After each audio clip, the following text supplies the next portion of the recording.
You are listening to Supreme Magus. Chapter 730, Two Gains Part 2. Of course not. After all, you have to compensate me for 3 orichalcum skinwalker armors. You better give it your all, old man. Lith actually said. His smug expression hid his awe at the idea of what Orion could craft for him if he actually went all out. Yeah, instead of mocking Lith back, Orion nodded. He hadn't forgotten how Lith's armors had already saved her daughters plenty of times. Orion would make the best he could without breaking the kingdom's laws. Royal forgemastering techniques could only be employed to craft authorized equipment. Doing otherwise was considered treason. Lith then decided to strike the iron while it was still hot and exploit Orion's unusual meek attitude. Lith told him about the discoveries about runes he had made during his stay in Kula, putting the blame for his forbidden knowledge on Neshel and Yandra, while keeping Floria out of it. Dead mages told no tales, and the kingdom could not put dead mages to trial. I'm really curious about runes. Is it a hidden specialization like those that are taught in the academies? How do I get to learn about it? Lith asked. How the heck did you squeeze so much information from them? Orion was taken aback by such a request. I told you, Kula was filled with old runes, so they had to explain to me how to operate the dimensional runes and counter the golems.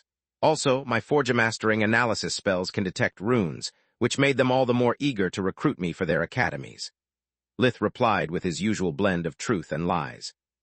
You're a bit too young for this stuff. The kingdom doesn't accept forgemasters who don't have a history of loyalty to the crown. So far you've been quite useful, but no one thinks that you're loyal to no one but yourself. Orion sighed. What about Floria and Quilla? They already have wands and no runes. What's with the double standards? Kid, do you really want to compare a grassroots mage to an ancient household? Do you have any idea how many people owe me favors? I'm not waiting for the moment of my death to collect them. Since my daughters are interested in forgemastering, it's only natural that I do the best that I can for them. Floria is determined in pursuing her military career, just as Quilla wants to become a teacher for one of the 6 great academies. That's something the kingdom is willing to bet on, at least with me vouching for them. But you, in a year you'll be out of the military and who knows, maybe even out of the kingdom. Would you give away state secrets to a rogue mage? Orion said. So you can't teach me or you just don't want to? Lith asked. Both, but I can at least answer your questions. Runesmithing is just a branch of forgemastering, just like the bonding process. As for how you can learn about it, there are only 2 possible ways.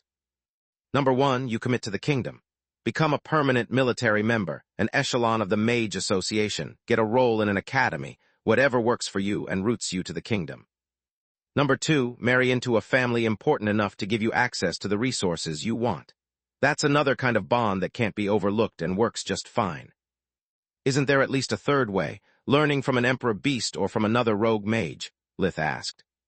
Sure, that's not against the law. Good luck finding someone who possesses that kind of knowledge and is willing to give it away for free. Orion sneered at the idea.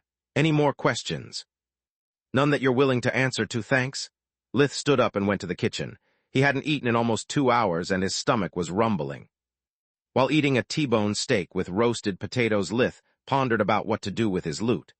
After a thorough analysis with invigoration, he had discovered that the magical artifacts were useless to him. They had a safeguard mechanism that would react to the imprint of a non-Odi destroying them, not to mention that the gods' will bead required a mana output that put Silverwing's hexagram to shame.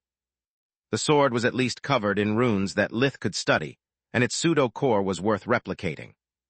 What if we trade the gods' will to the crown in exchange for something? Lith thought.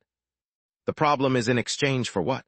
If we give it away now, there's nothing we want, whereas if we reveal its existence later, you could be charged with treason. We have only until you give your report to decide, Solus replied. Those 2 days soon became very boring to him. Not being able to practice magic and being forced to rest was something that Lith didn't experience since his childhood. The only silver lining of that situation was that thanks to Solus using invigoration on Camilla to speed up her metabolism and send the nutrients to the right places, she was recovering almost as fast as he was.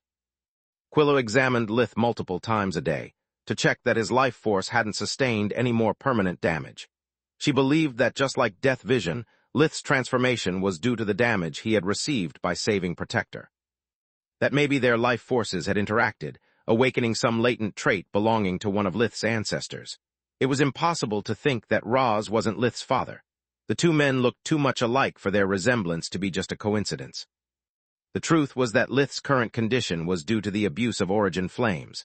The powerful technique required to mix a tiny speck of life force with world energy, but no matter how little it was, it would still put strain on the life force of its user. To fight the Odi, Lith had pushed his body to the limit, resulting in his precarious state. You still need to rest, but tomorrow you might be able to do some light exercise, Quilla said at the end of the second day. Lith's life force was stable, but she would like for him to wait at least another full day to let it settle properly. Lith, I know it's none of my business, but I have to ask you anyway. What the heck did happen in that cave? What was that thing you became? Her voice was genuinely worried. Lith could see from her eyes that she wasn't afraid of him being a monster so much as of being sick, as if his second life force was a disease to cure instead of another mystery in his life. I wonder what did I do to deserve such people in my life, Lith thought.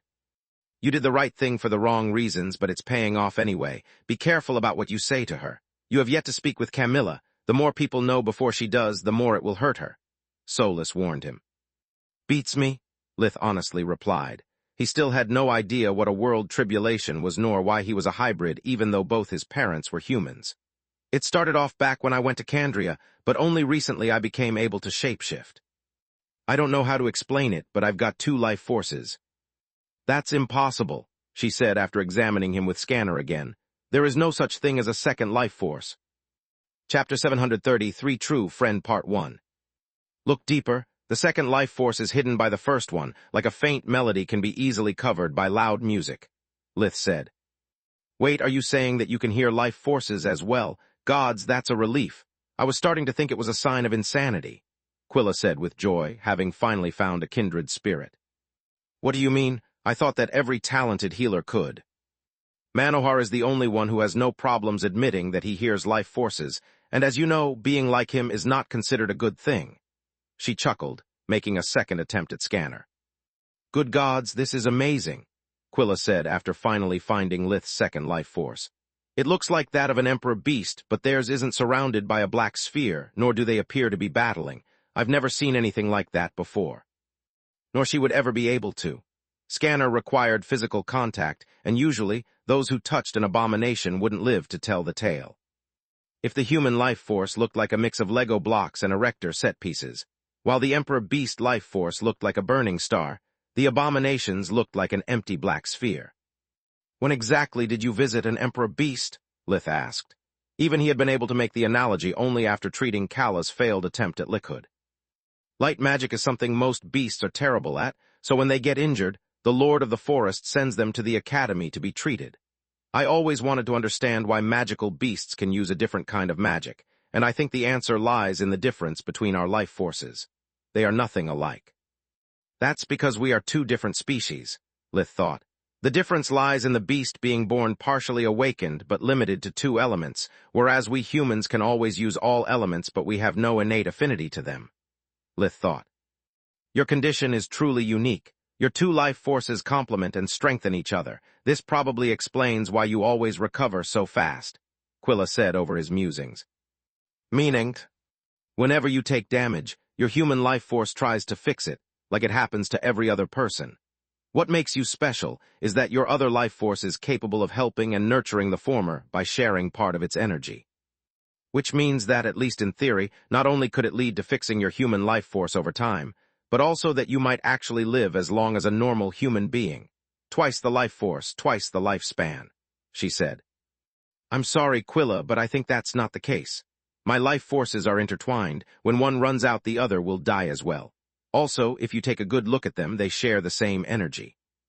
I haven't got double the amount of life force, it just flows from one form to another. Otherwise, the crack I sustained while saving Protector would have already healed. Lith sighed. Quilla used scanner on him again, this time focusing less on the marvel that a patient with two life forces was, and more on what the implications of such a thing could be. You're right, it's like two bottles sharing the same liquid, yet it still makes no sense. Quilla was suddenly at a loss for words. She loved Lith like a brother, yet the fear of the unknown started to seep inside her heart. If the second life force wasn't a disease, nor a consequence of saving Protector, then it opened the question about what Lith was. At first, the fear of dying at the hand of the Odi hadn't left any space for doubts, and then, once they returned home, her affection for him had trampled her caution. But now that Quilla was forced to face the bits of truth that Lith could offer her, she didn't know how to react. On one hand, she was supposed to be scared of the unknown being sitting in front of her, but on the other hand, Lith was always Lith. His strange abilities didn't change the fact that he was her first crush, or all the time they had spent together, or the several times he had risked his life to help her, just like against the Odie. Yet she couldn't just shrug everything off as if nothing had changed. "Do your parents know?" she asked. "No, it's not the kind of thing that you can tell lightly. Hi, Mom, hi, Dad. Do you remember when Orpal said all the time that I'm a monster? Well, guess what, he was right," Lith replied with a sad smile. "That's not true, you're not a monster," Quilla blurted out before she could think about her words, surprising even herself. "You're very kind, but we both know that most people would put me on a lab table just because I'm stronger than the average Joe, let alone if they knew I'm whatever this is." Lith waved at his body. "Does Floria know?" "Of course she does. I would have never dragged her in a relationship without letting her know the mess she was walking into." "It was really brave of you. Of both of you, I mean." Quilla wondered if she would be able to accept as a boyfriend a man-something hybrid. "Nah, it wasn't bravery, at least on my part. Once I realized that Floria was falling in love with me, that things were getting serious, I revealed myself to her in the hope to scare her away." "Wow, that's a dick move if I ever heard one, almost as bad as breaking up with her with a letter," Quilla said with a chuckle. For a monster, Lith was pretty damn human. "You're right, but you know me, Dick Move is my middle name. She deserved someone better, someone normal. Yet she accepted me anyway and kept my secret for all this time. You have no idea how much it meant to me." "Were you planning to tell me, sooner or later?" "No, I didn't want to risk one of my only 4 human friends. Beside you, Floria, Freya, and Celia, I've no one. I didn't tell my parents for the same reason, because I'm afraid of their reaction," Lith said. "So no one beside me and Floria knows?" Quilla didn't know whether to be scared or flattered by the burden she now had to carry. "Protector knows about it too. As I told you, I've no control over the transformation. It also happened when I was trying to save his life, otherwise I don't think I would have told him either. Why do you think I chose to work alone as a ranger? It's to stay away from people as much as I can." "What about Camilla?" Curiosity was getting the better of Quilla. "She doesn't know it yet. But since we're almost together for a year, I think it's time to break up or move up. With all that has happened between us, I can't let her delude herself or make plans for the future without knowing anything about the real me." Lith had no intention of making Protector's mistakes nor to play with Camilla's feelings. He had never planned to grow so fond of her, and the idea of losing her hurt like hell, but hiding the truth would have only delayed the inevitable. Chapter 730, For True Friend Part 2. Quilla was about to rebuke that Camilla knew a lot about the real him, but this time her mind was as quick as her mouth, and she managed to stop herself. What she was about to say would have been hypocritical since Quilla knew Lith even better than Camilla did, and yet she had no idea how those revelations had changed their relationship. "Can I talk about it with Floria?" she asked. "Yes, but with no one else. There are too many lives at stakes." "You have my word that I'll keep your secret, no matter what I decide. Before giving you my answer, I need some time to think." Lith walked out of the room, leaving Quilla alone with her thoughts. For the first time in her life, magic had no answers to offer her, only more questions. "That went well," Solus thought, trying to cheer Lith up. "Not really. First, she treated me as if I was one of her patients, then as a freak of nature, and lastly, she was scared. The worst thing is that I think that Camilla will go straight to the 3rd step. Maybe I should just break up with her," Lith replied, ignoring the sting that such words caused to his heart. "That would be wrong for both of you, but especially for you. It would mean that you can't have a relationship with anyone but Floria or, well, me, if I ever get a body." It took Solus sheer willpower to say that without stuttering. Contrary to her expectations, instead of taking it as a joke, Lith nodded. Camilla and Gianni were out working, so he informed Floria of the most recent developments before starting to study and organize everything he knew about runesmithing. "I'm sorry it came to this," Floria said. "I really hoped you would tell her of your free will instead of being forced to. Don't worry, I'm sure everything will be all right." Yet her words lacked conviction. Lith didn't reply and kept staring outside the window of her room while using accumulation. Even the silences between them were never awkward. They could both tell what the other was thinking just by looking at their face. "By the way, since when do you have horns, tail, and all that stuff?" Floria asked. Lith told her the little he knew about world tribulations. about how it started in Candria, and how he lacked the ability to control the transformation in such circumstances. He even assumed his hybrid form to show her the differences between his normal and tribulation state.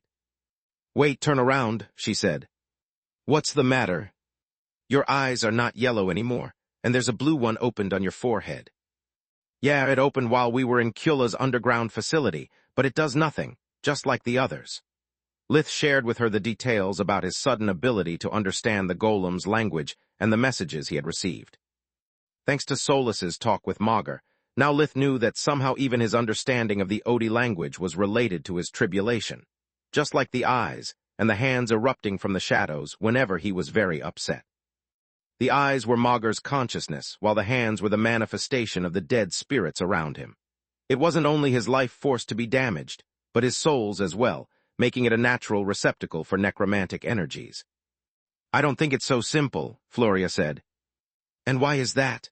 Lith had already reverted for a while in his human form. "Because your left eye is still black and your right eye is still red. That has never happened before. Your hybrid eyes have always been yellow and the human eyes brown." Lith conjured a mirror made of ice, discovering that Floria was right. A simple thought and everything went back to normal. "Well, that's new. At least I can change them at will." Lith switched them several times from red to black and then to blue, testing the limits and the speed of his control. "The question is, what can they do?" she asked. "Just what I fucking needed right now. Another goddamn change I've no control over." Lith stood up abruptly, looking for something to destroy to vent his rage, until he remembered that he was in Floria's room, not his own. "I know that there's nothing I can do or say that can make you feel better, but please, remember that if you ever need someone to talk with, you can always count on me." Floria held his hands until the rage and frustration that made them tremble faded. She didn't try and reassure him about how Quilla would react, nor attempted to ease his worries with empty words. Floria just hugged him, holding Lith tight to let him know the only certainty that she could offer to him: that he wasn't alone. No matter the details of his physical appearance in any of his forms, to her, Lith was an irreplaceable person. After witnessing all the pain and anger he bottled up that only his hybrid form could express, after seeing him put his life on the line for her over and over against the Odi, she wasn't scared of him one bit. She only loved him more. The two of them might not even belong to the same race. They weren't together anymore, yet Lith was always there for her, no matter the cost. And not because he wanted her money or lusted after her body, he simply cared for her. Floria was only 21 years old, yet she already knew how rare finding such a person was, how precious such a blessing was. Lith returned her embrace, wondering once again if he hadn't made a horrible mistake not fighting for her back when Floria had proposed to break up. Oddly, for the first time in years, she asked herself the same question. Maybe Lith was the right person, but back then I was too young to really understand the implications of his secret, and he was too afraid to open up to anyone. We met in the wrong moment of our lives, she thought. "Thank you, Floria. Now I'm sorry, but I feel very tired." Back in his room, Lith used accumulation non-stop to assess the condition of his body. "Did you notice that every time you use a lot of mana or receive serious injuries, the process of accumulating the impurities in your body speeds up?" Solus pointed out, trying to take Lith's mind off his predicament. It was hard to decide what was worse between the risk of losing one of his few lifelong friends and being dumped by his girlfriend not because of something he did, but just for who he was. "Yeah, I think that it depends on the massive mana flow coupled with the complete body reconstruction I have endured. It happened almost the same way after Bulker's attack," Lith replied.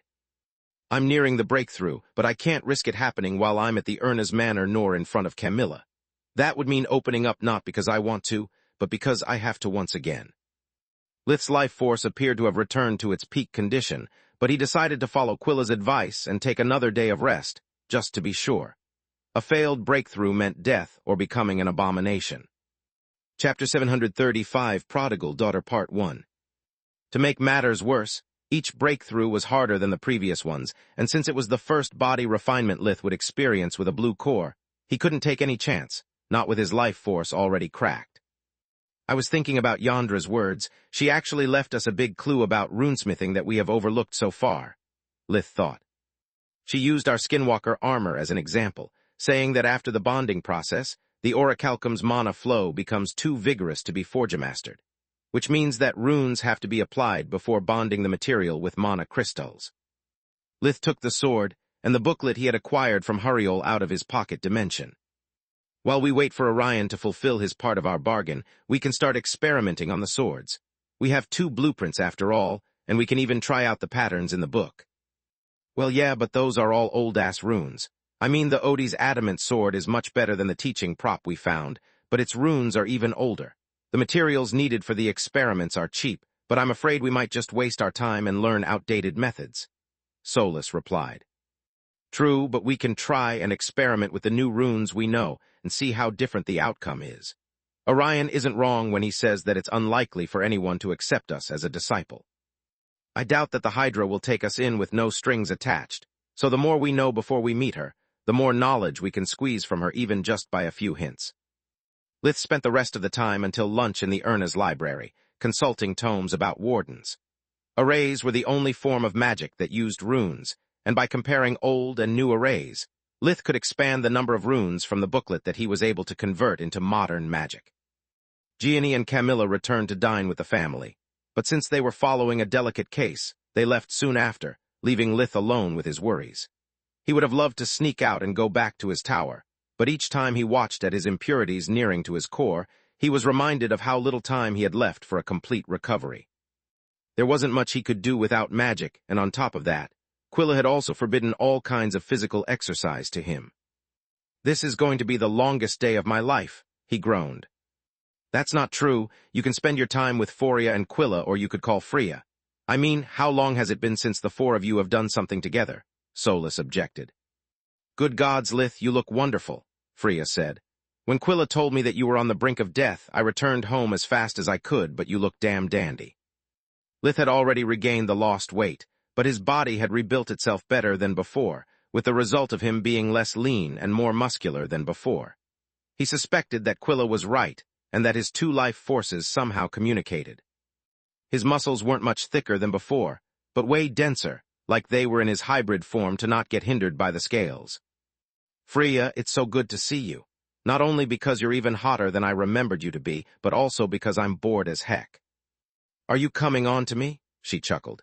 "Because the compliment sounded a little too honest for our usual role play. Has something bad happened between you and Camilla?" "Yes, it did. Because of my wounds, we can only hug and hold hands despite the fact we haven't seen each other for almost a month. Sorry if I made you uncomfortable." Lith preferred not hugging her this time, limiting their greeting to a handshake. He already had enough headaches with Camilla. "Well, let's go get my sisters. The 4 of us have a lot of catching up to do." Space. Free country of Lamarth, beyond the eastern borders of the Gorgon Empire. "I never dared to dream that this day would come true," Bytra, the Rage-Goblin hybrid abomination, said. Now that she had moved in the Master's headquarters and had been bestowed the rank of Master Forgemaster, she had spent the last month practicing the skills that back in the day had earned her the title of Ruler of the Flames. It was the greatest honor that an awakened Forgemaster could receive, and there could only be one per generation. Yet since now Bytra was an immortal eldritch abomination, she would have all the time she needed to reach perfection. There were so many things she had forgotten, and even more still clouded in her memory. Even after consuming her original self, her hybrid body and mind had yet to stabilize completely. Still, even though the Master had no clue about runes or how to smelt very powerful metals, there was very little that their network of human and abomination connections couldn't provide Bytra. After countless explosions and having wasted almost a ton of precious black iron, Bytra had finally completed her first orichalcum weapon. "That makes the 2 of us." Xenogrosh didn't share one bit of Byra's enthusiasm, and neither did her voice. Xenogrosh had spent the past month only eating and training and using origin flames under Bytra's insistence. According to their resident Forgemaster, origin flames could be used to refine any kind of material in its purest form, granting to enchanted items made out of such materials astounding properties. The Master and Xenogrosh had kept this knowledge for themselves, and had prohibited Bytra from sharing it with anyone else. Even to the eldest abominations, such secret was either unknown or well kept. The Master had ordered Xenogrosh to help her newfound sister, to the best of her abilities, since soon things would take a turn for the worse. The Eldritches who didn't take part in the monster hybridization project were envious of those like Xenogrash, who had reached the next level while they were still stuck in their old form, and all the other plans of the master had yet to bear any fruit. Also, they were scared of the clones that had defeated their originals, and were now hidden in plain sight, maybe plotting to feed on their weaker kin. The master was aware that only power could keep such a rough bunch in line, and powerful artifacts would help them reaffirm their authority. Xenogrash had always used origin flames only as a means of attack against those dumb or slow enough to stand in her way. They were just flames, after all, hence easy to dodge compared to a spell that she could freely move around at will. Baitra had taught her that just like spells, origin flames could be controlled, in order to not have them destroy so much as purify. The problem was that Xenogrash had no idea how to do it, and Baitra had only vague explanations to offer Xenogrash based on her memories. Xenogrash had destroyed a mountain worth of ores before understanding what she was supposed to do, and had almost died in the process. Using too many origin flames in a short amount of time had weakened her life force to the point of almost breaking it. Chapter 736, Prodigal Daughter Part 2. Xenogrash had been horrified, discovering that performing just one more breath would have crippled her troll half, forcing her back to be just an eldritch abomination in a matter of a few decades. The master had used all of their skills to save her, and forbidden her to use them in such a mindless way. Once she had recovered, Xenogrash had then being forced to learn Tier 5 light magic to keep her own life force in check. After that, she had spent all of her time as Baitra's furnace, gaining the Reiju's eternal gratitude and the mockery of her peers. For a several centuries-old being feeling ignorant first, falling ill, and finally being a laughingstock was far from a pleasant experience. "Is it good?" Xenogrash asked. "You tell me." Baitra handed her what looked like a set of dragon claws. "I made it so that you can use it in both your human and dragon form. They will grow in size with you."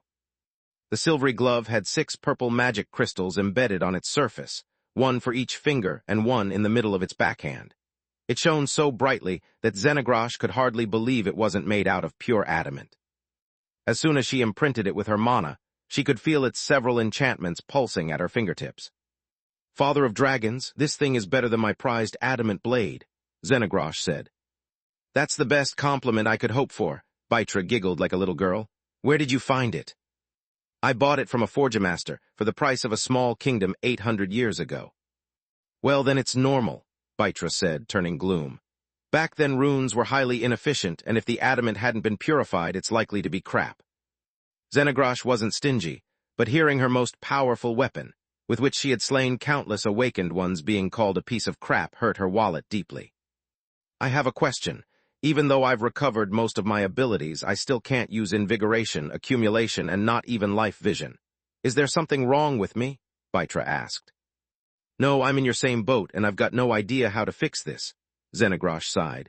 "How long before you can work on good stuff like adamant and Davros?" "Depends. How long before you can purify them instead of just melting them, or even worse, vaporize them?" Baitra replied. "Oh, fuck me sideways, again with this crap. Seriously, sister, we need a break." "But the master said." Baitra wasn't really interested in following orders, but after longing her forge for centuries, she would use any excuse to practice her art. "The master can go fuck themselves for all I care. You keep crafting weapons for us hybrids. We must nip the rebellion in the bud. I'll search for a solution to our common problem." Xenogrash was tired of studying and learning about her new abilities. The problem of having evolved was that she knew nothing about her new self, making her feel like a child again. With it, fear had returned. Back when Xenogrash was just a wormling, she had given up on her dragon half to avoid the hassle it implied. Then, when she had later tried to achieve a purple core, she had failed miserably and had become an abomination. Xenogrash was afraid because the past she had run away from for centuries was finally catching up with her. "I'm a fucking dragon again, and I've to study again. This doesn't bode well. What if I fail? I've always failed in everything I did. The master considers us eldritches to be the top of the evolutionary scale, but to me, we're just the kings of losers. We've lost our bodies, our awakened powers, and even Magus has turned its back to us. I hope to never have to do this again, but if there's something that I've learned after spending decades with the master, is that there's nothing wrong with asking for help." Xenogrash flew for hundreds of kilometers until she found a small island in the middle of the ocean. Then, she cast all of her best arrays to prevent anyone from following her signal or pinpointing her position. Only then did she take her communication amulet out of her omni pocket. What Lith called pocket dimension was referred to by other creatures as an omni pocket. Unlike common dimensional items, once someone had imprinted an omni pocket, they could access their storage dimension even though they didn't carry it on them. It made their owner unpredictable, and usually only ancient, powerful beings like Xenogrash had one. They were so rare that even Xenogrash had not found nor bought her own. It was her coming-of-age gift, the only thing she had left from her past together with her amulet. Her eyes became watery when she saw that only a handful of communication runes were left. Her mother's had disappeared first, then her friends, and even some of her siblings. She hadn't used her human amulet for centuries, too many memories were linked to it. She activated the first rune she had ever imprinted it with, which belonged to the one who had gifted the amulet to her, along with her omni pocket. "Hi, Dad, it's me, Zorith, how are you?" "Sugar Plum, you're alive? You've no idea how many times I've attempted to call you over the years," Ligain said. He hadn't heard from Zorith in a long, long time. She was one of his firstborn, and Ligain considered her to be one of the biggest failures of his life. She had rejected his legacy first, and then his teachings, walking a path of self-destruction before breaking her mother's heart. Space. Commander Burian's office, City of Belias.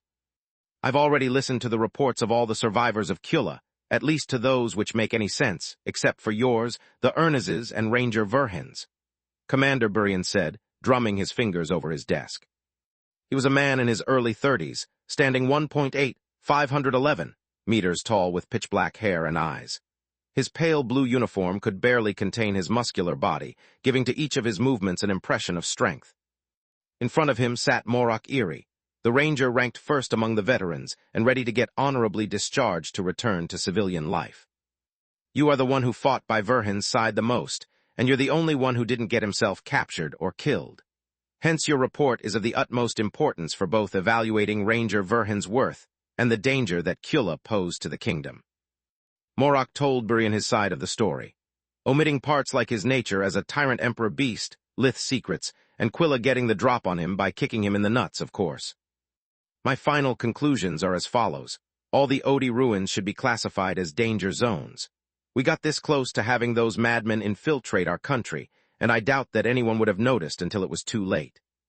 As for Ranger Verhin, the earlier reports about him greatly underestimate his talents. I've seen him destroying golems stronger than anything I've ever faced before, as if he was squatting flies. Don't get me wrong, he bleeds just like you and me, plus a well-planned ambush can put him in a corner. Yet give him one bit of advantage and he'll turn it into a kilometer. Also, at the cost of sounding repetitive, golems. Chapter 730, 7 Menadian Story Part 1. Those things are the apex of enchanted automated weaponry, with no weak points nor vitals that one might exploit. Usually it takes a squad of well-trained people to take one down, and Kula was all made of metal, making it impossible to employ the standard anti-construct strategies. Consider that even though I destroyed as many golems as he did, Morok allowed himself some poetic license to keep their secrets safe. I still had my weapons, whereas he lost his blade at the beginning of the mission. That's the bit of good news. The bad news is that I don't think that you will be able to keep him in the military. He's too good for you. I've seen his Forge-mastered creations at work, and they are masterpieces. I believe that Captain and Mage Ernez wouldn't be alive without the enchanted armor that he gave them, and his glove weapon is simply amazing. The professors bickered like children to recruit him, so I doubt that the measly pay of an officer can be of any interest to him," Morok said. "We're aware of his talents as a Forge-master, but normally soldiers exchange their merits for enchanted weapons. The Army is the only organization that can provide high-level equipment to its members based on their performance," Burian said. "Well, there's nothing normal about people like him or me," Morok shook his head. "Your items have no allure for him. Even royal Forge-masters admire his pieces. Money is pointless since he can just sell a couple of his prototypes and make more in 1 hour than you pay him in a year. Remember my words, if you don't feed the bird, then don't cry when it spreads its wings and leaves the nest. One last thing, I highly recommend Quilla Ernez for whatever position she applies to. She has opened Kula's door, killed more golems than anyone else, besides Lith of course, and if she didn't deactivate the reactor, we wouldn't be having this conversation." "Do you really hold her in such high regard?" Burian asked. It was uncharacteristic of Ranger Erie to think about the best interest of the kingdom rather than his own. It was one of the reasons why they weren't fighting to keep him in their ranks. He created almost as many problems as he resolved. "I sure do. She's a small but fiery woman. I think I'm in love," he said before leaving the commander's office, who quickly alerted Lady Erna's of the calamity that could reach her home at any moment. Space. Erna's mansion. While hearing the story of their adventure in Quilla, Freya didn't miss how things seemed to be kind of awkward between Lith and Quilla, whereas Floria seemed to be a little too relaxed for someone who had just experienced the first major failure of her career. All the professors and some of their assistants had died under her command. Odie or not, the 6 great academies were bound to not let it slide, with the risk of Floria being punished or even demoted. Even at the end of the story, after they told her how they had combined their strength to wipe the Odie off the face of Magur, Quilla seemed to be more embarrassed than relieved to have survived such dramatic events. Quilla had never lied to Freya before, so keeping Lith's secret was already a burden to her. Plus, she had yet to make up her mind about their relationship. Being together in the same room forced her to confront her conflicting feelings, making her only wish to be out of there as soon as possible. "I'm sorry, but I've to say this. Quilla, why are you squirming on your seat like that? Did you make another pass on Lith and he rejected you, or did you catch them making out?" Freya said while pointing at Lith and Floria. "What? No. Why do you think I am the one who got rejected? Couldn't it be the other way around?" Quilla became beet red from embarrassment, while Lith and Floria just chuckled at the idea. "Because you haven't looked so nervous since you had the hots for him, while Lith seems to be worried about you. So I thought that maybe, after spending so much time together in a life-or-death situation, something spicy might have happened." Quilla's reaction was interesting, but since the other two didn't show a shred of guilt, especially Floria, Freya understood that her guesses were way off the mark. Since no one seemed to be willing to talk about the elephant in the room, she decided to not pry further. "So what are you going to do now? I suppose that you two will ask for a leave, while you, Quilla, will apply for some time off." "Yes, I hope so," Lith replied. "I have plans with Camilla to make up for the lost time and talk about some important matters. Also, I have a lot of studying to do." Lith couldn't wait to start practicing runesmithing and continue his translation of the body-swapping book. Joining the army was finally paying off. He had found both a way to increase the prowess of his creations and maybe the clues for a definitive solution to his reincarnation process. From the little he had managed to understand, body-swapping was as hard as achieving lickhood, but the process had been standardized, making things much less risky compared to undeath. The key differences were that Lith had to build the apparatus and find a replacement body. Its biggest downside was that he would lose his mana core, his body, and even his muscle memory. Yet since he would retain all of his artifacts and knowledge, plus having an awakened human a very long life, he wouldn't be forced to repeat the process often. Who knows, maybe I'll find a way to transplant the rest as well. After all, the Odie weren't awakened, and I can rely on modern magic, not their ancient crap. If I can get my hands on real runesmithing, the sky's the limit, he thought. "I honestly don't know what will happen to my career," Floria sighed. "So I think I'll use this time to get serious about forgemastering and maybe start learning a bit of warden magic. I don't want to ever feel so helpless just because of one goddamn array.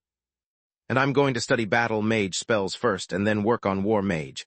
I'm tired of being completely useless in combat," Quilla said. "Boring," Freya replied. "All you can think about is studying. It feels like we're back at the academy. I'm currently unemployed, so if the three of you have nothing better to do, then we could do something together." She had expected for her proposal to be enthusiastically accepted, yet its reception was lukewarm at best. Lith had a lot on his plate between Camilla, Celia, and Falul the Hydra. Quilla didn't feel like spending more time with Lith until she had sorted out her feelings, whereas Floria really needed a break. She had never believed the rumors about Lith being bad luck, but she really wanted some peace and quiet. "Okay, fine. Oh, grumpy ones. Let's ruin our reunion by moping around and holding ourselves up in our respective labs. After all, we just have to wait another 4 years for the stars to align again and have some spare time together." Lith remembered Yandra's dying words about her regrets for always having put her work first, leaving her no time to truly appreciate everything she had. Chapter 738, Menadian's Story Part 2. To make matters worse, he had returned the professor's bodies to the army, but he still had to deliver Yandra's final message to her family. "Solus, do you want in, or do you prefer that I leave you in Lucia? I'm sure you'd like to spend some time in your body with Tister and Nika," Lith thought. "Until you have a proper weapon again, I'm not going anywhere. Solus replied. Just have her pick something easy. I can agree with your idea with the following conditions.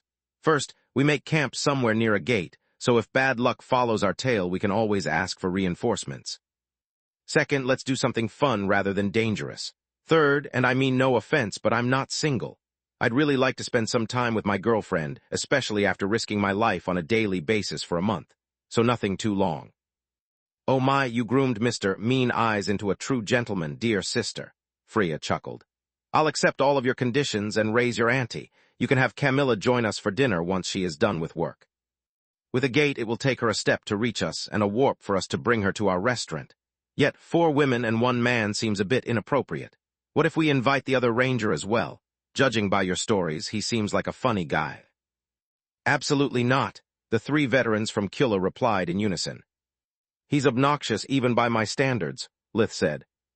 He's damn rude, Floria said. It took him a week to believe that I'm a woman. Plus, he hits on everything that breathes. Ranger Erie made so many passes at me that if I hear his voice one more time, I might snap. I don't even dare imagine how he would react if he sees you, Quilla said with a bit of envy. She was pretty, but Freya's hourglass figure was a stunner. Floria agreed as well. Because of her relentless rise among the army's ranks and her sister's full-time jobs, she hadn't seen them for more than an hour at lunch for years. Also, she could feel Quilla's eyes staring at her from time to time. Lith's secret wasn't a heavy burden, but it wasn't small either. It was much easier for me to accept his nature. Back then, we were still together, and I think I was in love with him like a teenage girl can be. After seeing so many people die during Nalar's attack, after losing Uriel, I would have accepted Lith even if he was a 5-headed dragon. As long as he was fine and by my side, nothing else mattered. At that point, Quilla was forced to agree. She really wanted to spend some time with Freya, and Floria was the only one that could help her unravel the tangle of thoughts in her head. Freya then started to tell them about how she had spent the last few months. As she had told Lith the last time they had met, she had completely changed her guild's hierarchy. She had kicked out all the mages from the great academies in favor of those from smaller academies, after obtaining the right to teach her own specializations to the most talented members of the Crystal Shield Guild from the Mage Association. It had made things quite competitive, but now there was more motivation than envy, and everyone now worshipped her like a goddess. Since most of her lessons would find practical application during their work, usually talent and survival rate went hand in hand. This way those with little talent quit after having a taste of their own limits, while those who stick with me are either really talented or motivated. I was able to apply for harder jobs and successfully complete them. Now that I have people who I can actually trust, I'm finally starting to make some real money. She dropped a bag full of gold onto the table, gloating. It was more than a captain or even a professor would make in a year. Lith would have liked to point out to her how such a sum was less than what he could make by selling a single orichalcum skinwalker armor, but preferred not to ruin her moment. After all, he wouldn't make many of them since he liked to keep his advantage. After chatting a bit more, Lith gave Freya her own skinwalker armor before returning to the library. After talking with Solus about his plans for the future, he had decided to take a look at her past. Orion could really teach a thing or two to most libraries in the kingdom. Not only were the tomes in the Ernez's library divided based on their topic and arranged in alphabetical order, but also each section was linked to a holographic pad. By inputting specific keywords, each pad would notify its user what tomes they had to consult. First, Lith tried to input the name Menadian, but without much luck. After all, for such a research method to work, the pad would have been able to contain a digital copy of all the tomes, which was still beyond the capabilities of magic. Then he tried with Ruler of the Flames, getting several hits. In all the other libraries he had access to, he had to explain why he was researching such a specific topic, which proved to be quite a difficult feat to Lith, since he had no idea who Menadian was. Saying, "It's for a friend," would only get him a sneer and more questions than he was willing to answer. After checking that the system had no internal memory and that there was no surveillance system in the library, Lith put all the tomes inside Soluspedia. He and Solus could immediately search for any information related to her master, discovering an appalling lack of details. The title's meaning seemed to be obscure since many Forgemasters had used it in the past, but never bothered to explain its origin. As for Menadian, it turned out that Solus's memories were correct. It was the name of a woman, one of the best forgemasters of her era who had lived almost 700 years before and was considered to be one of Lokra Silverwing's closest friends. According to Orion's books, Menadian had left behind several powerful artifacts which together formed a set.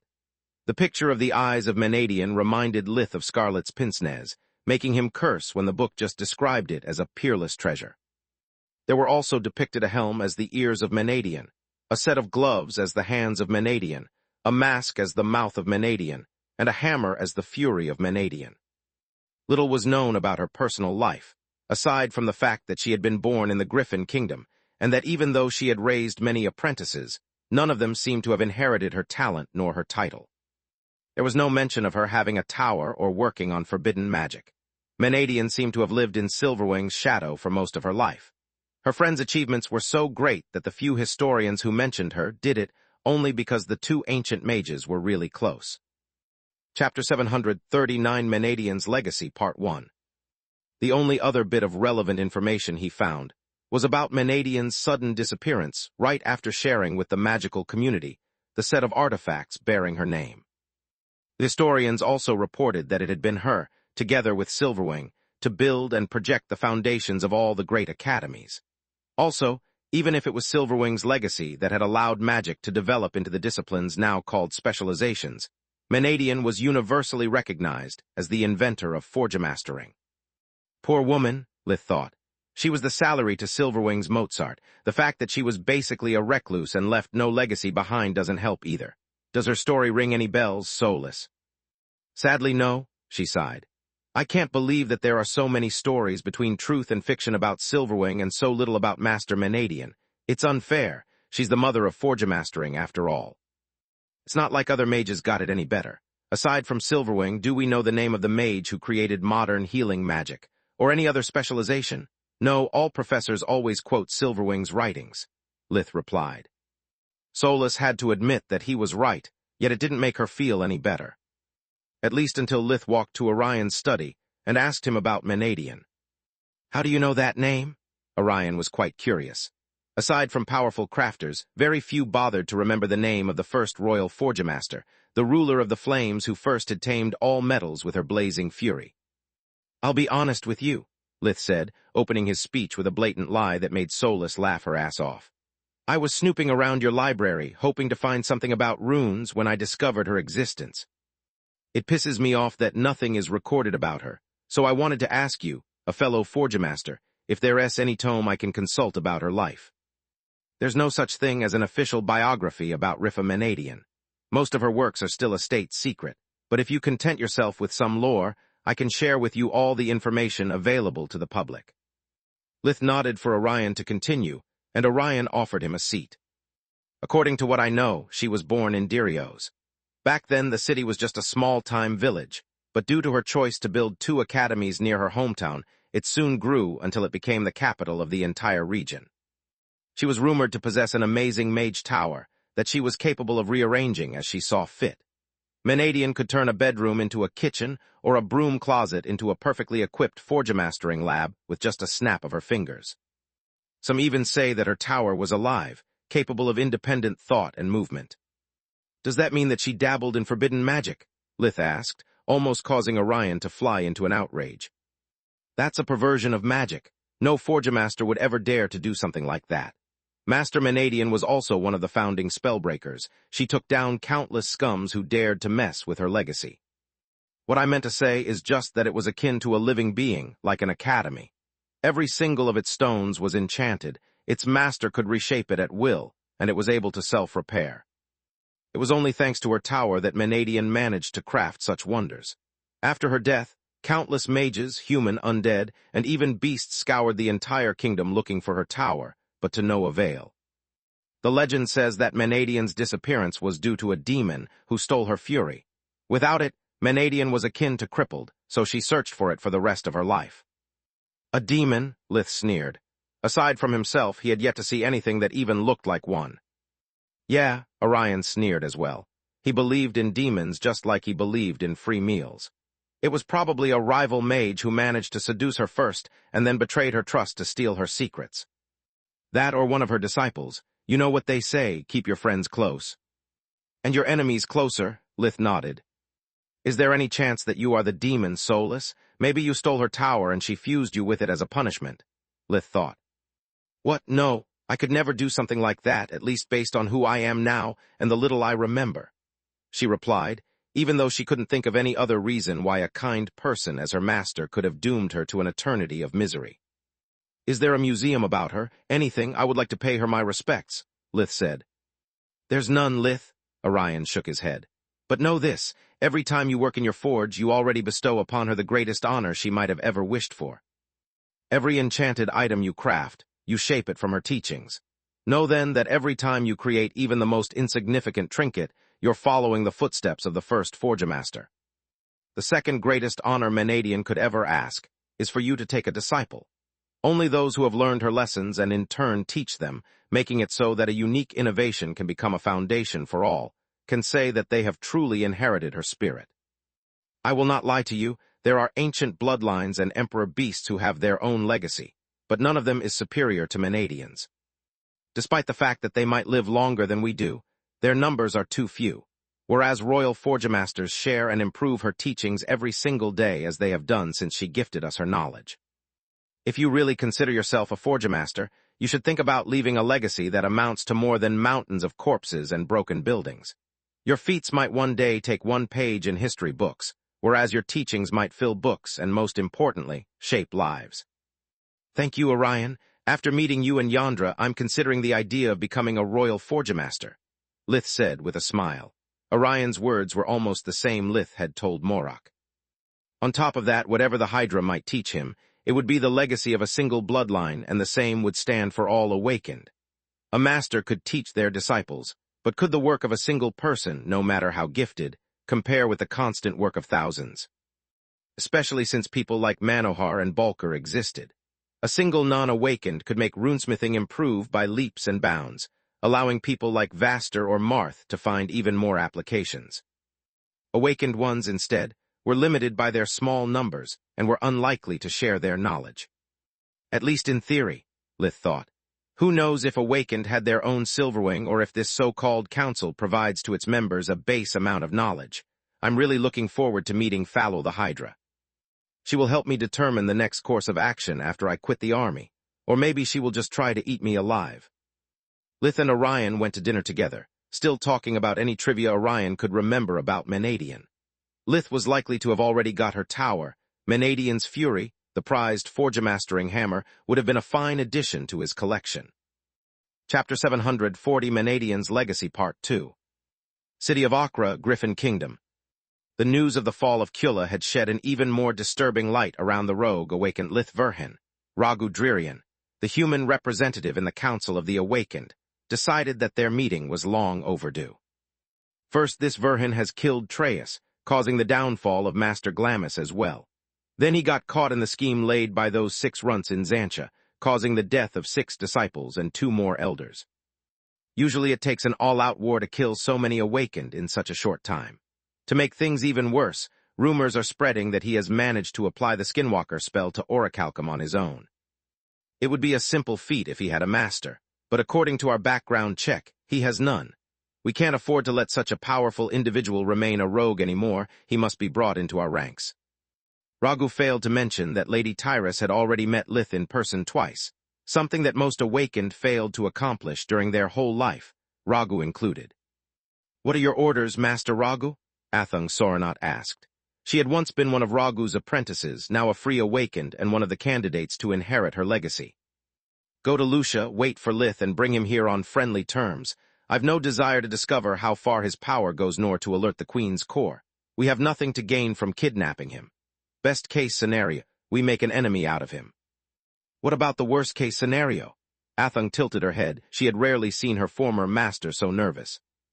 Lady Tyrus comes here and slaughters us all, Ragu thought. Believe me, you don't want to know, was what she actually said. Space. Urna's mansion after dinner. Lith was sitting on his bed, working together with Solus to translate the words of power engraved on Hariol's sword into modern runes. Enough pieces of paper to fill a book were floating in midair, along with several blots of ink that he used to either take notes or make corrections. From the following day, Lith would finally be able to use his own magic instead of relying on Solus's, which meant he would be free to go back to Lucia and make experiments in their tower. Also, he had to plan his visit to Protector and Celia, something that now was of the utmost importance. With the body-swapping book in his possession, Lith could finally plan ahead. The future wasn't so scary anymore, especially since if he managed to conquer the Odie's technology, he would solve his reincarnation problem. If he hadn't joined the army, he would have never got access to the royal library, nor to all the confidential information about the undead. His original plan was to turn himself into an undead, which he had discarded due to their many limitations in movement or use of magic, or to bind his soul to an item. Yet cursed objects had proved it to be an even more desperate plan than becoming an undead or to achieve immortality. Body swapping wasn't really immortality, but it was still the next best thing. Even if he had to rebuild his body and mana core from scratch, what could a few dozen years mean to someone who would live centuries? "Lith, don't you think there's something wrong with me?" Camilla asked, forcing him to arrange the papers in a folder with a flick of his wrist before storing them inside Soluspedia. "What do you, great mother almighty?" Very few things made Lith religious, and that was one of them. Camilla was standing in front of him, wearing only black lace lingerie and a worried expression. "Wow, I wasn't expecting so much enthusiasm. It's not the first time you've seen me without clothes after all." She giggled while noticing the sudden rush of blood to his head. "May I remind you I spent a whole month fighting against unspeakable horrors, risking my life every single day while surrounded only by old coots and stinky soldiers. I'm not used to such beauty anymore. You should have given me some warning." Camilla would have loved to keep flirting, but her worries couldn't wait. "I've been pale for weeks, yet in the last 2 days, not only am I back to my regular complexion, but I'm also gaining weight. Haven't you noticed?" Lith had a hard time, and not only at not noticing her smooth skin and soft curves. "That's because since I've returned your mood has improved and you eat more," he replied. "Yes, but this fast?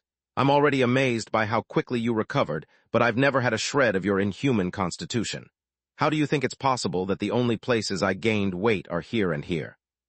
She said while touching her bosom first and her buttocks later, giving Lith a monstrous headache. The answer was a bit of invigoration and light magic from Solus's side that had enhanced Camilla's metabolism. Solus's intention had been to simply help Camilla to assimilate the nutrients and quickly relieve her body from all the stress it had sustained. Since Camilla was still young and very fit thanks to Gianni's training, the results had far exceeded even Lith's expectations. "That might be my fault," he admitted. "Do you remember those disgusting tonics we both had to drink?" Camilla nodded. "I think they might have turned our famished bodies into this." He took off the upper part of the skinwalker armor, showing his upgraded body to her for the first time. "Well, I'm not going to complain, as long as you swear to me that this isn't any form of body modification. I'm your girlfriend, not your toy, correct?" Camilla's voice was soft, but her question held a lot of implications. She knew about body sculpting, and seeing her physique change so fast had made her fear that Lith might have gone overboard. Seeing his honest surprise had greatly reassured her, but she still wanted to hear it from his mouth. "I did nothing to your body, nor would I administer you any potion without your consent. I'm shocked as you are. This actually adds insult to injury, making what I'm about to say even more painful." Lith sighed. "What's wrong, baby? After all this talk about my body, I thought you would be happier to check out how much stamina I've recovered." She sat on Lith's lap, rubbing her body against him while kissing him with growing passion. "Quilla thinks that I should rest today as well, to let my life force stabilize." He moaned with a mix of pleasure from Camilla's movements and pain from the words coming from his own mouth. "Seriously, after worrying about you for an entire month, after 2 whole days of holding myself back for this moment, do we really have to postpone again?" She nibbled at his earlobe before kissing her way down Lith's neckline. "Yes, unless you want to risk taking a few years off my lifespan." He pushed her away before his mind went completely blank. "Is it really so dangerous?" Camilla stopped abruptly, becoming as stiff as he was, afraid to hurt him. "Sadly, yes. The silver lining is that once the sun rises, I should be good to go." Chapter 741, Plans and Blueprints, Part 1.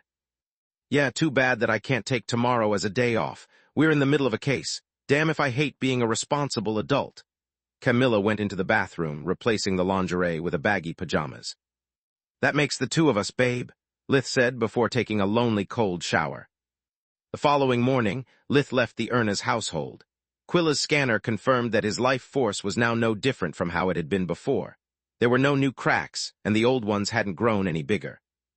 Once he was back into his tower, Lith took all the loot he had gained from Quilla out of his pocket dimension, letting Solus prepare their forge while he called Protector. "Scourge, what happened to you? I tried to call you multiple times to remind you of your promise. At first, Celia bugged me because she thought you were avoiding us, but over time she got so worried about you that she almost forced me to visit your parents and ask them about your whereabouts." Protector was relieved from hearing Lith's voice. As long as the owner of a communication rune was alive, their rune would remain, but not seeing Lith's amulet active for a month had brought Protector to the point of thinking that he was held captive and unconscious. Lith told all about the events in Quilla to Protector, explaining that going deep underground had blocked all communications. Life in the wilderness was quite boring, so Celia's hologram appeared as well, sitting on Ryman's lap along with their children, listening to Lith's story as if it was a fairy tale. Lith was amazed by how quickly Protector hushed the kids' ears during the most gruesome parts. Then, Lith asked for their help. "I would like to introduce Camilla to the four of you." "Well, any kind of company is most welcome, but can I ask you why? I thought you wanted to keep your life as an awakened a secret," Celia asked. "And I mean to keep things that way. Learning about awakening might put her in danger. My issue is about leaving her in the dark about my other half as Protector did to you. In a while, we'll have our 1-year anniversary. I don't think it's fair to drag things this long without giving her the opportunity to decide if she wants to stick with me or find someone more normal." Lith sighed. "You are the only mixed couple that I know, and seeing how she reacts to your situation would greatly help me to understand how open-minded she is." "So you're asking us to reveal our secret before gambling on yours?" Celia asked. Lith hadn't shared his hybrid nature with her, but the Huntress had actually guessed a lot from the subtext. "Yes," Lith nodded. "Fine by me. What about you, dear?" Celia asked Protector. "Wait, what?" both men said in unison. Ryman trusted Lith so much that any friend of his was also Protector's friend, otherwise he wouldn't have revealed himself so easily to Freya. "Why so surprised? It's obvious that I'm interested in checking if all humans are scumbags. You are now in the same situation my children will be in a few years. I'm not doing it just for you, but also for my family. By the way, if she breaks up with you just because of what one of your ancestors did, she doesn't deserve you," Celia said, believing that Lith carried the blood of an ancestral emperor beast. "It's kind of more complicated than that," Lith replied. "Are you going to tell me?" "Not now, otherwise she would be the fifth one to know, which would make things even harder for her, especially considering that my ex already knows." "Slow down. Are you saying that you already found a girl who accepted you in the past?" Celia cut him short. "Yes. Actually, two," Lith thought, since he considered Solus a girl too. "And you let her go? I'm not going to lie, kid. That was a dick move on your part. When do you think you'll bring her here?" "As soon as I can. She has a full-time job, and so do I. Finding the right time might be tricky. I plan to do that first and then visit Falul. As you can see, I haven't forgotten about my promise." After another bit of chit-chat, and receiving from Celia the magical equivalent of a grocery list of enchanted items she wanted as a spontaneous gift for her troubles, Lith joined Solus in their forge. She had already placed several cheap swords and all the lower-grade mana crystals in their possession above the obsidian table that they employed for their experiments. She was in her humanoid form, wearing a simple blue dress with a knee-length skirt. "I hope that after our bodies fully regenerated, I would look even a tiny bit more human, but I'm still glowing like a frigging bedside lamp," she sighed. "My physical appearance must be linked to my mana core." "Well, you still look gorgeous," Lith said. "Are you sure you don't want a body? With my current knowledge about constructs, undead, and even body swapping, we could easily fetch you something." "Damn sure. Now let's get to work. I've already organized a few things for you to look at. First, the Odie's runes on the blade are more advanced of those we found in Huriol since they don't glow, but I think they are also less powerful. I've drawn you a comparison between all the rune-engraved weapons we managed to examine with invigoration, including Floria's." "What, when did you do that?" Lith was flabbergasted. That was the kind of dirty trick he would usually employ, something that he wouldn't expect from the kind-hearted Solus. "The moment we got stuck in Qulla's lower floor, and the life of everyone depended on you. I studied all the artifacts left around while the others rested. I did it only because I thought that learning about runes might boost our chances of survival," she replied as the lights in the tower turned red in embarrassment. As I was saying, even though the Odie blade has a pseudo-core as strong as Floria's, the entirety of its surface is covered in runes, whereas Orion used barely 30 runes in total. Are you telling me that Orion is already able to do much better than the Odie? Lith's shock almost made his mouth fall on the floor. Well, it's no surprise if you consider that he is likely to use state-of-the-art magic, whereas the Odie stopped making any advancement centuries ago. Floria's blade is just made of orichalcum, yet it would have been able to take the Odie on equal footing, even if the other one used an adamant sword. The main difference between the two weapons is that the Odie's was designed akin to a mana blade. By pumping the mana they received from the reactor into it, the sword can be turned into the rough equivalent of a laser blade. Solus explained. I wish I could imprint it and discover its powers. It would be a huge step in understanding how runes work with different enchantments. I can't even fuse it to retrieve the damn adamant. Lith cursed the Odie and their self-destruct mechanism. Maybe and maybe not, Solus said with a triumphant smile. Rather than give it away to the Griffin Kingdom in exchange for pocket money and a handshake, we might as well try to purify it with origin flames. Chapter 742, Plans and Blueprints Part 2. Great thinking. My control over origin flames is still crappy, but since adamant is very resistant and hard to find, we might as well try and see if it can withstand the flames. Maybe adamant will be destroyed like normal metals, but maybe it could be just cleansed from the previous incantation. This will have to wait, though. I'm not going to use origin flames for a while. I don't want to take any chances of weakening my life force before it fully recovers, Lith said. Right, I'm sure that your decision has nothing to do with you not getting laid once since your return. Solus's voice oozed sarcasm. Lith dodged the question by starting to craft runes, stumbling upon their first hurdle. Engraving one rune at a time seemed to have no effect. They would retain his mana just for a few seconds before turning into just a fancy inscription. He then tried to use bonding to give the blades a mana flow of their own, yet the runes engraved before the bonding remained inactive, whereas the ones engraved after the procedure would actually weaken the item's mana flow. Seriously, what the fuck? Lith said after wasting quite a few crystals. He could buy the blades in bulk, but mana gemstones were another story entirely. Yandra said that runesmithing is part of the preparatory phase, then why does nothing work? Remember that we are attempting to reproduce the work of fake mages. They can't do things in steps like we do. Maybe if the network of runes isn't complete, it can't hold the power they are imbued with, Solus pondered. I disagree. Look at this junk. Lith showed her the blueprints of the only 3 rune-engraved swords they had, pointing at the old blades. I could understand if we were talking about Orion's blade, but the others. Both swords are covered in so many runes that I can't think of a single fake mage with enough mana to carve them all at once. Sure, the Odie had the reactor, but this blade was clearly crafted before its construction was completed. With runes, adamant, and infinite mana at their disposal, the Odie would have never settled for such a small pseudo-core. Fine, do you have any better idea? Solus tapped her foot, her hands were planted on her hips. No. Then give mine a try. Since it was still early in the morning and runes were his new priority, Lith did as instructed. He reproduced the runes of Hariol's sword, which had the simplest rune pattern among those at his disposal, on a new one down to the last detail. The result was impressive. All the runes shone with power, not only retaining the mana Lith had employed, but also absorbing the surrounding world energy to empower themselves. Soon they were even stronger than both Lith and Solus had predicted they would be. Told you so? Lith said, throwing his latest failure inside the safe room.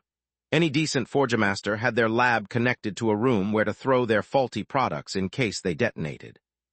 Unlike most of his colleagues, however, Lith had Solus put a reinforced glass between the lab and the safe room, so that he could observe the deterioration process of his creation until its bitter end. It had allowed them to more easily understand what had gone wrong and why. Lith used the technique he had learned during his stay in Kula, making invigoration move through the stone of the tower so that he could study the sword with his breathing technique from a safe distance. In normal circumstances, it would have been an impossible feat. The further the subject was, the fewer details invigoration would perceive, to the point that even life vision would be better. Yet the whole tower was part of Solus's body, and she was in turn part of Lith. It greatly boosted his new abilities' range and effectiveness, plus Solus could replay all the events he spectated, allowing him to focus on different aspects of his failure just by performing an experiment once. Yeah, but it was worth a shot, Solus said. She had never expected to succeed at the first try. There was a reason why runes were a state secret that not even most awakened were aware of. Any idea what's gone wrong? Off the top of my head, at least a dozen, Lith replied. Hey, that's my shtick. Just to be sure, I'll try out one of the spells that Floria has marked as mere teaching props. Lith ignored Solus's remark and took the booklet out of his pocket dimension. Some of the simplest enchantments had pictures showing what the final result would look like. Lith couldn't read the ancient language, nor had he found a dictionary for it. But now that, thanks to Floria, he knew it wasn't anything dangerous, he could try and replicate the depicted runes. To not waste any more materials, he used a stone slab as a medium and engraved the words of power according to the scheme in the booklet with his own mana. Once again, the runes started to grow more powerful and unstable by the second, but since there were much fewer of them, the safe room was useless. The resulting explosion shouldn't be able to harm him. Do you see that? Lith pointed at different runes that were pulsating in unison. Yes, Solus said, turning back into her wisp form and storing her dress. She had no skinwalker armor, and she loved her clothes dearly. It appears that there are at least 2 different sets of runes. Each set tries to connect with its components, but they both fail because the mana pathways they create mess with each other and cause the energy to overload. My thoughts exactly. What we believe to be a bunch of separate objects are actually all part of the same structure, like an oversimplified array. Lith tried to store the stone slab inside his pocket dimension before it detonated, but to no avail. The haywire energy was rejected by his storage space.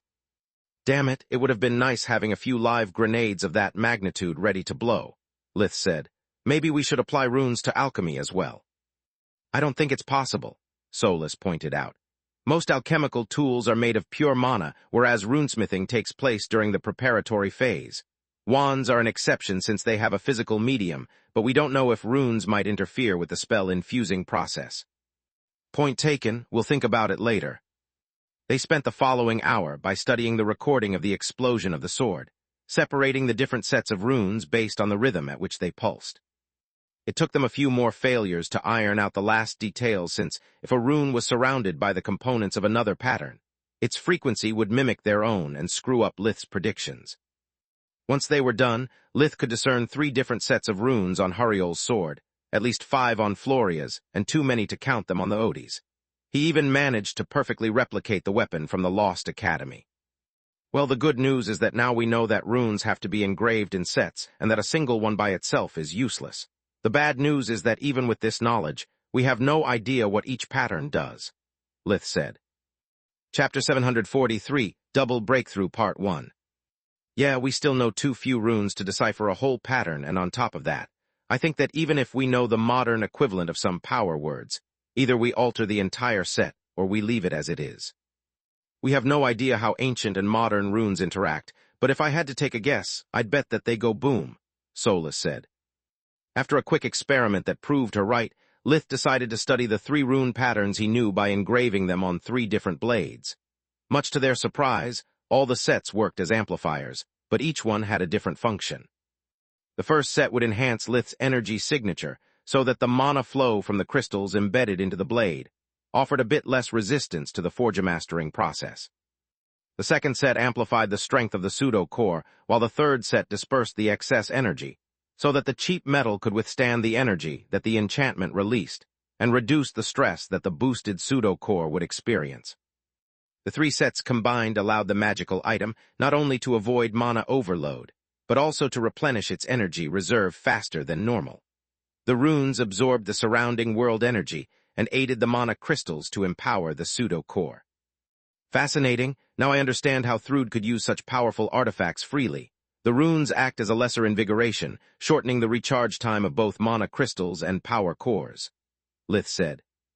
Yeah, too bad that we know only bottom-tier sets of runes, and we don't have a copy of Floria's sword to detonate. Solus was cut short when Lith suddenly doubled over in pain. Not now, damn it, he said while a familiar burning sensation rose from his mana core and moved towards his throat. Lith knew that his breakthrough was close, and that the more mana he employed, the sooner it would happen. What he had failed to take into account was that, while he was inside his tower, part of the energy from the underground mana geyser flowed through his mana core, further speeding up the process.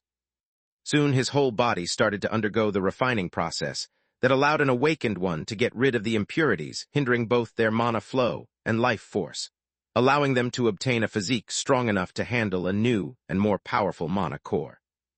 This time, however, things were different. At first, Lith puked a huge amount of tar-like substance that had reached his core. After that, the deep blue core became brighter and started to pulse like a star. By my maker, now I understand what impurities are for and why Tista needs helps every time she makes a breakthrough. Impurities are a double-edged sword that both protects and damages the body. On one hand, they hinder a person's development and enhance the signs of aging, but on the other hand, they are a natural inhibitor of the mana flow. Without them, normal people would die the moment their bodies are not strong enough to bear the power of their own cores. Soulless thought. Impurities move toward the core because the closer they get, the more effective they are, and once the core gets rid of them, the body is forced to evolve or die. Removing Tista's impurities, while she grew up, made her develop a body that doesn't need to break as much as a normal person's would to be refined. At the same time, however, because she has too few impurities, the process is more violent and quick compared to Lith's. To help her to survive her next breakthrough, we need to force her body to produce more impurities, whereas Floria's case is the opposite. We must remove part of her impurities and force her body to rearrange itself enough to not get broken beyond repair when she awakens. Lith's now blue mana core sent one pulse of energy after the other, like a beating heart. Each wave hammered at the impurities present in the rest of his body, forcing them out. First, his hair and nails fell entirely. Then his muscles were ripped, and his bones broken so that the impurities hidden even in the innermost layers of his body were laid bare and expelled. His body kept breaking and reforming non-stop, as if a rough surgeon was working together with a merciful healer to excise the black masses infesting every fiber of Lith's being. Thanks to the fight with the Odi and having a much denser body, this part was relatively easy and less painful than his last breakthrough. Alas, his inner organs proved to be more difficult clients. Even shutting down one of them at a time was a near-death experience that put Lith's endurance to the test. The only silver lining was that each time one of his organs was reformed, it would greatly improve the amount of mana and life force that flowed through his body, making the recovery of the other organs faster. "It's really amazing," Sola said. "Now each one of your organs, your skin included, is an extension of your mana core. We could even rename them mana organs since now everything you do is actual magic." "Yeah, but if my brain has already gone into the dryer, why do I still feel like crap instead of just tired as usual?" Lith asked. His skin, nails, and hair had already finished regenerating, so the body refining was supposed to be over. The answer came in the form of a new series of spasms that caused him to shapeshift uncontrollably back and forth from his human to his hybrid form. "This doesn't make sense," he thought. "This form is mostly made of energy. It doesn't even run on blood. What kind of impurities can it have?" Lith's 7 eyes, even those that were still closed shut, shed black tears while his scales fell off as if he was a molting bird, revealing a fiery red skin lying underneath his hardened shell. Yet unlike the human impurities that would just leave Lith's body, all the so-called defective parts gathered up on the side of his head and at the end of his spine before bursting into flames. Where before there was nothing, small curved horns and a short tail appeared. New, thicker scales replaced the old ones while 3 rays of pure elemental energy erupted from Lith's opened eyes, flushing out more and more impurities. Lith's hybrid form was born from an already evolved body which possessed a powerful core, so it was perfect. What it lacked was the ability to channel the full power generated by the constant battle between his Emperor Beast and Abomination life forces. Lith's hybrid body was too small and weak to withstand the full scope of such powerful conflicting energies. Lith's human body would break just to be reshaped into a more suitable host for his core, whereas his hybrid form was forced to grow so that it could unlock its true potential. Emerald flames suddenly burst out Lith's every pore, but instead of hurting him, they nurtured his scaled body, making it grow bigger and taller until it almost stood 3 meters, 910 tall, before reverting to his normal height. Once everything was over, even though Lith had just spent 3 full days resting, he was on the verge of starving, incapable to move a muscle. Chapter 744, Double Breakthrough Part 2. Quilla saved your life by forcing you to rest for 1 more day. If this happened yesterday, your life force would have shattered. Now instead, it's stronger than ever. Solus said, observing with invigoration how the boundaries between Lith's mana core, body, and life force had become thinner. The two different kinds of energy now flowed through his veins along with his blood, making him different from normal humans. "I know," Lith stuttered. "Solus promised me that no matter what, you'll wake me up for dinner." "Yeah, sure. What could the changes in your body possibly matter compared to a night of wild, steamy, hot sex with your girlfriend? By the way, I take back what I said yesterday. I'll stay here in Lucia while you have fun. There's no reason for me to." "I'm hungry," he cut her short before fainting. "Oh yes, there's that too," Solus said while carrying Lith on his bed with spirit magic. She had developed the nutrients potion exactly for that kind of situation, where invigoration couldn't help Lith, and feeding him the old-fashioned way was impossible. They tasted like crap and smelled almost as badly, but it was much easier administering them to an unconscious man rather than feeding him a full-course meal. Solus's mouth almost fell to the ground when she noticed that Lith was absorbing the potions like a dry sponge water. "Damn it, the mana geyser is boosting his metabolism to the point that if I don't keep the nutrients coming, by the time Lith wakes up he'll look like a monk after a month of fasting." Invigoration could do nothing to help Lith recover faster, and even if it could, Solus wouldn't have used it. She hoped that the changes both of his life forces had experienced could heal the crack that cursed Lith to a shorter lifespan, or at least get rid of death vision. It wasn't a skill so much as a curse that made his life miserable and constantly drained his focus, just to keep the visions at bay. Only when he was alone with Solus inside the tower could he relax without worries. That or when he was alone with Floria. "It really irks me to no end that I'll never know if it's just because I'm seemingly immortal or because Lith has feelings for me as deep as he has for her. Right now, even the members of his family suffer from death vision if they are further away than 3 meters. He never allowed himself to see if things work the same for Camilla as they do for everyone else he loves, or if she's an outlier like Floria. I guess it would mean a lot, and Lith doesn't want to second-guess their relationship," Solus thought. She remained by Lith's side until his condition stabilized, feeding him potions and checking on his life force from time to time with the scanner spell. Yet the cracks remained, and even though his body brimmed with vigor, the amount of life force Lith had remained unchanged. Solus sighed, saying goodbye to her broken dream before using both invigoration and mana sense on Lith. Now both his liver and kidneys were capable of detoxifying most harmful substances, as if they were a Tier 2 cleansing spell. With each regular breath Lith took, his lungs drew bigger amounts of world energy than before, filling his chest with mana that his heart would pump through his whole body, along with thin streams of life force that enhanced his recovery abilities. Only when she was certain that the breakthrough would cause Lith no harm did Solus leave his bedroom, calling her friends to make plans for the night. Space. Uninhabited island in the middle of the ocean. Ligon had failed to understand why his long-lost daughter had gone to such lengths to prevent him from tracking her position, at least until he took a good look at her. He couldn't use Soul's vision, AN, the Guardian's ultimate form of life vision, on a hologram, but all of his regular senses picked more than enough anomalies to make him suspicious. Xenagrash, who he knew as Zorith, was supposed to be already dead, or at least very close to the end of her lifespan. She had chosen the human nature, so even if somehow she had managed to awaken on her own, there was only so much time it could have bought her. Yet her body was full of vigor, her skin didn't show any sign of aging, and even her heart was off. Mostly because he could hear 2 of them, beating rhythmically like war drums into his ears. Her body was too slender, her movements too gracious to be human. "Let me guess you are one of those abominations who fused with their monster doubles and yours was a troll. How can you have stooped so low?" Ligon asked. Xenagrash cursed her bad luck. She was aware that tricking her father was a fool's errand, but she had hoped that her deception would at least last the few minutes she needed to obtain a few answers from him. "Nailed it in one. Sorry, Dad, I know I've always been nothing but a failure in your eyes. I guess it's better to end this conversation right now." Her voice was honest. Since the call had started, Ligon didn't perceive an ill intent coming from her. Zorith's words stung hard, reminding him why he had such a poor relationship with most of his children. Too often in the past, he had treated them as a guardian would rather than a father, something that he had tried to correct in his relationship with Melia. "Why do you say that? I've never considered you as a failure," he said, trying to stop her from ending the call. "Oh, please, you could never forgive me for picking my human half over yours, or the fact that even though I grew in your cave, I wasn't able to awaken by myself like so many of my siblings did." Xenagrash's finger was still above Ligon's rune, yet she couldn't find the strength to push it.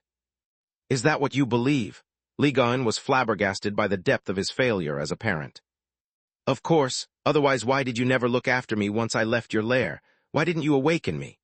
Her voice didn't sound like that of a murdering monster so much as that of an abandoned child. "Because with both your words and actions, you made it clear that you wanted to have your own space. As for the awakening, do you realize how short a human's lifespan is? If you had chosen to be a dragon, I would have had more time to understand your character. Awakening someone is a big deal, and you were so hot-headed that I feared that power would get the better of you. The state you're in just proves that I was right," Ligon said, his voice shaken like it didn't happen in centuries.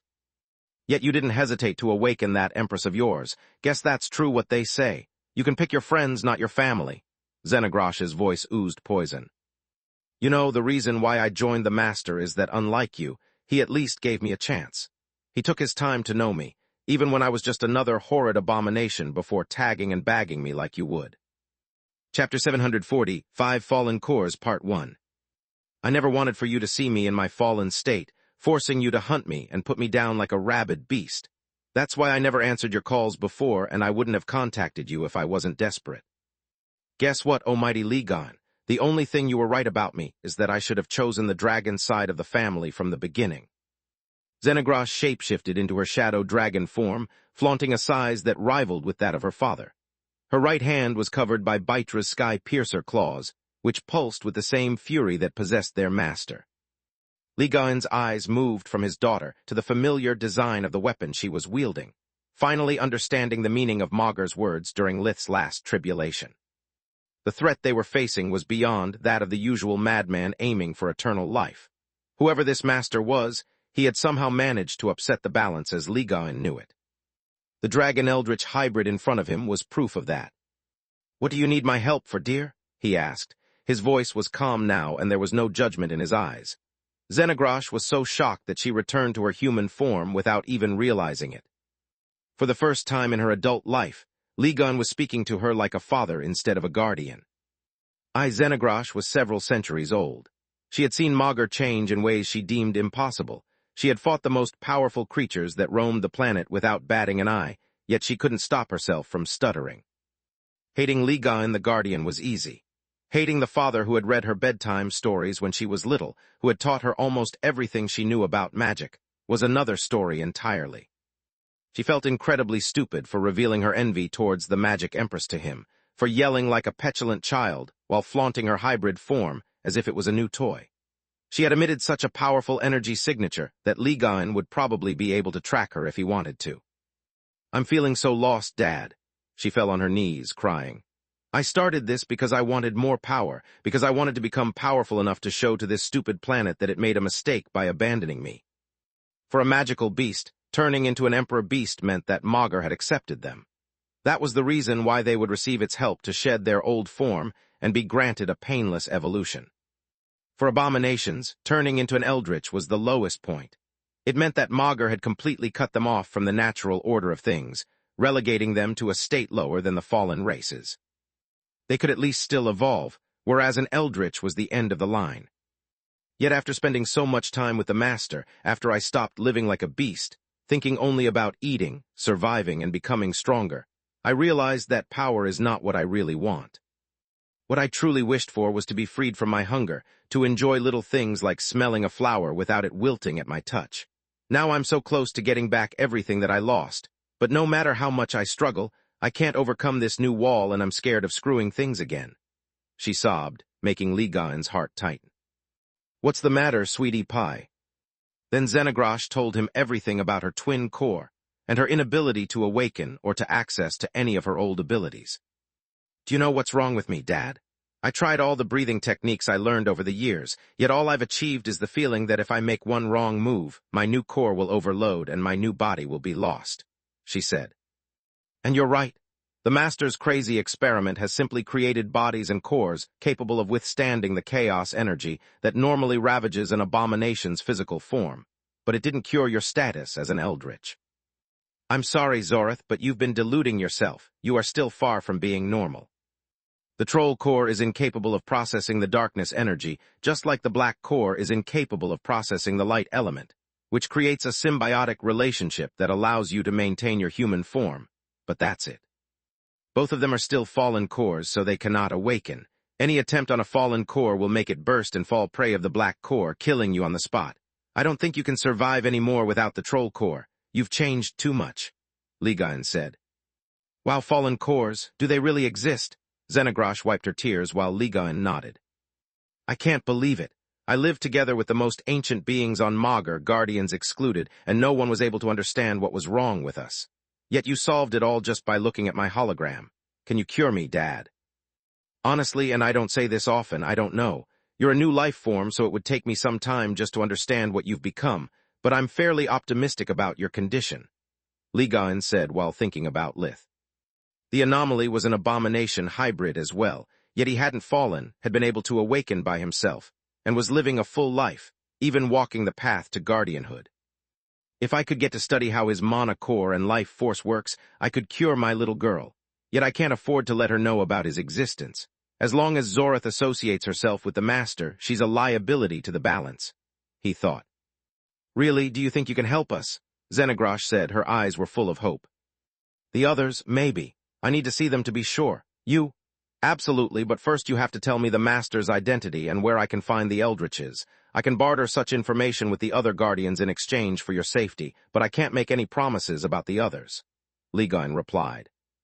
Are you really asking me to betray my family and the only person who ever gave a damn about me since the day I fell?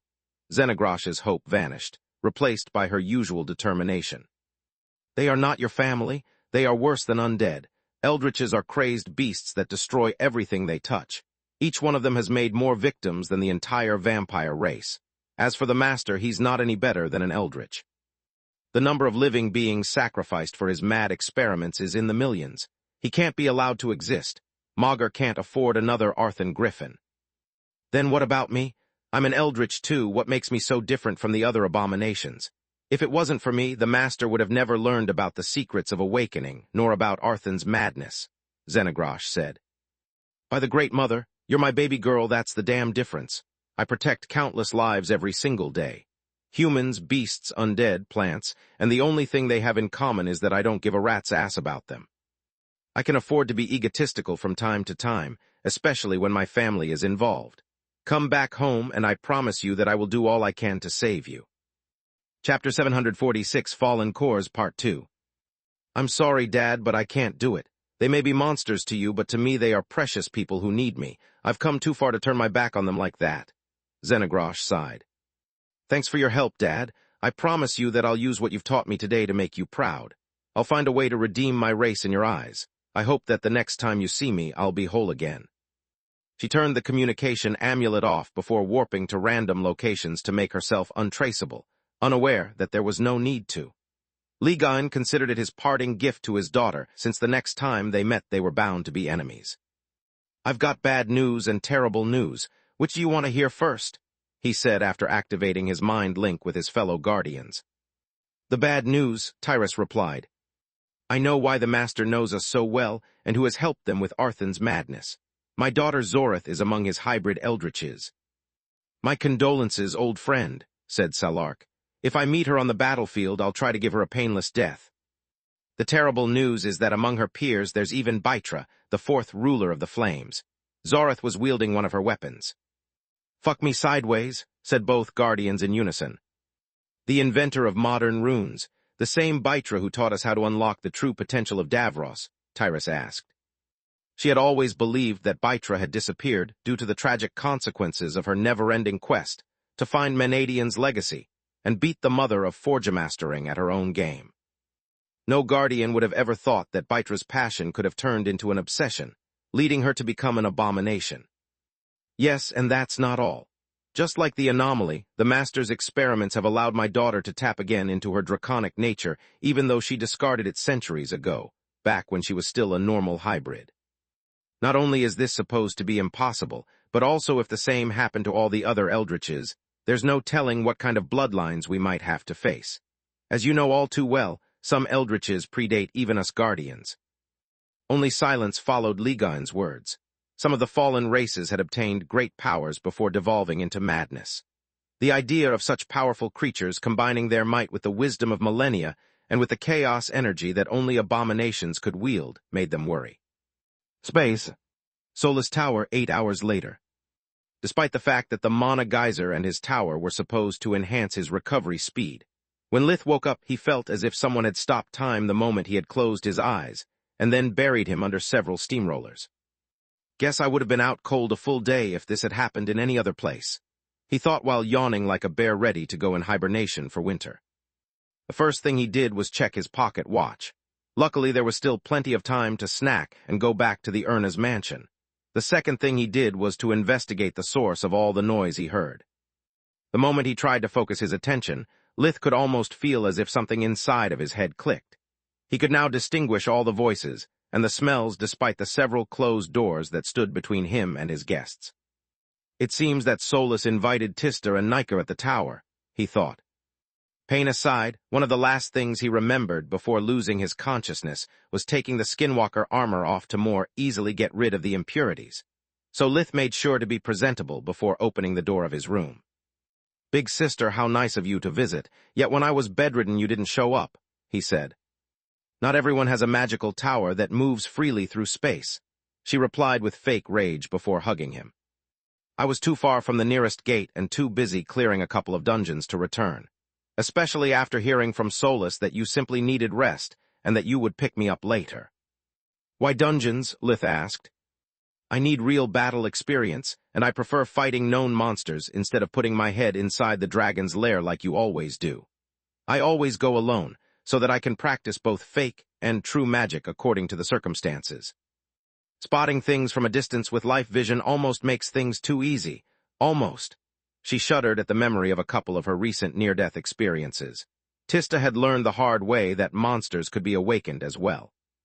"Hi, sweetie," Nika said, and judging from the red content of her glass, she was being literal rather than flirty. "Gods, you smell delicious." "Thanks, I guess. What's all the ruckus?" "Solus wants to beat the crap out of me. She says that it's the best way to temper my body and fill it with impurities to delay my next breakthrough as long as possible," Tista replied. Solus then brought Lith up to speed about her most recent discoveries, about the body and mana core refinement process. "Excellent news. This will allow us to greatly improve Floria's survival chances. By the way, how do you feel, Solus?" Lith asked. "The quality of my nourishment has greatly improved, but even though I used accumulation during the last few hours, it's too soon for my own breakthrough. I really hope that something will happen the moment I graduate from deep to pure green," Solus said. "Excellent news, my ass," Tista said, interrupting their daydreaming about the content of the second floor of the tower. "I'm not a fan of pain. To add insult to my future injuries, I will not even be allowed to use invigoration after getting beaten, since it would rejuvenate my body and make most of the imperfections that light magic leaves disappear." "You can always use darkness fusion," Lith shrugged. "Also, I think that it's better to be prepared than dying the moment you experience a breakthrough during our absence." After eating enough food so to stave off his hunger, Lith and the girls practiced together Silverwing's hexagram. After seeing the wargs use it as a learning tool for Awakened while they were under Tezca's influence, Lith had applied the same method to both groups he supervised. Solus's friends and the Emperor beasts living inside the Tron woods that he had awakened would regularly practice the array. It served as both a means of defense and to learn the finesse of manipulating different elements. Usually it required one person for each element, and there were only 4 people in the tower, but with Lith's level of mastery, managing 2 elements at once was an easy job. The exercise required that the awakened ones practicing the spell would cycle the control of all elements while keeping their mana output at the same level. For Tista, it was an opportunity to learn by imitation how Lith handled his mana flow. Solus was at Lith's level in terms of control over the elements and magical knowledge, but she appreciated the training to build teamwork. She hoped one day to be capable of leaving the tower and experience the world together with her friends. Chapter 747, Deep Bonds Part 1. With her weak mana core, Solus was the benchmark of the group, except when it was Nika's turn to handle light magic. It was always a vexing experience for the vampire and her blood core, requiring her to feed often. Yet she needed to do it in order to better understand the powerful darkness magic that flowed inside her body instead of blood. Usually, Lith would use the gathering to share his knowledge and further strengthen his foundations of magic. But this time, he focused on himself the most. The problem with breakthroughs was that he needed to get used to his new strength, both physical and magical. The array exercise allowed him to learn about the changes his mana core had undergone, and how to regulate his mana flow without causing an explosion while trying to light a match. After a while, he and Soulless Tower warped back to the Urna's mansion. He needed to make sure to not kill the next person he hugged, and Orion's training dummies, which had the same durability of a human body, were the perfect subjects. Much to his surprise, the guards at the gate had a message for him. "Great Mage Verhen, you have visitors from the army waiting for you in the lounge, yet Lady Quilla needs to speak privately with you before anyone else. She's been pretty clear about this point." Lith nodded and went to Quilla's room, where according to the guards she was waiting for him. "I wonder what she needs me for. I doubt she has already made up her mind about me being a hybrid. It's more likely to be related to the army's envoy. Probably she wants to make sure that our versions about Quilla's events match," he thought. "I've got your message. What's the emergency, Quilla?" Lith asked. "I never got the opportunity to return this to you," she replied, handing back to him the book about the mana reactor. Quilla was so nervous that she was unable to stop fidgeting. Even folding her hands didn't help. "That's hardly a reason to be worried," he shrugged. "No, you don't get it. We're about to give our report. If I hand this book to the army, they'll ask me where I got it. Since I was held prisoner, I'll be forced to tell them that I got it from you." And Lith kept missing her point. "And once the army explores Quilla and founds the safe near the Odie's life pod, they might wonder if such a big container was really meant for a single book. In their shoes, I would expect to find all the information regarding all the Odie's successful projects, not just one." "You could end in trouble because of me," she said. "You're right," he nodded, moved by her concern. Her brain seemed to have a hard time making a decision about their friendship, but her heart didn't seem to care. "Thanks, but there's no reason to worry. I was going to hand over to the army everything that I found back there anyway. That kind of knowledge, it's toxic, but it's not up to us to decide what to do with it." "You're really a genius, little one. There were really 3 books in that safe," Lith said while ruffling her hair out of habit. Back then, he had been in too big of a rush to hide the safe before the fight, and there had been too many witnesses once he had regained consciousness. He couldn't expect everyone to be dumb, blind, and deaf, so he knew all along that it was a matter of time before he would be forced to choose between giving up on the tomes or being charged with treason. Lith had already copied the contents of the body-swapping book, so he no longer needed the original for his purposes. Quilla became stiff under his touch, yet she didn't push away his hand. "I've done my best to read and translate the book about the mana reactor, to make sure that there's nothing written in there that might help you with your life force," she said. "Thank you for your kindness, but it was clear that such a monstrosity couldn't help." "I couldn't be sure until I read it," she cut him short. "Countless times wrong things have been modified to do some good, but sadly this is not the case. You were right, the reactor can only be used to produce mana, not life force. By the way, these are the Odie dictionaries that I've compiled during my studies. Some of the terms they use do not have an equivalent in our language nor in modern magic, so most dictionaries can help you translate a poem, but most of the magical jargon gets lost in translation." Quilla handed a couple of books thick enough to stop more than one bullet to him. "Feel free to borrow them. Aside from you and me, no one knows that I wrote these vocabularies." Quilla had never underestimated Lith's intelligence, so she was well aware that he might as well have made copies of whatever he wanted. It was her way of telling him that if he needed to research the Odie language, the army might take notice if he started to consult Odie magic dictionaries, and that even though she wasn't sure if she wanted to help him, Quilla didn't want him to get caught either. "What are we going to say to the army's emissary?" she finally asked. "The truth, well, mostly," he quickly added after noticing her flabbergasted expression. "We'll tell them that we defeated that monster together and that I did most of the job. Damn, this really feels like being back at the academy." Lith's attempt to make her laugh failed. Quilla's expression became even more serious and her feet restless. "Is it because you're not human that you're this strong? Like when you saved Uriel from the assassins or when you killed the abomination in the forest?" she asked. "No, I told you, I wasn't able to shapeshift back then," he replied.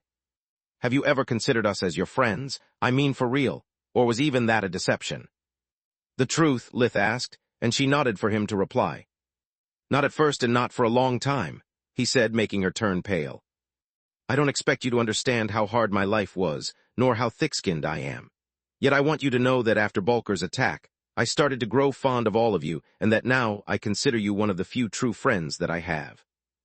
Lith stored the dictionaries inside his pocket dimension, and then told Quilla how he was going to explain the fight with the Odie to the army's envoy. She was amazed by how short and precise his report was, not finding a single weak point in it. Lith and Solus had prepared it together, interrogating each other in turn to find plot holes in their story. In the doctored version of the events, once the mono reactor had been shut down, the three of them had employed hit-and-run tactics to make the enemy ran out of juice by exploiting the Odie's need to take them alive. In this story, Floria had detonated the body-swapping machine only to inflict the death blow. It explained everything, from how they all survived to all the battle marks that remained in the room. Chapter 748, Deep Bonds Part 2. To make everything fit, the only thing they had to lie about was how much mana was left in the reactor. Once Lith went to meet his guest, he was surprised to see that Constable Griffin had come to see them in person. Not only because sending a member of the royal family was a clear indicator of how serious the events of Kula were considered by the army's upper echelons, but also because a constable meant more an interrogation rather than a report. Lith wasn't worried. Floria knew what to say because they had discussed the matter when he had gone visiting her the previous day, and even if Quilla was still on the fences about how to react to his nature, she had just proved how much she cared for him. The butler led Lith to the tea room for esteemed guests, where Gianni, Orion, Floria, and Constable Ernest were waiting for him. It wasn't the tea room the family normally used. Its furniture was more formal and the seats more spaced between them. Comfortable padded red sofas and chairs were arranged around a white elliptical oak low table. A soft white and silver carpet covered the floor, preventing the moving chairs from making noise and muffling all the sounds that the servitude might make while serving the guests, so that nothing could disturb the conversation. The east wall consisted of a glass wall that allowed the morning sun to illuminate the room and make the many silvery ornaments spread throughout the room shine like jewels. On the west wall, there was a huge fireplace surmounted by a huge mirror with a golden frame that covered most of the wall. Lady Tyrus was exactly as Lith remembered her. Time didn't seem to have any effect on her appearance. Finding the whole family assembled for the report was quite odd, but Lith hoped that it was just the deference an old bloodline was supposed to show to a member of the royal family.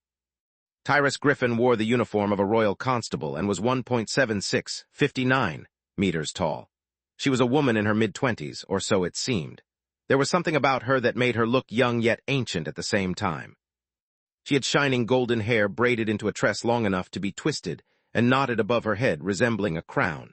Her silver eyes sparkled like stars under the morning sunlight. Most men found her beauty intoxicating, but to Lith it was unsettling.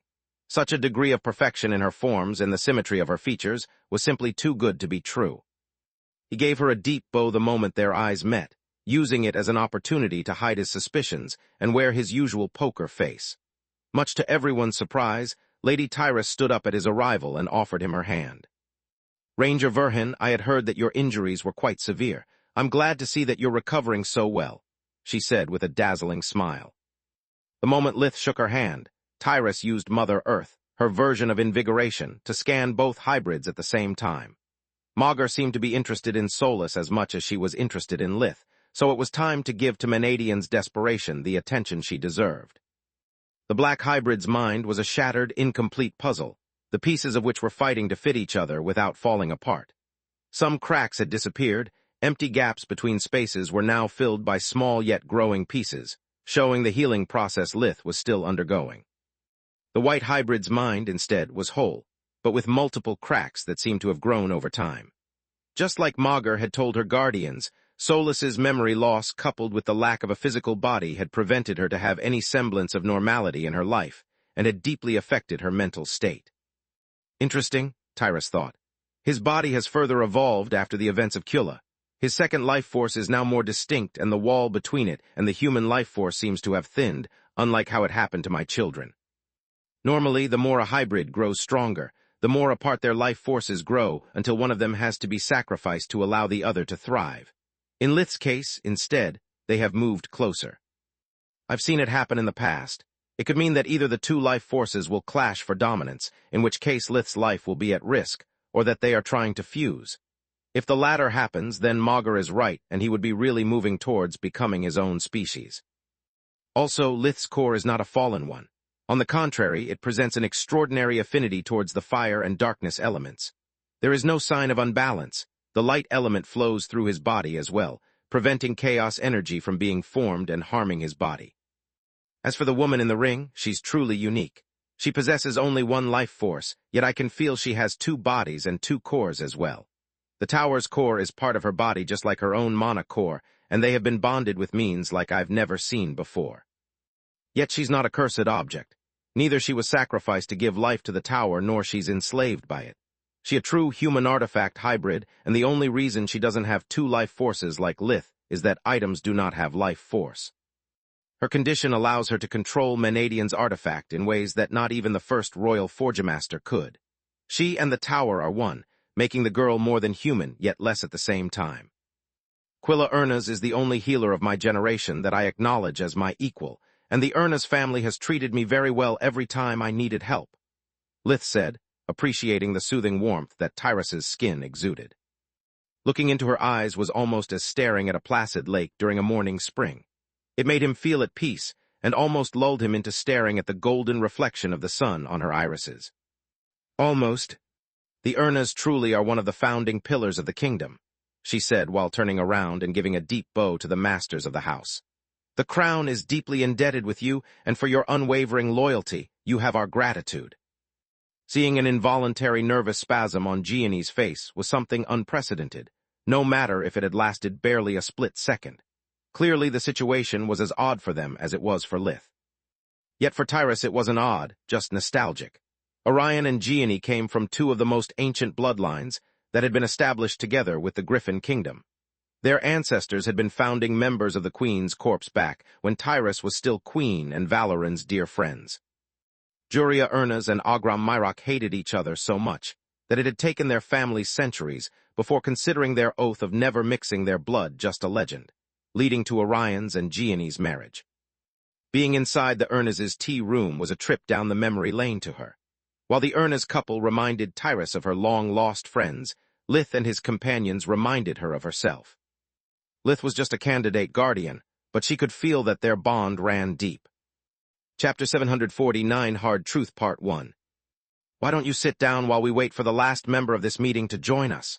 Tyrus said, pointing a padded chair near to Floria at Lith. The Guardian was intrigued seeing that both hybrids were broken beings, even though for completely different reasons. Quilla entered the room soon after Lith. Her surprise was big as well, but her poker face wasn't up with the rest of the family's standards.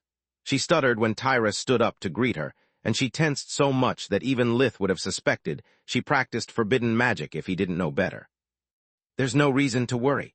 Tyrus chuckled at her reaction, making everyone present swallow a lump of saliva.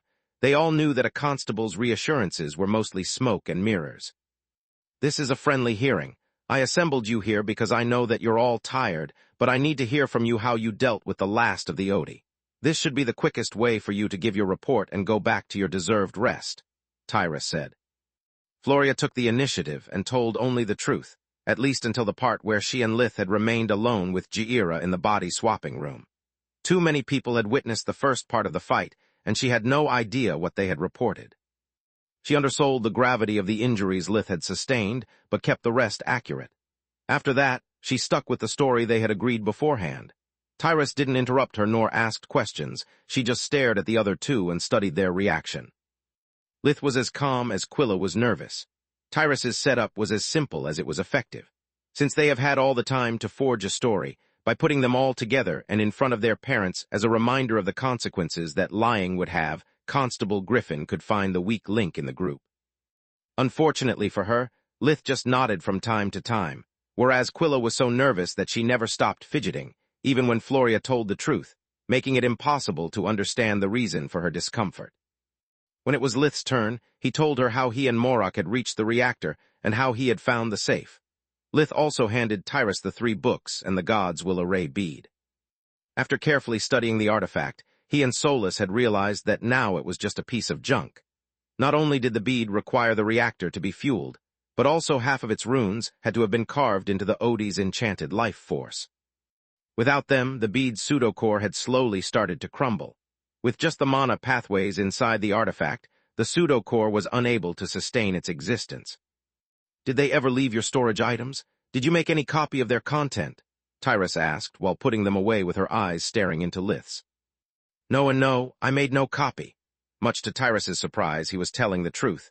When dealing with opponents of Gianni's caliber, Lith knew that even he couldn't afford to lie. That was the reason he had stored them inside Soluspedia, to never have to take them out, and why he had let Solus do all the work. A fight was a messy, unpredictable series of events, so it was hard to discern facts from fiction, whereas simple yes or no questions were much harder to lie about. Quilla told her all about her experience with the reactor and Morok, including the kick which had prevented him from partaking in the final battle. She was quite relieved having to speak nothing but the truth since, just like Lith, they didn't repeat what Floria had already told Tyrus. "I'm glad to hear that despite the dire circumstances you experienced, you've managed to keep a level head. Captain Ernas, you have failed to protect the professors, but judging from the reports of the other survivors, it's already a miracle that so many people made it out of Killer alive," Tyrus said. "The failed mission will go down in your personal file, but it will not affect your career. You have my word. Mage Ernas, you took part in the mission as an assistant, and yet your contribution overshadows that of most professors. I'll make sure that the White Griffin Academy compensates you properly. Ranger Verhen, you have played your role splendidly, yet there is only so much that the kingdom can do to award you, and that's one of the reasons why I'm here. This matter is even more pressing due to the excellent references that Ranger Erie gave you." "Are you still unwilling to claim a land as your own?" Lith nodded. "I suppose that the same stands for your career in the army or the association." More nodding ensued. "Is there anything in particular that you want?" she asked. "I've seen the Royal Forgemasters at work, and I'd love to study their art," Lith replied. "I'm sorry, but no," Tyrus shook her head. "You've been given plenty of chances to become an integral part of the kingdom, yet you always refused, remaining at the fringes of the system. Even right now, you're like a wolf that circles around a village and refuses to be domesticated. The Griffin Kingdom, or any other of the 3 great countries, cannot put a wolf to guard the henhouse. It's too dangerous. I can grant you free access to the Royal Library, mana crystals, anything that money can buy, but nothing more. I've come personally here today to assure you that the Crown holds you in great esteem and hopes that you'll decide to become one of its keystones in the future. Yet right now you are too young, and too many people question where your loyalty lays. The kingdom can't afford to disclose its secret to someone that might use them against it. We would love for you to take this country as your home, but the choice is up to you. Feel free to contact the embassies of the other countries. You'll discover that your situation there would be the same." Tyrus had spectated to the whole fight, so she knew the truth without the need of listening to their reports. Also, she knew that Lith was withholding Rizzo's adamant eternal blade. On one hand, it proved that he was a smart and resourceful man, capable of inspiring the loyalty of those around him. On the other hand, however, it made him a thief that had pushed 2 of the most talented young mages of the kingdom to commit treason. They both knew about the sword, and yet neither of them had mentioned it to protect their friend's secret. Sure, they had no idea what Lith could make out of that sword, but that didn't make him any less dangerous nor their crime any less severe. Yet Tyrus decided to let it slide. She was an enforcer of the change, not of the law. Also, she was pretty sure that Magur had assembled all the 3 guardians of the Garland continent to spectate, even though one would have been more than enough to wipe out the Odi, to make them aware she had plans for Lith. Chapter 750, Hard Truth Part 2. I really hope that Lith understands how important the few years he has left with his friends are, Tyrus thought. Without roots, a man is nothing but a leaf in the wind that life is. My beloved Valoran didn't abdicate to prevent others to discover about his long life. With me by his side, there was no one that could threaten him or our children. He left all that he had fought so hard to build simply because he had no one to share it with anymore. He loved me dearly, and so he loved our children and grandchildren, but after over a century, he couldn't stand being a relic of the past, nor seeing our kids become old while he remained young. Valoran begged me countless times to awaken them, and that was his only plea that I could never fulfill. It broke his heart and almost our relationship. Yet it was Arthan's treachery that killed him. He could never recover from the guilt of having chosen the wrong person to stand on the throne, and it's the reason why he asked me to select the rulers in its stead, even when he was still alive. Before leaving, Tyrus shook everyone's hand and told Lith to call Commander Burian when he had decided about what he wanted as his reward. I must say Salark is right. I have to get out more often. I truly enjoy seeing the kingdom thrive and knowing the descendants of my old friends. Yet Ligon is also right. I must pick another human form. I'm sick and tired of people that check out my ass, make me a marriage proposal, and sometimes do both at the same time. She thought while warping to Salark's home. Tyrus wanted to share her impressions about the two hybrids with her before going to Ligon's place. Since he had heard from Zoreth, he had become obsessed with finding a cure for his daughter. That was definitely out of the ordinary, Gianni said with her eyes semi-closed while she searched her memory. I've never heard of this Constable Griffin, not even after becoming an Archon. To make matters odder, I was certain to know every member of the royal family, yet I would surely remember a person this peculiar. She was so powerful and intimidating that I had a hard time keeping my composure, said Floria. Not to mention that she made me feel like a really ugly duckling. You and me both, sis. Quilla sighed while all the implications of Tyrus's words were slowly sinking in her brain. Not that, I mean how she spoke about Floria's career. It's not a constable work to decide how a failure will be handled by the High Command, no matter if they're members of the royal family or not. Just like the Queen doesn't mess with the army, the King does the same with the association. Yet she spoke on behalf of both of them. Either she is the middleman of the royal couple, or she has been sent here as an eye candy to sway a certain someone, Gianni said while looking at the unfazed Lith. Orion had something to add, but then he remembered about Gianni's presence, and his brain activated before it was too late, allowing him to turn the very poetic words he was about to say about Constable Griffin into a harmless. I told you so, Lith. The kingdom will pay you handsomely for your services, but gold can only get you so far. Otherwise, you can only rely on your own research or a stroke of luck. Lith considered the purple crystals he had gotten from Kulla, his gold coins funds, and the adamant in his possession. A truckload of gold sounds nice, but what I must really aim for are metals and crystals. The mana crystals we found in Kulla are rough since crystal smithing had yet to be invented, but that's the least of my problems. Sure, if Solus is right and Origin Flames can cleanse powerful materials from the residual traces of failed forgemastering attempts, it means that I have enough adamant for both a sword and an armor, plus I can try as many times as I want. Yet not only is that a big if, but it also is pointless unless I find some blueprints for runes. Based on what both Yandra and Orion told me, without runes I can't bond crystals to adamant, and without crystals I can't infuse powerful enchantments, he thought. Well, we got back from barely 3 days. Let's rest and recover before using Origin Flames. I don't want you to lose one more day of lifespan, Solus said. You are right, Orion, but no matter how well the kingdom promises to treat me, I prefer flying solo.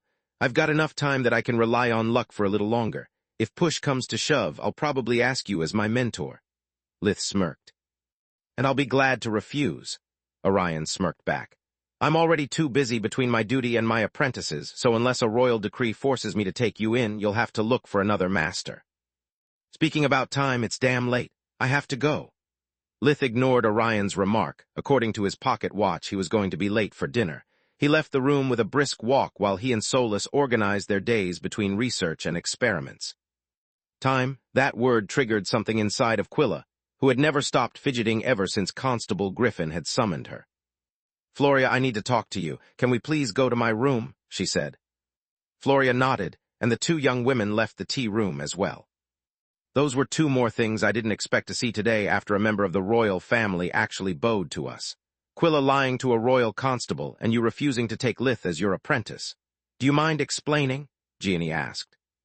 I'll be honest with you. I like the kid mostly because he cares for our girls, but I don't trust Lith farther than I can throw him. He pulled too many miracles out of his ass during the years. First his sister, then Balker, then Nalar, and now this. I mean, he was an extra in the expedition and ended up saving the others. Plus, there's the matter of orichalcum and skinwalker armors. I'm a royal forgemaster for more than 20 years, and I never managed to pull that. Heck, even the royals commissioned some of their equipment from me. The fact that he dumped my little flower is another minus on my book, Orion replied, grunting loudly. Geniuses are just like that, dear. Our daughter faced Nalar as a student as well, and it was her dumping him. Gianni rose an eyebrow at his reaction. To her, Lith was a friend and a priceless asset, the best combination she could ask for. He should have fought for her instead of moping his way out of her life. Also, he's no genius, and we both know it. Manohar is a genius, Balker is a genius, and they are both completely out of it. Lith is too normal to be in their ballpark. He's as magically talented as me and as devious as you are, dear. Chapter 751, Secrets of the Trade Part 1. Lith's achievements make no sense. Floria has trained all her life under my guidance, yet he fought Nalar better than she did, even holding his ground alone. I had plenty of masters, books, and time to refine my art, yet he managed to craft an orichalcum skinwalker armor before me. Aren't you scared of what he could become with proper training? Orion pointed out. I've only two regrets, that Lith wasn't born as our child, and that he is too stubborn to realize his own limits. I'm not afraid of what he might become so much as him dying in another crazy experiment of his. It would be such a waste of potential. Unlike Orion, Gianni knew about Lith's crippled life force, and so did Alina. That was the reason why both women would have liked him to have children, even though for completely different reasons. Alina just wished for his son a happy life, to experiment all the joy that he had gifted to others. Gianni, instead, hoped that Lith would pass down his secrets to his natural heir, and that would create another opportunity for her family to inherit such knowledge as well. Space. Meanwhile, in Quilla's quarters, the young mage couldn't pretend anymore to ignore the elephant in the room. Not now that she had lied on his behalf to a royal constable. Oh gods, what are we going to do now? What if Constable Griffin exposes our charade? Quilla asked, adding a quick pacing to her fidgeting since her legs were unable to stay still as much as her hands. We're not going to do anything. Floria picked Quilla up and forced her to sit down on the bed. Her sister's anxiety was seriously starting to annoy her. You haven't lied, and neither did Lith. I'm the only one who distorted the facts just enough to cover for him. Besides, how could she possibly expose us? There were only the three of us in the underground lab. Yes, but what if Constable Griffin is as good as Mom at sniffing lies? What if the Erna's household ends up paying for our mistakes? Lith kept the sword for himself, and I still lied by omission, Quilla said while holding her own head between her hands. Quilla, we have lied to our parents, to the headmaster, and to everyone else until now whenever Lith pulled one of his miracles. This is hardly the first time we lie to the authorities. What's the real issue here? Floria asked. It's just that it feels so weird. You think you know someone and then you find out that they are another person entirely, if even the term person is still appropriate in our case. Don't get me wrong, I love Lith like a brother, but he is God's. I don't know what he is. How can you be so calm? What we've just done is an act of treason. We have lied to an official of the kingdom and helped a potentially dangerous individual to snatch a powerful artifact.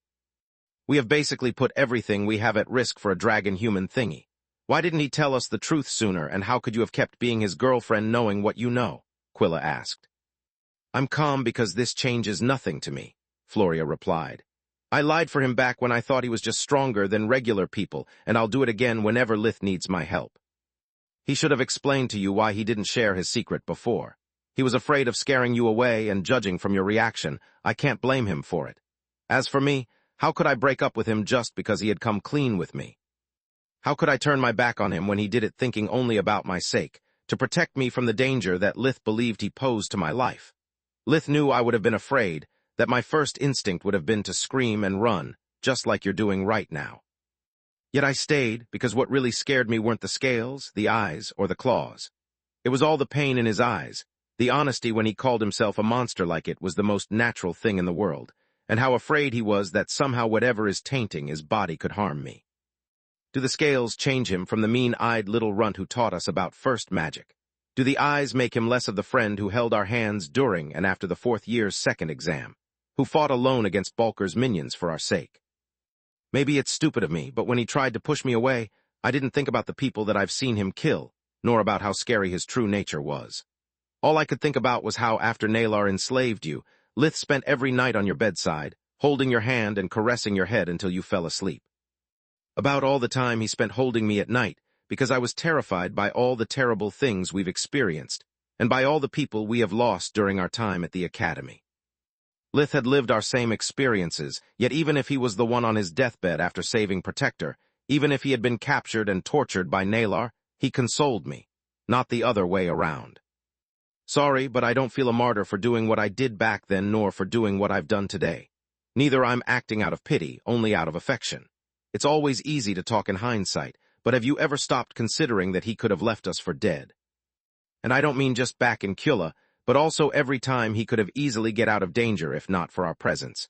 How many times have we been able to afford the luxury of being helpless just because Lith was with us? Floria sat down in front of Quilla, watching her in the eyes while holding her hands. Who is the real monster? A human who can shapeshift into something else, or a person capable of turning their back to a friend just because they are different? He saved you, me, even Mom, so many times that I wouldn't even care if wasn't human at all. Lith is Lith. Everything else is just a meaningless detail. God's dad is right. Lith has been a moron to break up with you, Quilla said while pondering her sister's words. I'm the one who broke up with him. Why does everyone seem to always forget this part? Floria chuckled. Because you're one of the most amazing people I've ever known, Quilla replied while hugging Floria. And you know what? You are right. Even though Lith himself doesn't know what he is, I do. He's my friend and part of my family. Lith basically adopted me before Mom did, and over the years, he has done more than just saving my life. He has always been there for me, helping me to get back on my feet when I was too broken to stand on my own. That's all I need to know about him. Floria nodded, returning her hug. The matter with the sword, however, worried even her quite a bit. She had shared most of her knowledge about runes with Lith back in Kulla, and all members of the expedition knew how close the two of them were. Chapter 752, Secrets of the Trade Part 2. If Lith started to produce rune-based artifacts, Floria and her whole family would end in a lot of troubles. Yet she remained silent to not ruin the moment. I can only trust Lith to do the right thing and use the knowledge he will acquire from the sword in a cover way. After all, he has trusted me with his everything. I don't see why I shouldn't do the same. Though. By the way, do you think we should tell Freya? Quilla said. I wonder if she would be more surprised by discovering the truth or outraged by being the only one of us left out. It's not up to us to decide. Floria shook her head. Lith's and Freya's lives are their own. They both have a lot on their plate already. Plus, I think we had enough emotions for a long, long time, right? Quilla nodded, hoping that the next surprise she experienced would be less mind-blowing and more heartwarming. Like Lucky having puppies or one of her sisters finding someone deserving their love. Space. Athung Saranat, the emissary of the Council of the Awakened Humans, was having one of the biggest headaches she had ever experienced during her 25 years of life. The same day the expedition team had escaped from Kulla, her old master, Ragu, had given her the mission to lead Lith at the current headquarters of the Council to be examined, but approaching him had turned out to be a nightmare. The Erna's mansion didn't allow for visitors until the 3 survivors had recovered, at least all those who didn't bear the royal crest. Even with all of her contacts, Athung had failed to find a way into the mansion, official or otherwise. To make matters worse, with all the protections in place, even a true mage would be easily detected, and she needed a friendly approach, not to become the target of a manhunt. She had thought to have found her opportunity when Lith had left the manor, only to lose his tracks before she could even reach his last known position. Moving with Tower Warp made most of his movements untraceable since it left no official record she could follow. Yet it wasn't Lith moving like a ghost to cause her such distress. While waiting for her mark, she had collected all the information available about him, and it was enough to make her want to cry. I thought this job would be about leading by the hand a small kid inside a wolf den, but this guy looks more like a rabid beast, Athung said to Zartan, her best friend. According to his file, this Lith is a paranoid with antisocial behavior who has paved his career with corpses. How the heck can I persuade this Verhin to even sit down and talk to me without him attempting to chop my head off? All the awakened he met in the past tried to kill him, so opening with, I'm like you, is more likely to trigger him rather than reassure him. What's worse, they were all affiliated with the council, so the reputation that precedes me isn't good at all, she sighed. Why don't you tell the old bat to fuck off and give this crap assignment to one of her beloved disciples? Zartan asked. Just like her, he was free from all the master-disciple obligations and was a minor member of the council. Are you kidding me? Even though now I'm an independent player, I'm still one of the most eligible candidates to inherit her legacy, and I want to keep things that way. Ragu may be a pain in the ass, but she's a filthy rich pain in the ass, and she's not going to live much longer, Athung replied. Unlike regular disciples, Athung had awakened herself when she was just 12 years old, and her feats had led Ragu to her doorstep when she was just 14. Ragu had taught her everything Athung knew about magic, but the young awakened was aware that her mentor was withholding most of her knowledge.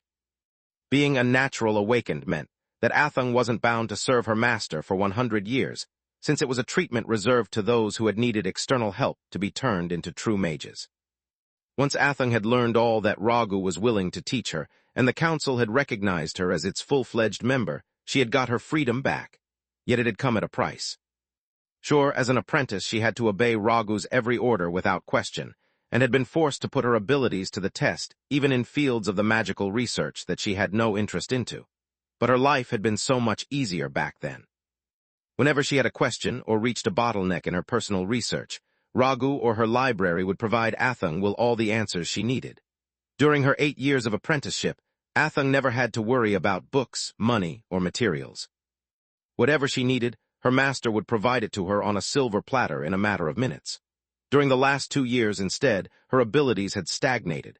Since Athung had never attended an academy, she had no connections nor a name for herself. The moment she had walked out Ragu's manor, life had harshly reminded her that without money one couldn't make magic and vice versa. Finding a place where to live, setting up her own lab, acquiring the proper materials, were all things she didn't even know where to start. No one would hire a rogue, nameless mage, and to acquire what she needed through crime would have made her one of the most wanted criminals in the kingdom, if not even put her on the hit list of the council. Magical knowledge and resources were all heavily guarded by the association. An awakened one could bust 1 or 2 deposits, but not without leaving plenty of evidence and witnesses behind. Exposing the existence of true magic for petty reason was the most common cause of death among foolish awakened ones. Ragu had reminded her of it countless times during her training. So Athung had spent most of her time building her own reputation and making a living instead of focusing on magic, which frustrated her to no end. "Those old bastards set you up too, huh?" Zartan sighed. Once being a self-awakened was reason enough for an elder to bestow upon people like Athung their legacy, but ever since Silverwing had spread her knowledge, things had changed. Back in the day, the council had laughed at her simplified version of true magic, considering it a fool's errand. Yet after genius magicians like Manohar had appeared, the awakened had almost choked on their own laughter. In less than a millennium, the combined efforts of the magical community had brought fake mages on a level dangerously similar to that of true mages, and it was only a matter of time before they caught up or, even worse, surpassed the awakened. Now people like Ragu couldn't settle for brilliant heirs, they looked for geniuses. Everyone wanted a Manohar of their own. His feat to conjure hard light constructs, something that only light magic experts with centuries of experience managed to learn without a legacy, had made more than one council elder weep blood. Chapter 753, Meeting Part 1. Yeah, they did it on purpose, keeping us from the academies so that we have no plausible explanation for our powers, and we are completely dependent on our old masters. I never had to learn how to cook or even buy groceries, let alone get myself a job. I can't miss this opportunity. If I become Ragu's heir, I'll easily become an elder and I will never have to bother myself with money again. Athung snarled. Each mage could only have an heir because legacies had proved to be like kingdoms. They couldn't be split without causing a war. The council's first attempt of increasing the numbers of awakened to keep up the pace with fake magic's development had brought disastrous results.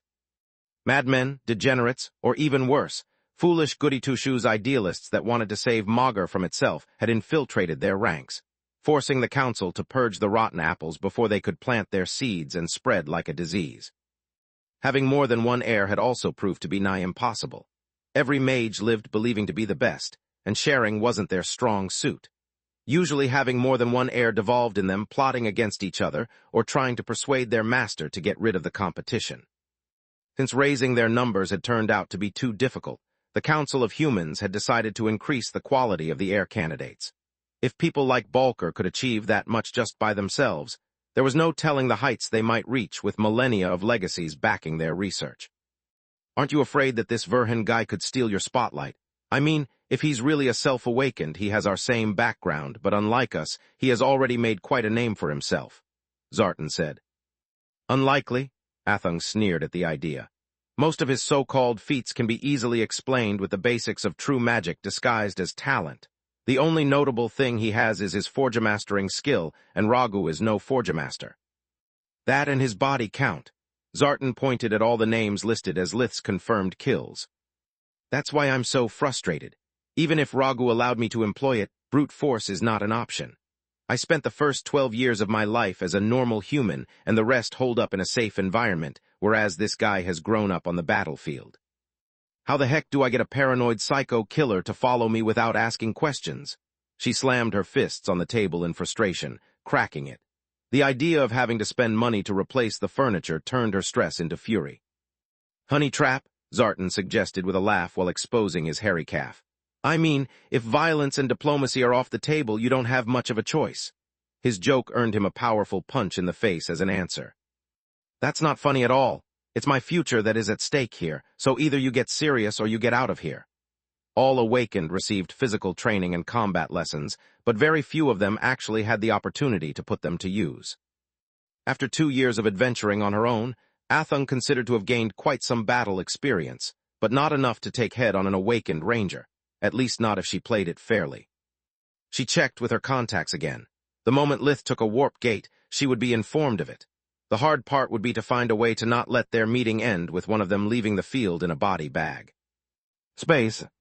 Living in the Erna's manor had many perks, like their personal warp gate. After a good shave, Lith only needed a few steps to reach any destination he wanted.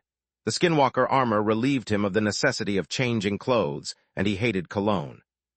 Due to his enhanced senses, most smells were too intense to be anything but a nuisance for him.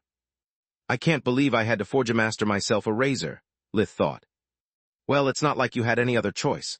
Normal blades lose their edge after just one use. It was either that or starting to use regular fire, Solus said. Being too impervious can become annoying. Even cutting your hair now requires a mage or an enchanted blade. Lith walked through the gate, stepping directly inside the army's headquarters of Dirios. Unlike rangers, constables didn't operate in a specific zone. They would go wherever their services were required. While his identity was being checked, Lith regretted not having a single gift for Camilla. It was their first date in over a month, and yet he was empty-handed. Between the rest and the breakthrough, the best he could have done was stealing flowers from the Ernaz's garden, but that was low even by his standards. It's better to give her nothing rather than random bullcrap. Kami knows what I've been through, and I can always make up for this for our 1-year anniversary, Lith thought. Don't forget about me, I don't want to play third wheel, Solus said. Don't worry, the moment I know what she has planned for tonight, you're free to go. There's a mana geyser near Dirios. I'll warp you there before leaving the city, Lith replied. One of Camilla's duties as Gianni's field assistant was to check all the statements and alibis collected during their investigation. It was a job as important as it was boring. It required quite some time, during which Gianni would usually sort out her case folders. There was only so much time before a trail became cold, and they had to follow multiple cases at the same time, even in different cities throughout the kingdom. Camilla had been left alone because Gianni knew that when a fellow royal constable requires your presence, while she interrogates your daughters, you can't turn down the invitation lightly. Lith had no idea why he would always meet Constable Griffin, but he was certain it was no coincidence. I think the royals are onto me because of all the odd disappearances that happen around me ever since I took the purple crystal while I was still attending the boot camp. I guess they were worried I might have taken some souvenir from Kula, so they used my relationship with the Ernas to try and intimidate me. According to Yandra, if I had ever asked someone about the sword or the booklet that we recovered in Kula, the kingdom would have confiscated them from us. I doubt that the Odie's sword or the fungus ring would be any different. Tyrus confirmed us that the royals are airtight about runes, let alone on adamant. If we manage to purify and reuse it, we'll need a heck of a cover story, Lith thought. Agreed, but why send her specifically? Solus asked. Wouldn't Gianni have been a better choice? She's our friend, and that way they could have tested the loyalty of both of you at the same time. Classic carrot and stick technique. The stick is a powerful mage, who is also a constable and a member of the royal family. It's the best combination to put pressure on me and attempt to make me fall in line. Also, she's quite the carrot, but if they think that I'd fall for a pretty face, they are gravely mistaken. Actually, Lith couldn't be further from the truth. Their first encounter was due to the silver pillar that had appeared when he had killed Traius. Since such events had unfolded inside Tyrus's turf, she had been eager to check on the anomaly. Chapter 754, Meeting Part 2. The second had happened when a group of trespassing awakened had practiced forbidden magic, triggering Tyrus's wrath. As for Kula's aftermath, she was more interested in Solus than she was in Lith. Usually, aside from guardians, no one was ever allowed to have an audience with Magur. Are you done working, or do you need some more time? Lith asked after seeing that Camilla still had a couple of folders open in front of her. I'm done. Why are you so late? It wasn't a reprimand, more genuine curiosity. Lith was anal retentive in many things, and punctuality was among those. I'll tell you on our way out. Give me a couple of minutes, Camilla said, walking towards the nearest bathroom. She didn't need to freshen her makeup for the place where they were headed, she just didn't want to flaunt her skinwalker armor in front of her colleagues. Having reached the position of field assistant despite her background was already a reason for envy, and having an Archon as her mentor, even though she was just the last arrived, only made things worse. The last thing Camilla needed was to add more rumors to those that already were whispered behind her back. She entered one of the stalls and let the uniform shapeshift into civilian clothes. Having a small wardrobe of self-cleaning, tailor-made clothes on herself was another luxury she doubted that she could live without now. Where are you taking me tonight? Lith asked after her return. Camilla was now wearing a white silk high-neck layered ruffle blouse, black pants, and shoes with just enough heel to be able to kiss him without too much effort. I was thinking about a family dinner. You're just back and I don't want to hog you all to myself, she replied while taking his hand and leading Lith back to the warp gate. Lith sighed. It was what he had suspected the moment he had seen her coming out of the bathroom. Those were the less sexy clothes she had, more suited to a business dinner than to a date. Wow, I thought you would have been happy of spending a bit of time with your family after this long. Camilla was a bit annoyed by his reaction, but at least he wasn't pretending to be thrilled about it. Don't get me wrong, I love them, but a family dinner is not exactly what I was looking forward. Besides, we spent some time together on the day of my return. Seeing you eat and sleep is not much of a visit. Also, there's someone I think you should meet. Camilla's words made Lith's mood go from sour to bad. His evening was already looking like a bust. Meeting strangers wasn't an improvement at all. Do you want to bring them along for our anniversary, too? Because for that many people I'll need to make the reservation quite in advance. He sneered. His words made Camilla stop abruptly. Did you remember that? She was honestly shocked. After everything Lith had been through during the last few weeks, she was sure it would have slipped his mind. Of course, jokes aside, do you want to go somewhere in particular? Because... A long, sweet kiss cut him short before he could rant about how little time was left. Anything is fine by me, she replied with a dazzling smile that almost made Lith feel guilty about his currently grumpy mood. Almost. A few warp steps brought them near their destination, where a surprise was waiting for him. Someone was standing right past the borders of the arrays protecting Lith's house. It was a woman in her middle 20s, about 1.75-59 meters tall with raven-black hair that reached the small of her back. She was wearing a comfortable adventurer set made of hardened leather comprised of a jacket, a shirt, pants, and boots. The clothes were loose enough to not impede her movements, but could do very little to hide her soft curves. There was something nervous about her countenance that raised several flags in Lith's mind. The spot of her choosing was too peculiar to be a coincidence. She either had used an array detecting spell or she was able to see them. Also, there was the fact that she had been staring at them from the moment they had appeared, as if she had seen the warp steps opening. Zartan may be an idiot, but he was right about one thing, Athung thought while waiting for Lith to arrive. The moment her contacts had let her know that he had taken a gate, she knew it was only a matter of time before he came home. I can't give up on diplomacy without even trying, mostly because I've got no other option. Athung took a long look at the couple with life vision before they could notice her. She was honestly unimpressed by both of them. The only astonishing thing about Lith was his vigor, whereas his mana core seemed weak. The cloaking rings he wore hid Solus and his magical powers, but not his vitality. Lith was an awakened since his birth, so his body was as strong as it could possibly be. Lith's physical prowess was something that an awakened of his same build and stage of core refinement could equal but not surpass, which made him much stronger than Athung, who was shorter, lighter, and had experienced fewer breakthroughs. For the gods' sake, how can someone so much younger than me already being that strong? She thought. To make matters worse, for an awakened, he doesn't seem to have a great taste in women. Due to the body refinement, all awakened were beautiful according to human standards, which made them very picky about their partners. Athung had lived most of her life with Ragu, so she found most humans to be ugly. According to awakened standards, Tista would have been considered a beautiful woman, Lith an average guy, Camilla homely at best, and Athung pretty. Is she the person you wanted to introduce to me? Lith asked, while weaving several spells at the same time, just to be on the safe side. Of course not. Camilla replied a bit too fast for her own liking. As if I'd introduce such a hottie to my boyfriend, she thought. What's wrong with Lucia? How can so many beautiful people live here? She was unaware that Lith's family had been treated by him over the years, bringing them up to awakened standards.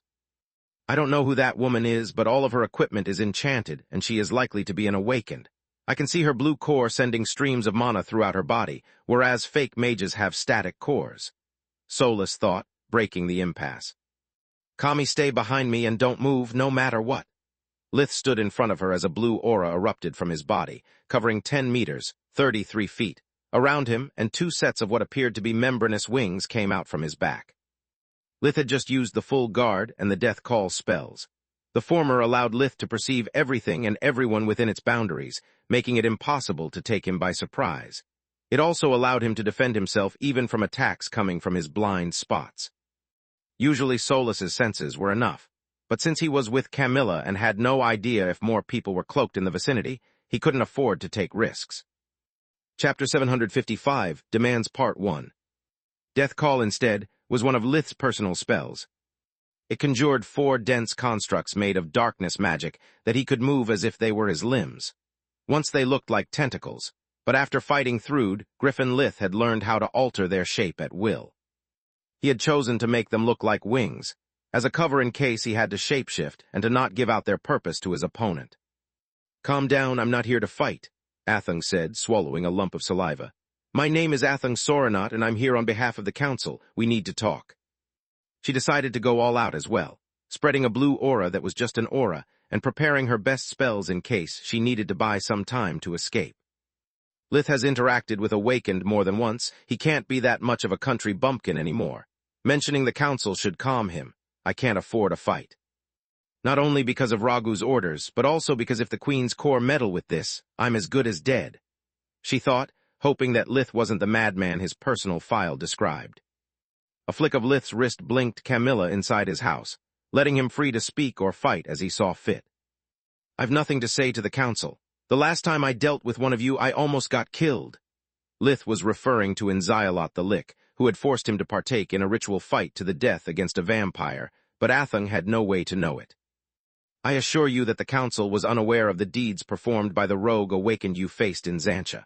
Forbidden magic is a crime, and their masters have already been punished according to the council's law, so the issue can be considered as settled. Athung replied. Those 6 nutjobs too were part of the council, and here I thought that the Griffin Kingdom was fucked up. Guess the council takes the cake. Lith thought, adding Xantia to his grievances with the Awakened community and wondering if Traius had also been part of such a viper's nest. Settled my pale ass, Lith said. Every time I met an Awakened, I had a fight to the death. First, the idiot from the desert who tried to merge with the Black Star, an almost imperceptible flinch in Athung's eye corner confirmed his suspicions. Then that crazy Lick, and finally those idiots. I already have enough troubles abiding by the Griffin Kingdom's laws. I've no reason to waste my time with another bunch of incompetent imbeciles. Scram. Lith moved forward, and several spheres of mana appeared in midair, surrounding his enemy. Athung was impressed, but far from scared. As far as true magic went, Lith was clearly a self-taught and had yet to show anything remarkable to her. How can you be so blind? Athung repeated word by word the same pitch that Ragu had used over a decade before to entice Athung into becoming her apprentice. It's your first real opportunity to meet other people like you.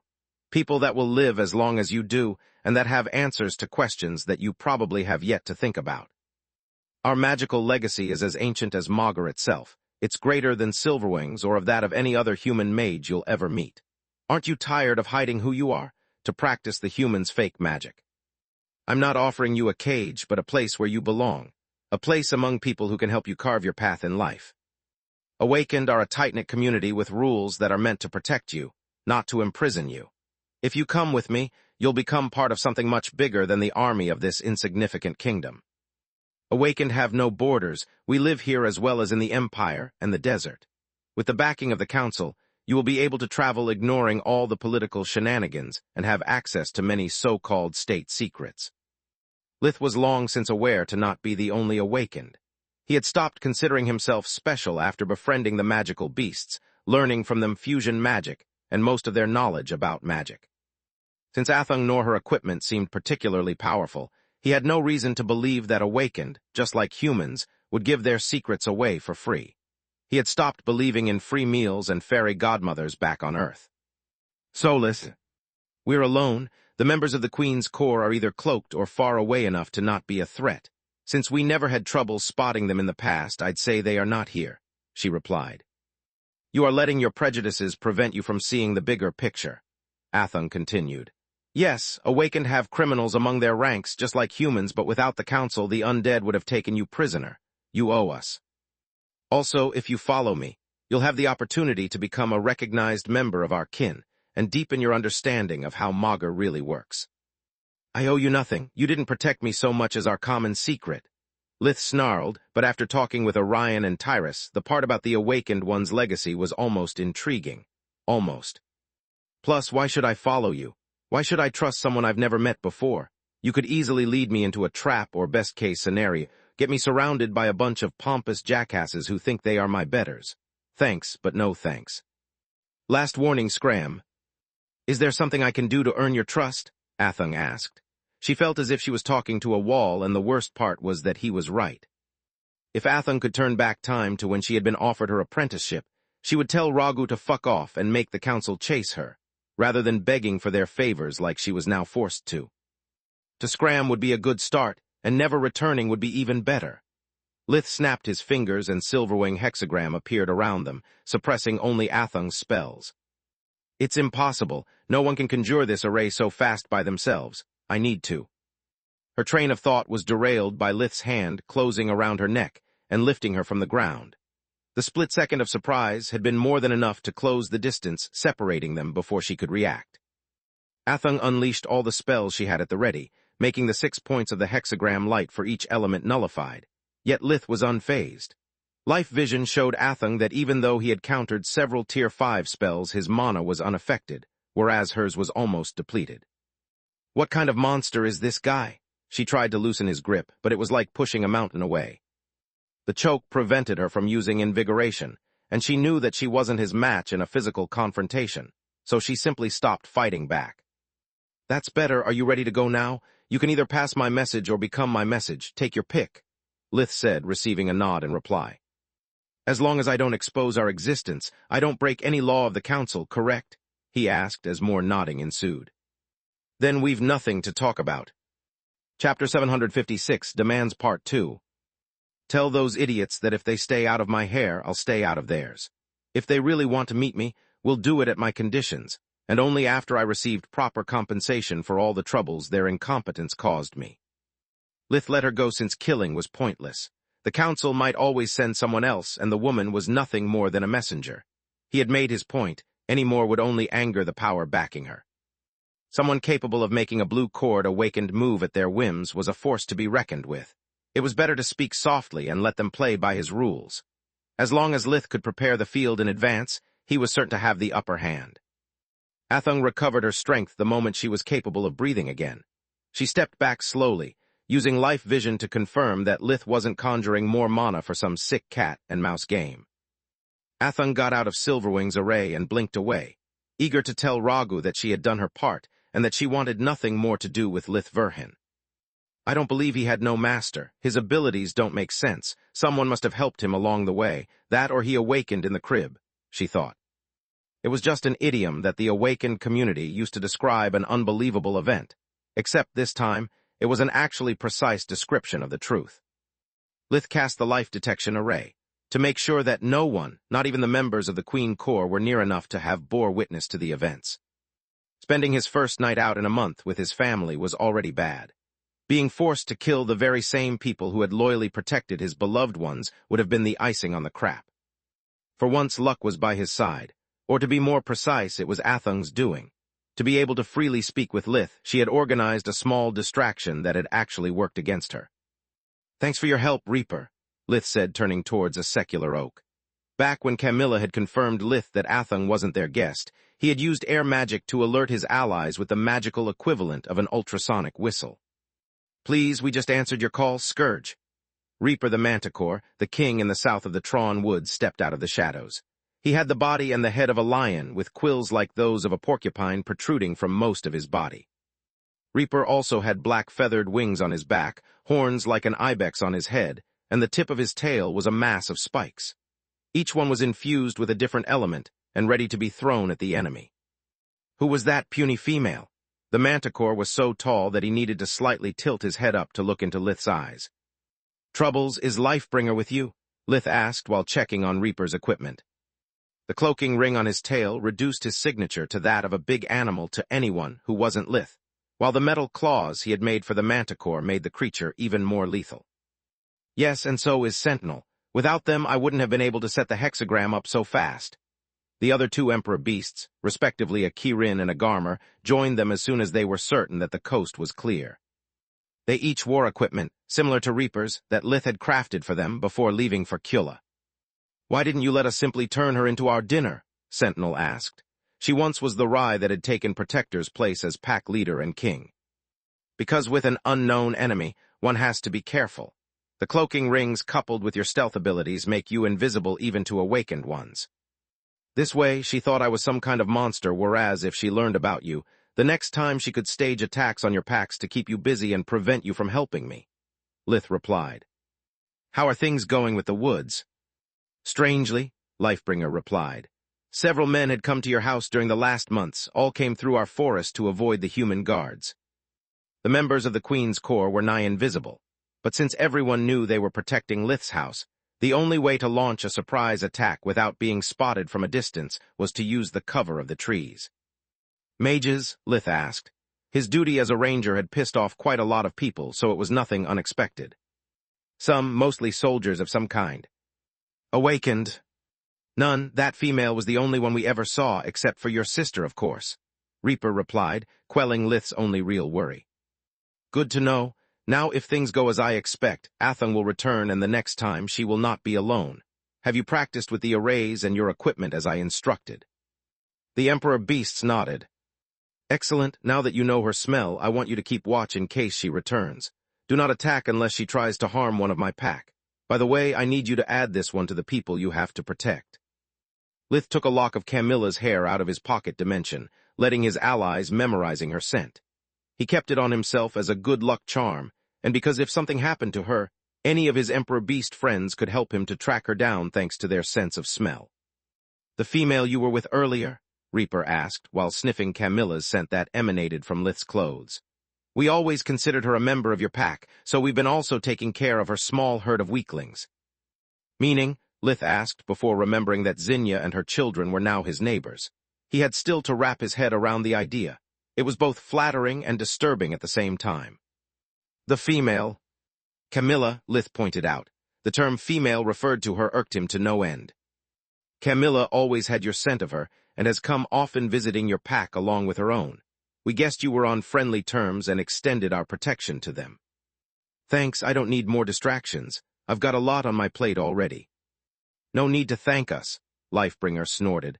"We're friends and you've given us many gifts. It is only natural for us to return all the good you have done for our tribes."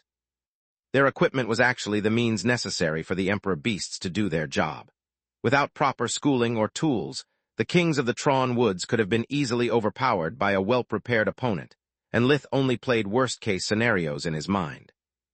Lith would have loved to thank them again and explain at least a few of his continency plans to them. But according to Solus, if he delayed any longer Camilla, his mother, or both, might sound the alarm. He set up an appointment with them before entering his own home, or at least trying to, since the door was blocked from the inside. Even his attempt to warp in was blocked by the array surrounding the place.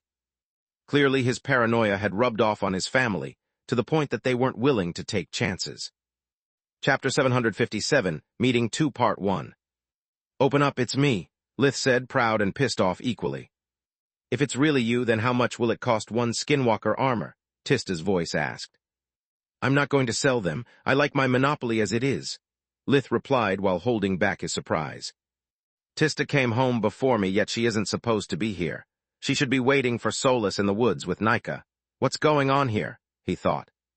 The door opened into the hallway, revealing a room filled with people armed to the teeth with alchemical tools provided either by the kingdom or Lith himself. Camilla had her army amulet active, and was keeping a tactical team on standby, while Raz was holding the panic button the Queen's Corps had given them years ago. Relax, everything is fine, Lith said. It was just a recruiter from a guild of pompous idiots. She's gone now. I sent her away and told her to foo. Only when he was about to swear did Lith remember about the kids and notice that they were nowhere to be seen, along with Alina. Where's Mom? Lith asked. In the cellar with the kids in case things went badly, Roz replied. He opened the hatch hidden under a carpet in the kitchen, letting out Alina, Aaron, Lyria, Zinnia, and a couple of unknown kids. They were a boy and a girl, respectively around 8 and 10 years old. Zinnia's children were scared, whereas the Verhan kids were too young to understand danger and had never faced any hardship. They were laughing, relaxed as if they had just finished playing hide and seek. Is there something wrong? Camilla asked. After aborting the rescue request and turning her amulet off, she had noticed that Lith was frozen stiff. Everything is wrong, he thought. No, just I'm surprised. I didn't expect to find Zinnia here. Why didn't you tell me? He actually said after taking a deep breath to calm down. Because I wanted to surprise you, she giggled. To my defense, I told you that I wanted to introduce someone to you. Lith, these are Frey and Philia, my nephew and niece. Kids, this is Lith, a friend of your aunt. Hi, Uncle Lith, Frey said with a very serious face while extending his small hand, pushing Lith one step closer to panic. Camilla had told him earlier that this was a family dinner, and putting the two families around the same table could only mean one thing. Mom and Auntie talk a lot about you. The kid was too rigid and the speech too formal to not be rehearsed. Nice to meet you, Frey, Lith said, noticing that the mood in the room was as serious as he feared and that his sisters were barely holding their laughter in. They seemed to find the word uncle hilarious. After they shook hands, it was Philia's turn. She gave Lith a clumsy curtsy before saying, Hi, Uncle Lith. Can I ask you to make some toys for us now, or do I have to wait until you marry Auntie like Mom says? Camilla and Zinnia turned bright red, while his sisters emitted the kind of choked noise a balloon losing air makes. The war against laughter was about to be lost. Toys, Lyria came to his rescue, pulling him by the leg. Before leaving, you had promised us presents. Where are they? Lyria, it's not nice to ask me for gifts after not seeing me for so long.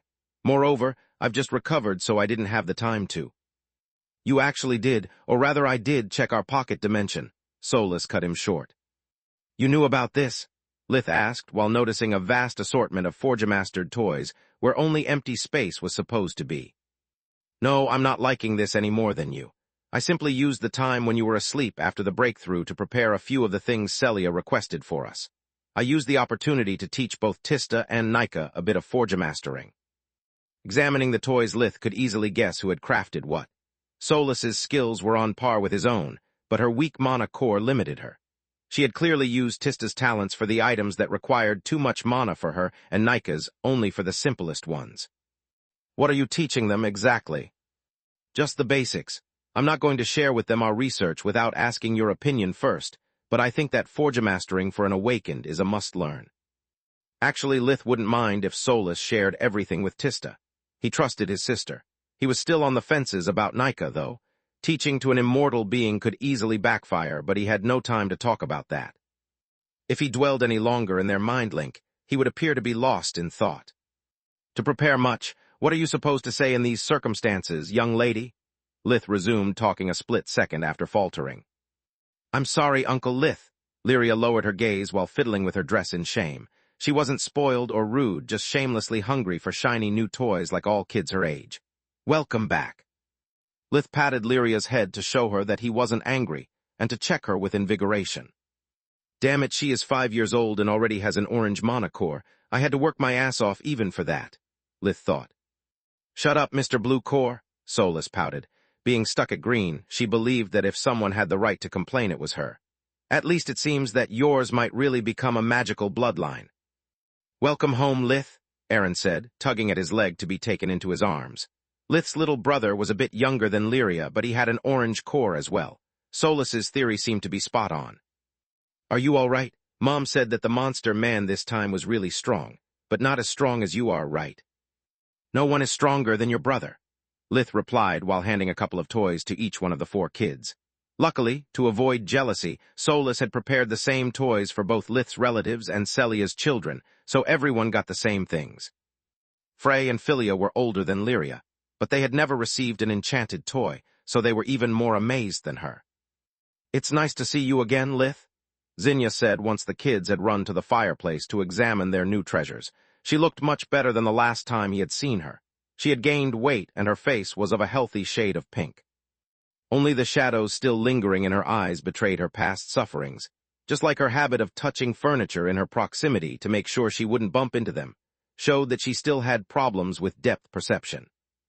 "It's nice to see you too. You look wonderful," he said while hugging her. After a bit of chit-chat about her new life in Lucia, Lith went to talk with Tista. "Why didn't you warn me earlier?" Lith said while glaring at her, only achieving to make her laugh. He wasn't scarier than a teddy bear to her. Chapter 758, Meeting 2 Part 2. "And missing your shocked expression? No way. Besides, what did you expect? You and Camilla have been together for almost a year, you lived together for a while, and after helping Zinnia, you sent her here for her recovery." Tista shrugged. "If this wasn't your intention, you sure sent Mom and Dad mixed signals." Lith was about to rebuke her when he started to look at things from their point of view instead of his own. Ever since he had turned into an adult, he had treated relationships exactly as he would have done back on Earth, except Magur wasn't Earth. "It's close enough, though," Solus thought. "I mean, living together, introducing each other to your respective families, and helping Zinnia like that would have been a big deal even on Earth. The only difference is that no one would expect for you to marry before you turn 20. "Damn, you are right. It seems that Kami and I will need to have that conversation sooner rather than later," Lith said. The dinner was delicious, and the evening was lovely. Both grown-ups and children enjoyed themselves with only one exception. Lith felt like crap most of the time, and even though after returning to the Erna's mansion, he finally had some quality time with his girlfriend, the thought that it might be the last night that he spent with Camilla almost made him not appreciate the event. Almost. Space. City of Akra, Griffin Kingdom. Even though it was late, Ragu was still working in her warden lab, swapping and shifting the runes in her latest project to find the symmetry that would achieve the maximum mana efficiency. Unlike fake mages, by altering the structure of their spells, Awakened could alter an array's properties. They could make a magical formation's casting time shorter, strengthen its effect, and expand or shrink their area of effect. It was all a matter of properly arranging the energy nodes and words of power. True magic was akin to turn simple threads into fabric. The number and the position of the magical stitches could produce a simple blanket or a complex tapestry. It was the reason why true mages were also known as spellweavers in the Awakened community. Old and powerful mages like Ragu were capable of keeping together incomplete spells and alter their patterns at will, allowing her to achieve arrays of great power with an ease that fake mages could only dream about. Yet, unbeknownst to all, Uriel had done the same thing to turn Silverwing's hexagram into a more practical formation. Ragu's focus was so great that, even when Athung stormed into her lab, the old Awakened managed not only to keep her prototype spell active, but also to continue experimenting on it while talking with her former apprentice. "You're alive, good." Ragu nodded in approval while swapping the position of 2 runes, improving the mana flow of the makeshift array. "Is that approval or just surprise?" Athung snarled. "Approval. I knew you'd fail your mission the moment you departed." "Did you set me up? Were you trying to have me killed?" Athung took deep breaths to calm herself. She knew that she wasn't a match for her old mentor, at least not inside Ragu's home. Yet snapping that old, thin neck was a temptation hard to resist in her outraged stated. "Silly girl, no. If I wanted to kill you, I'd done that myself." Ragu spoke with a casual tone, as if she was talking about the weather. There was no arrogance nor rage in her voice, which made her words even more terrifying. Athung knew from experience that real threats weren't made by people yelling or flailing weapons. Those were just the tantrums of overgrown children. Really dangerous people spoke softly and had the cold indifference Ragu had in her eyes. "What I requested for you, like everything else ever since I took you in my home, was a test. A test that you failed, but at least not completely. It means there is still hope for you," Ragu explained. "It was an impossible test. I even consulted with some of my friends, and they all agreed there was no chance of success. Or did you expect me to seduce that runt?" Athung's disgust was only matched by that of her mentor. "If you did that, you would have lost more than my respect. I would have kicked you out of the council. I trained a brilliant, powerful woman, not a harlot. As for your friends, I always told you they are idiots. As for the mission, I would never give you an impossible test. Did you read his file?" Athung nodded. "Then you should know that Kala the White requested our mediation, and he parleyed with the Dawn Court." "Do you mean that?" Athung would have slapped herself for not thinking about it. Yes, since I asked you to act on behalf of the council, you could have requested her help and have her vouch for you. This Verhin is a dangerous individual with trust issues and a penchant for violence. Trying to talk to him was akin to smear yourself with blood and jumping in a lion's den. Why didn't you stop me then? Why didn't you tell me these things earlier? It was another test, for both of you. If you clashed and you killed him, it would have meant he wasn't worth my time. If you died, it would have meant that he was a deranged individual and you a failure. Ragu nodded as another rune fell into place, bringing her array a step closer to completion. Now tell me what happened. Athung told her only the truth, leaving her mentor impressed. So he wore cloaking devices that prevented you from discerning both his physical and magical strength, correct? Ragu asked. Yes, but when we both went all out, the mana coming out of his eyes was blue, so he is likely to have a blue core. Also, his physical strength makes no sense. When he clutched my neck, it was like a vice. Even using both hands, I couldn't get free. He's a man. If you two have the same core, he is bound to be stronger. Ragu tilted her head at such naive remark. No, I spar with Zartan often, and even if he is even bigger than Verhin, he's not that strong. I felt that kind of pressure only when I fought Emperor Beasts or you. Interesting, Ragu took note of it. Interesting my ass. He also activated Silverwing's array in less than 30 seconds. That's impossible, Ragu shook her head. He is a healer and a forgemaster. It would require my level of expertise to accomplish such a feat. She waved her hand, enveloping the room with the golden array. It's more than that. He even neutralized 10 of my best spells without even flinching. Cloaked or not, his mana level was unaffected. Well, this explains everything, silly child. The more unusual an event is, the simpler to find an explanation for it. Lith Verhin is clearly a cunning bastard who probably has a contingency plan even in case someone tampered with his toilet paper. Ragu laughed heartily. What do you mean? He had help, silly girl. It explains everything. How the array was cast that fast, how effortlessly he countered your spells, and why you were no match for him. Chapter 759, Diamond in the Rough Part 1. I scouted the area with life vision and, Athung said. Didn't you tell me that he cloaked himself? He must have done the same for his allies. Ragu cut her short. I decided my timing on a whim. How could they?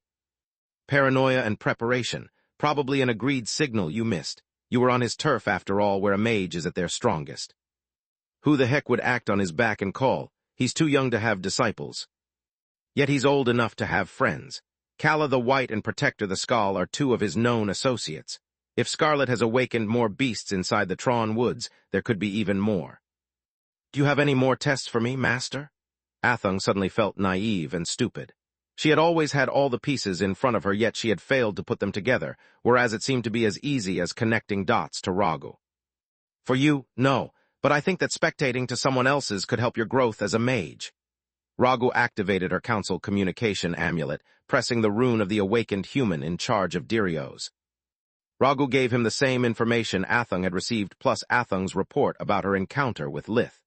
The only thing she didn't mention was the exchange of questions and answers with her disciple. Listen well, Garin. One of my potential heirs got destroyed by this rogue awakened, so I want you to take charge. I don't want him killed. It would set a terrible precedent and make us lose a potential ruler of the flames. We have already lost Lazalia and her legacy. We can't afford to waste more talented forgemasters. Lazalia was the Elder Awakened, who Tyrus had killed after her disciple had practiced forbidden magic in Xantia, demanding her legacy as Weregild. More than a century had passed without an awakened forgemaster worthy of the title of Ruler of the Flames. Lazalia was the next best thing, and now she was dead due to her hubris. The only thing I want for you is to test his abilities and see if he is council material. I don't care how you do it as long as you don't kill him. Defy this simple order and I'll have your head. Garin sneered at those words, but he had to hold his poisonous retort in. He hated Ragu, but since she had called him in her role of council representative, he was bound to show her respect.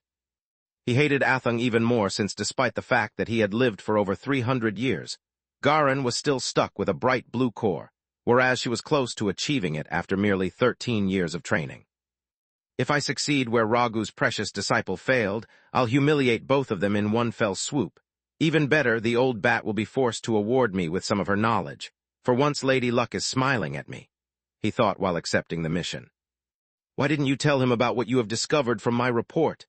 Athung asked, after seeing a council member being set up just like it had happened to her. Raghu laughed in reply.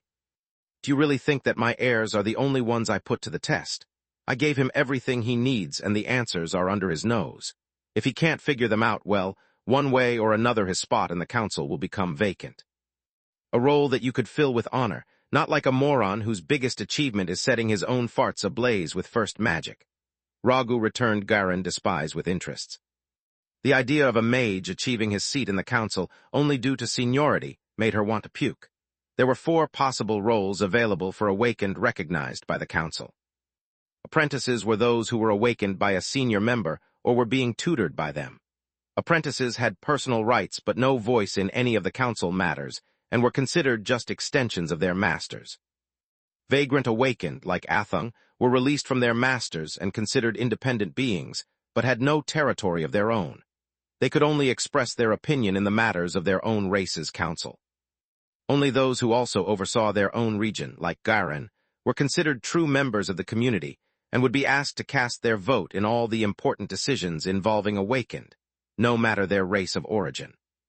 Ruling over a territory had a different meaning for awakened than what usually the term implied. They wouldn't collect taxes, they wouldn't help the development of the land, nor would care for common crimes. Their role was solely meant to enforce the laws of the council and make sure that no awakened practiced forbidden magic or threatened to expose the secrets of true magic. It was more a matter of responsibility and glory rather than profit, but the role also had its perks. When an elder assigned them a mission, they could ask the elders for a reward in the case they succeeded. Also, those who achieved a territory would receive the help of the council to set up their new house and labs, which meant having access to unlimited resources and state-of-the-art equipment. Lastly, there were the elders, like Raghu, awakened mages who not only had a territory, but also who were recognized by their own community as leading figures in the field of magic. Young or rogue awakened would do anything to earn their favors, becoming an elder's apprentice, no matter if one aimed to become the heir of their magical legacy or not, meant to gain access to the most powerful magic known to any race. Are you really doing all of this for me? Athung asked, surprised by her mentor's ruthless form of kindness. No, I'm doing this for our race. Awakened have become complacent to the point that instead of using our long life to aim for something great, they are simply going through the motion and becoming obsolete, Raghu replied. If you are to become my heir, you have to learn that there are only 2 kinds of people in this world. People like this Verhin, that due to talent, hard work, or both have achieved something. If properly groomed, they can become a means to our ends and help our community to grow as a whole. Then, there are people like Garin, arrogant fools that after doing the bare minimum become so blinded by their pride to stop trying to improve themselves. They are tools, and as such, they have to be treated. They must be replaced with a more useful tool as soon as it presents itself. Space. The following day, Lith's Mage Tower. As soon as Camilla had left for work, Lith had contacted Solus for her to pick him up at the nearest mana geyser to get back to working on runesmithing. How did things go with Camilla yesterday? Solus asked. Very good, thanks. I told her that I want her to meet Protector, and we even set up a date for the visit. Damn, my stomach is churning just at the idea. Lith replied while taking the ring that the fungal creature had gifted him after Lith had freed it from the slave enchantment out of his pocket dimension. Chapter 760 Diamond in the Rough Part 2.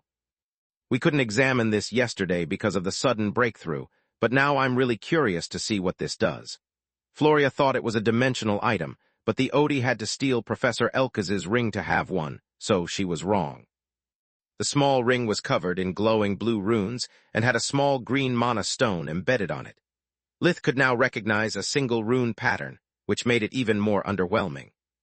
Such a weak pseudo-core that required both runes and a crystal to work couldn't be anything important, especially since after it had been lost, no one seemed to have ever cared to pick it up, letting it end in the fungal creature's hands.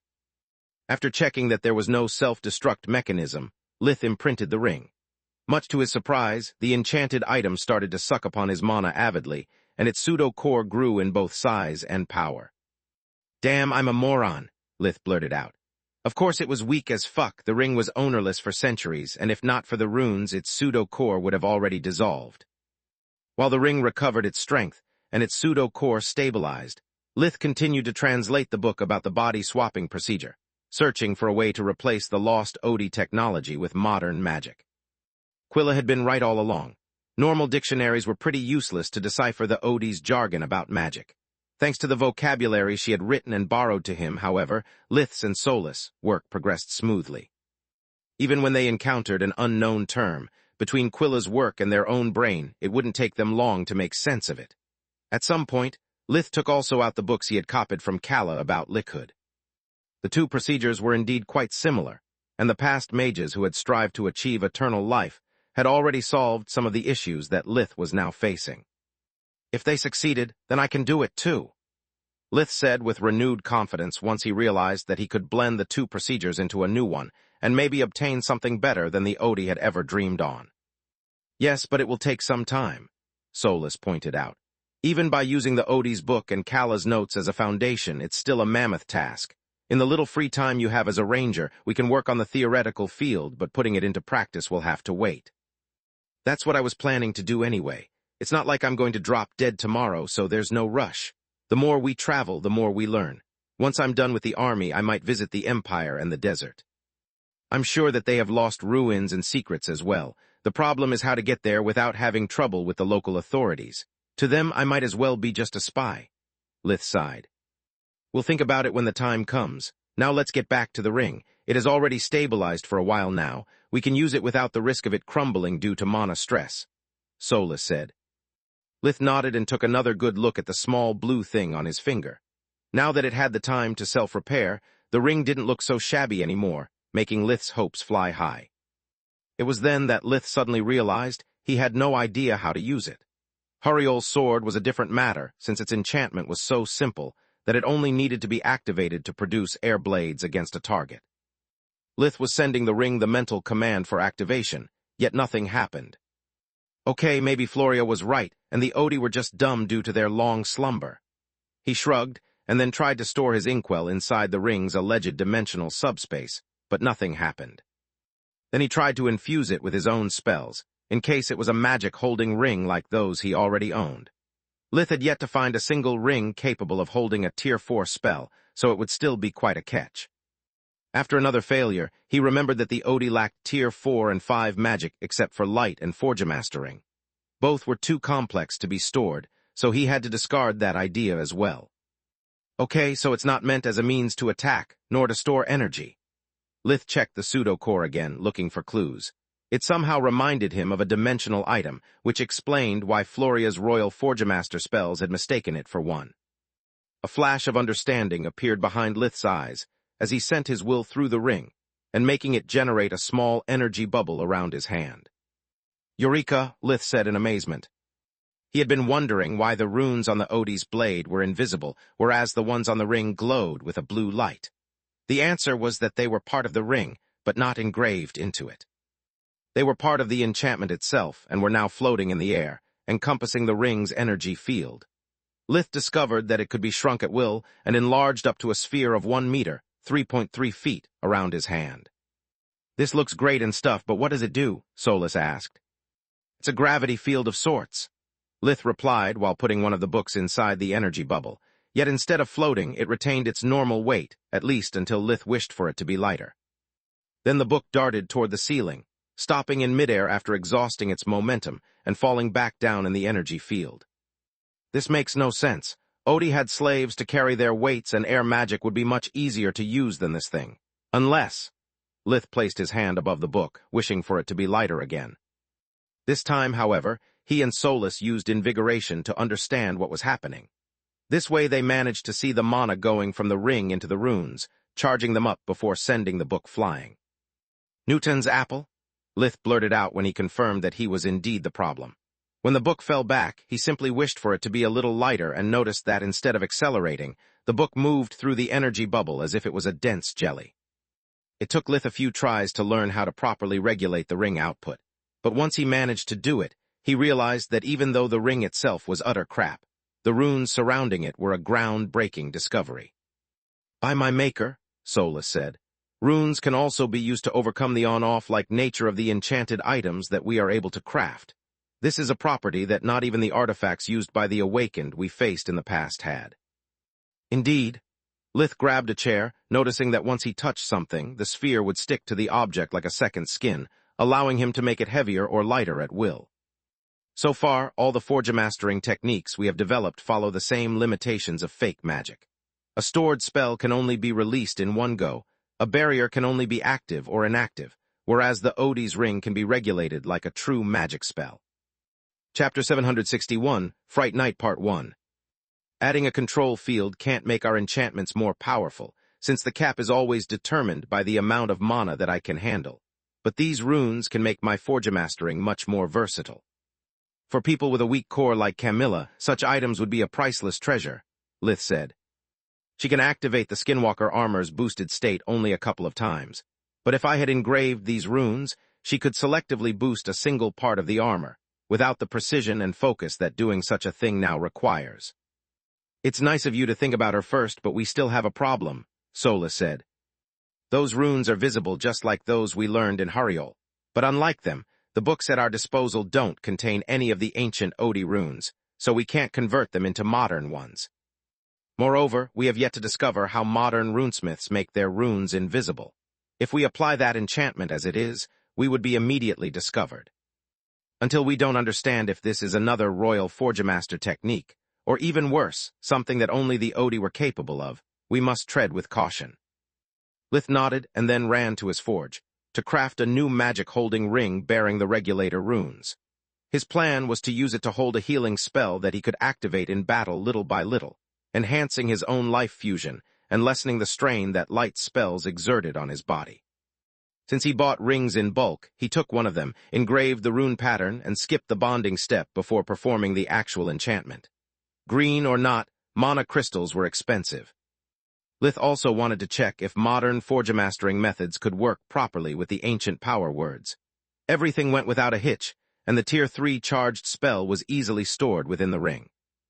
Yet when Lith tried to activate the spell, the runes started to flicker. He could feel the light element slowly seeping into his body, but since he was healthy, only his metabolism was enhanced, making him hungry. In a matter of seconds, the runes were unable to fuel themselves properly, and started to siphon the energy from the pseudo-core until it crumbled. "You cheapskate," Solus grumbled. "Are you happy now? The runes are gone and the ring is nothing but scrap metal." "Actually, I am," Lith replied while studying his latest failure. The edges of the runes were now charred in the metal, and the healing spell stored in the ring was being released in the form of pure light. First, I understood why the Odie ring needs a mana crystal. It's not because the enchantment is powerful, but because the regulating runes work akin to a dam. Once they are opened, it takes a lot of energy to prevent them from crumbling under the pressure of the mana that wants to be released at once. Second, don't ask me how, but after the pseudo-core collapsed, the light element was separated from the darkness element, generating a destructive power similar to those off-spell employed by the last two abominations we faced. Lith showed the black marks on the ring to Solus, who was flabbergasted noticing how the more the light element seeped out of the failed item, releasing a feeling of peace and tranquility, the more the chaos energy ate at the ring, turning it into nothingness. "Please tell me that you don't want to research that kind of magic." Solus was now extremely worried. "Yes, you have part of an abomination's life force, but I don't like the idea of strengthening that side of you." "No offense, but you're already fucked up as you are." "None taken," Lith replied. "Also, no, I don't plan on researching abomination magic. At this point, it would do me more harm than good. A single failed experiment could kill both of us at the same time. Sure, the black energy is fast and lethal, but so are many of my spells. I already risked losing my hand for a mere cantrip. I'm not so eager to die." Lith showed her his right hand, where his middle finger was hanging by a thread, and part of his skin was blackened out. "Good gods, if you were a normal human, the corruption would have probably spread up to your elbow," Solus said. "Whatever this is, before making more experiments we need to learn more. Power without control is madness." Lith nodded and used healing magic to regenerate his hand. Lith then forgemastered a new magic-holding ring, this time with both the runes and a mana crystal, plus another ring with a single set of the runes he had learned from Hariol's sword. The Odie runes this time worked like a charm, but they stuck out like a sore thumb. Not only using the ring in public was idiotic, but Lith also discovered that the difficulty in regulating the mana output of the enchantments wasn't due to their pseudo-core, but because of the runes. They were too rough and inefficient to allow the fine-tuning that Lith could already achieve from true magic, but at least it was a start. The Huriel runes, instead, were a complete bust. He had applied the amplifying runes to see if he could use them to turn a Tier 3 spell holding ring into at least a Tier 4. Yet the moment Lith tried to release the harmless Tier 3 wind spell, the rune pattern flared up, and the mana they held went haywire. Lith had to throw it inside the safe room to avoid healing his hand another time. Damn it, either the runes for rings are different from those for swords or the proportions were wrong, he said. I think both your hypotheses are right, Solus said. To engrave the runes on the ring, we had to scale them down, and we don't know if the size of the runes matters. On top of that, no matter how careful we are, the spacing between runes on a sword and a ring is completely different. Lith and Solus spent the days before the double date at Protector's house, working to understand how runes worked and translating the Audiobook about body swapping.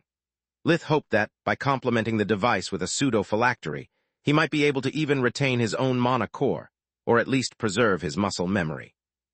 The only problem with that particular side project was that finding a body with a red core was damn easy. Finding one that could withstand even his now blue-awakened mana core was nigh impossible, at least based on Solus's recent discoveries about impurities. Lith buried himself in work to not think about how badly Camilla could react to his revelation. When the day finally arrived, he would have rather got another round with Jaira. At least he would have known what to expect. Why are you so tense? Camilla asked. Protector is your friend, and even though I never met an Emperor Beast before, I'm sure we'll get along. The only thing I don't understand is why we're going to his place rather than having him come to your home. A forest is not a nice place at night, whereas your house has all the space and food the three of us need to have a pleasant meal together. It's not just the three of us. I told you we'll meet his family as well. Lith swallowed a lump of saliva. Please don't ask me anything. You'll understand when you know them. Chapter 762, Fright Night Part 2. Camilla shrugged. Between her training and Lith's presence, there was a very limited number of things that could endanger their life. Besides, moving with mostly warped steps made it impossible to ambush them, even to wild animals. Protector's whole family? Are we going to eat with a pack of wolves? Camilla thought. Thank the gods the skinwalker armor can self-repair and clean, otherwise I could kiss my beloved evening suit goodbye. This thing is amazing. I love the skinwalker armor almost as much I love Elle. Due to her family history and her past relationships, Camilla had conflicting feelings about the dreaded L word, so she mercilessly snuffed the thought out. In her experience, thinking that word meant that it was only a matter of time before saying it out loud. After that, things could only go downhill. Love meant commitment, faithfulness, and honesty. All things that most men she had met in the past abhorred like a plague, and she wasn't too fond of committing herself either. Despite her age, Camilla was still building her career, and Lith was quite younger than her. The last thing I need now is to have more complications. Zinnia needs all the help I can give her, and my current job doesn't leave me enough time to breathe, let alone to think about that, she thought while stepping through the dimensional corridors. After a while, they arrived in front of a nice 2-story cottage in the middle of nowhere. A light came out from its many windows, and so did many childish noises. The house was surrounded by a tall fence, and its lawn was well kept. The scene was odd enough by itself, but it was made eerie by the fact that the cottage seemed a replica of Lith's house. Camilla had been there too many times to miss the countless similarities. Protector had no idea what humans could consider cozy, so he had simply improved his home according to Lith's memories. I thought we were going to meet Protector, Camilla said, incapable of making heads or tails of the house. We are. Lith knocked on the door, feeling his feet heavy and his stomach churning. Celia opened almost immediately. Lith, it's so good to see you again. You had me worried sick. The next time you disappear for this long, at least give me a warning, she said while giving him a brief hug before turning to Camilla. And you must be Camilla. Gods, you're just lovely. I'm Celia Fastero. I hope that this stupid apprentice of mine has mentioned me at least once. Celia took Camilla's hand and gave her a dazzling smile. Celia hadn't talked with another woman since the start of winter. To reach the nearest village during the cold season, she needed Ryman's help, but leaving the children home alone, even for a while, meant finding a wreck at her return. He talked a lot about you. Camilla couldn't help but notice the huntress' youthful appearance and wonder what the heck was she doing there. Are you here to meet Protector too, Miss Fastero? Been there, done that, Celia tittered. Call me Celia, otherwise you'll make me feel like I'm an old woman, Believe me, having 2 kids does the trick already. By the way, call him Ryman, otherwise he'll forget his own name. Camilla's confusion kept getting worse by the second. Even the inside of the house was almost identical to Lith's, and Celia's words made no sense to her. Lilia and Laren were hidden behind a couch, staring attentively at their unknown guest. They knew Lith, but their parents always warned them about humans. They were respectively 5 and 3 years old. With Ryman's red hair and Celia's sharp eyes, they were the spitting image of their parents. The children are the first normal thing I see since we got here. Camilla sighed in relief, at least until Celia made them come closer and the kids started sniffing at her like hunting dogs. Remember to behave, Celia said with a commanding tone. No claws on the guests. Claws, Camilla echoed, not knowing if to be more confused by Celia's words or the kids' whimpering. Yes, claws, Ryman said while coming downstairs accompanied by the clanging of his toolbox. Children usually lack self-restraint. You must be Camilla. Lith has told me many great things about you. Likewise, Camilla suddenly felt lightheaded. She had expected to meet a huge wolf thing coming out from the woods, maybe from a cave, not a man doing carpentry work. The guy in front of her was a giant, at least 2.1 meters, 7 tall. He wore a leather overall over a brown shirt so big that it could be used as a tablecloth, and his boots were bigger than a bucket. Ryman's face was rough and savage, with a square jaw and a cleft chin. He kept his long, flaming red hair in a tress long hair, and there were wood chips in his well-trimmed beard. Despite his huge size and bulging muscles, Ryman's emerald eyes were calm, and his smile was as warm as that of the father Camilla had always longed for. Are you Protector? I mean Ryman, I mean him. Guilty as charged, Protector nodded, not moving any closer to give Camilla space and time to think. And you are? Camilla turned to Celia as his reluctant brain was forced to connect the dots from 1 to 5, and noticed the obvious picture that took form from such a trivial exercise. His wife and mother of his children, dear. Celia brought an armchair near to Camilla, who plunged more than sitting on it. Her mind was still holding, but her knees had already fallen. And they are, Camilla pointed at Lilia and Laren, her voice was reduced to a gasp. The above-mentioned children, yes. Celia moved near to Ryman, quickly followed by the kids.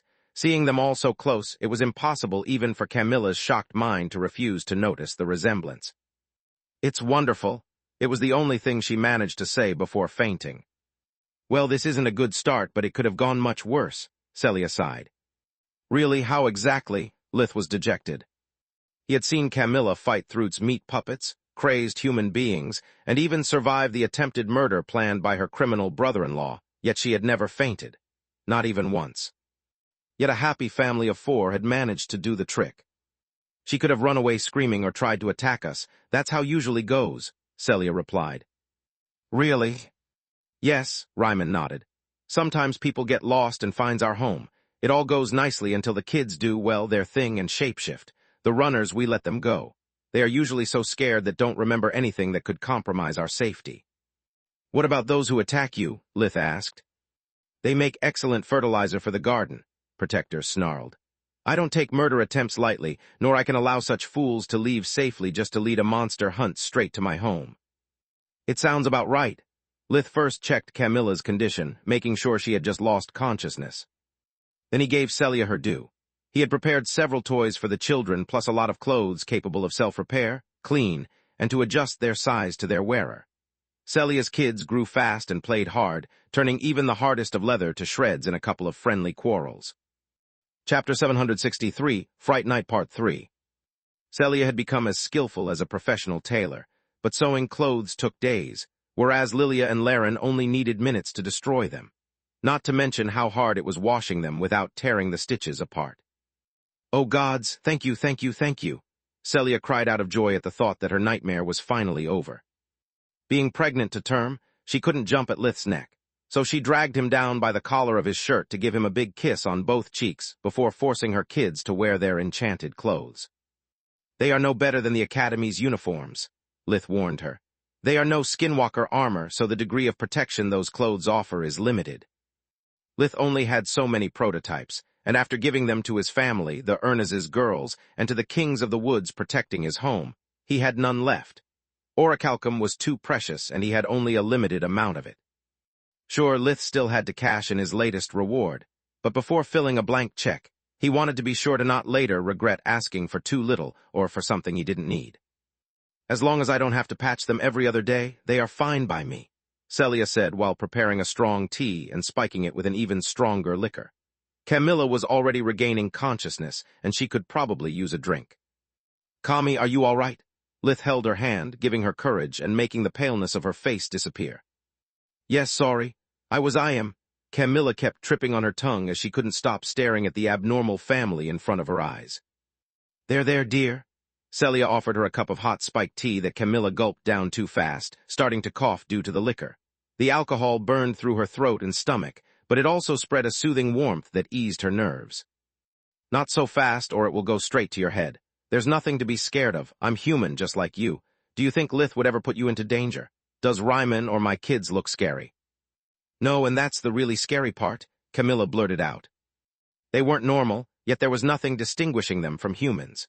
The sudden realization that body sculpting wasn't a prerogative of humans, that magical creatures could live next door, and she would never notice, was what was freaking Camilla out. Can I have some more, pretty please? She asked with lost, begging puppy eyes. Do you want tea in your phoenix plume, dear? With its almost 40% of alcohol content, it was Protector's favorite medicine after a bad day. Yes, but leave the bottle, please, Camilla replied while filling her cup with tea and liquor in equal parts. Do you want to stay for dinner, or do you want me to bring you back home? Lith was caressing her hand and looking at her with deeply worried eyes. I'm fine, really. I'm just... Camilla didn't know what to say without sounding incredibly rude to their hosts. Overwhelmed. You told me a great deal about both of them, but never that they were together or that Ryman could change his form. Because it wasn't up to me to share it, nor does it change what they represent for me. My relationship with Ryman would be the same even if he was a wooden puppet come to life, Lith replied. I really don't get what's so scary about me. Protector furrowed his brows. You surely have met plenty of criminals in your line of work, and I doubt you fainted while looking at the evidence of their crimes. What makes me even worse than they are? You're not worse than them, quite the contrary. Camilla suddenly felt incredibly stupid. Based on Lith's and Freya's words, Protector had been nothing but a good friend to them and a hero to the Griffin Kingdom. Yet she was reacting as if she was in the presence of a man-eating monster. It's just that I never expected that Emperor beasts could take human form, nor that they could conceive children with members of other races. Appearance might indeed be deceiving, but do your criminals wear a tag to warn others of their nature? Do undead flaunt their status when they mix among you humans in social events? Protector's words made Camilla remember about the vampire she had met in Author. Even then, she had been scared, yet she had managed to keep her cool.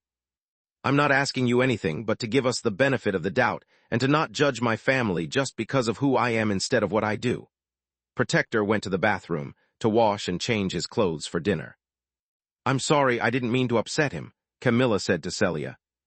Don't worry, he isn't angry. To be honest, I never saw him getting angry, not even once. I think Ryman is just sad. He cares a great deal about Lith, and he was eager to meet you. He's probably afraid that we'll not get to spend as much time with you two as we hoped. Celia patted her shoulder, preparing 2 shots of Phoenix Plume. One for Camilla and one for herself, until she remembered that she couldn't drink. The idea of living such a scenario every time one of her children brought someone home was already giving her a headache, but she had to bear with it. Lilia walked timidly towards Camilla, holding a wet handkerchief. With her shoulder-length red hair, emerald green eyes, and her small face full of freckles, she looked like a doll in her small hunter suit. Thanks, sweetie. I appreciate your thought, but I'm feeling much better now. Camilla took the handkerchief and applied it to her forehead, grateful for the fresh relief it provided to her. It's not for the head, silly. Lilia giggled like crazy, and so did her brother. Mom always says that's important to be clean, especially if we want to sit after we W. There's another bathroom on the 1st floor. Celia cut her short, wanting to avoid making the evening more unpleasant by adding further embarrassment to the poor Camilla. You can wash your head and freshen up a little. Only then did Camilla realize the meaning of Lilia's words, becoming aware of her own little problem and assuming a deep shade of purple. Celia helped her to get up and accompanied her upstairs, just in time before the final blow could be landed. Laren handed Lith one of his old cloth diapers, while the 2 women left the room. Your lady friend can use it, Uncle Lith. I don't need it anymore, I'm a big boy now, he said with a voice full of pride. Sure, thanks. Normally, Lith would have never let Camilla hear the end of it, but the situation wasn't funny in the least. If that's her reaction to a complete stranger, how big will be her shock when she discovers that Protector and I aren't that different?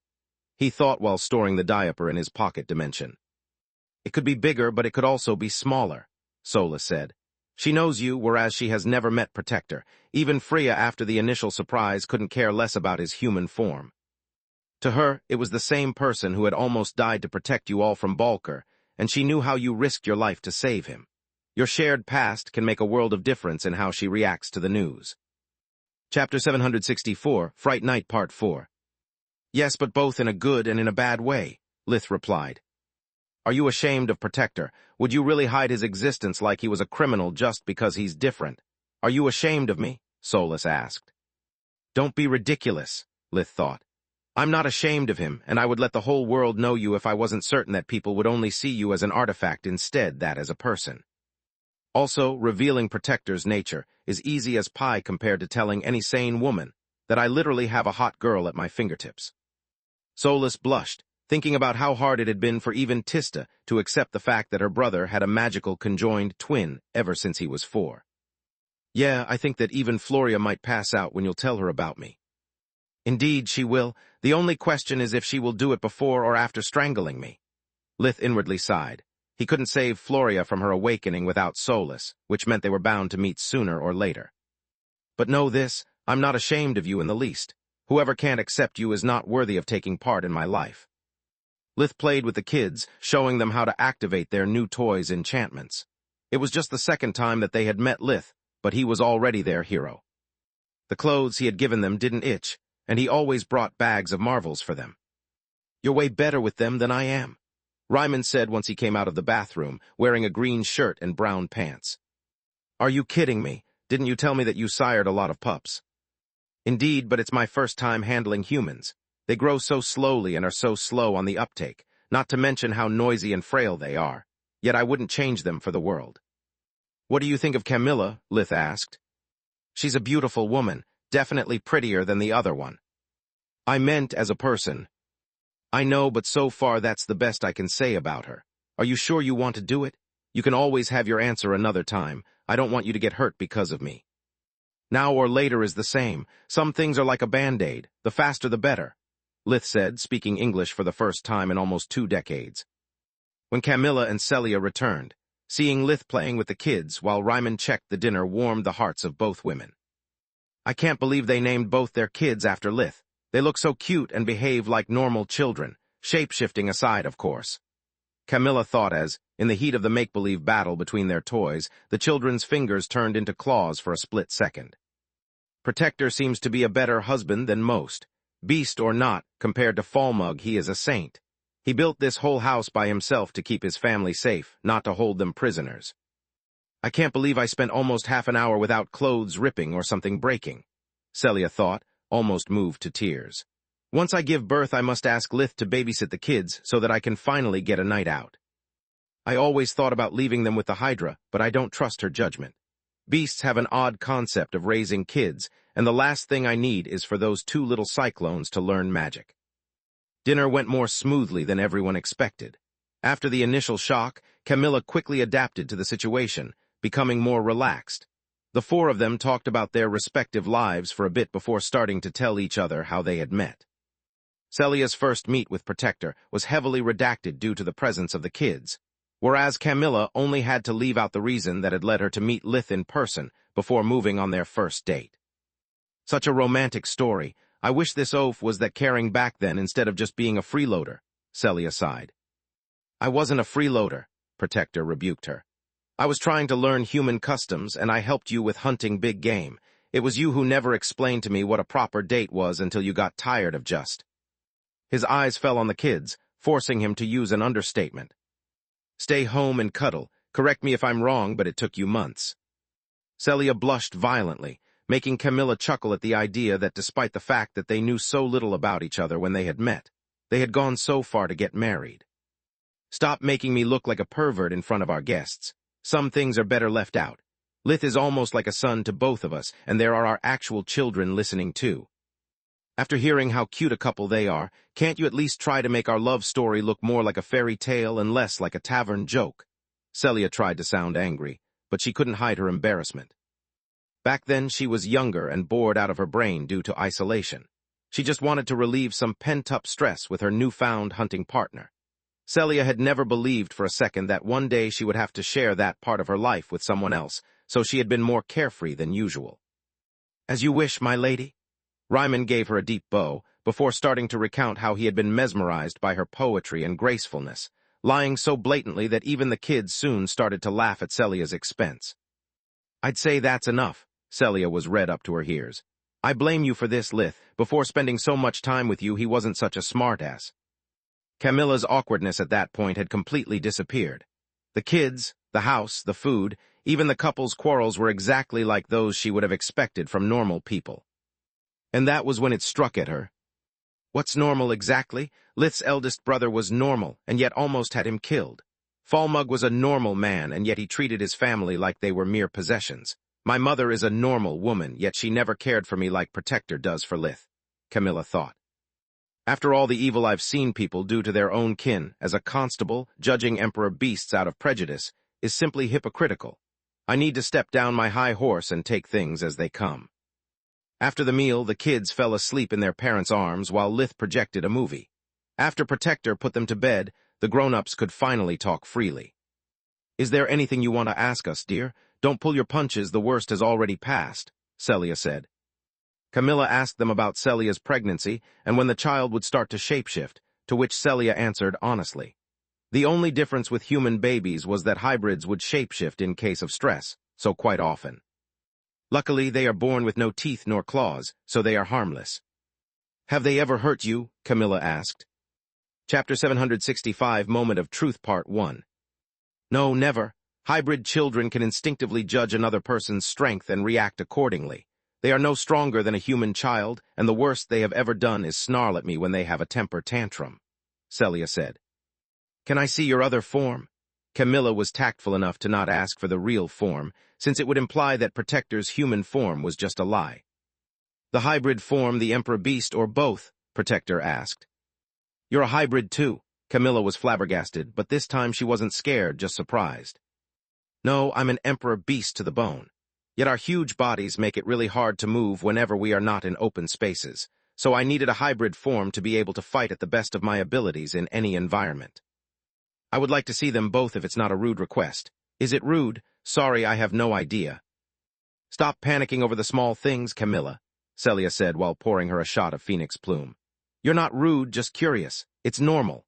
Back when I learned the truth, right after I stopped being angry at him for not telling me sooner, I had Ryman shapeshift for the most trivial reasons just to enjoy the show." "What show?"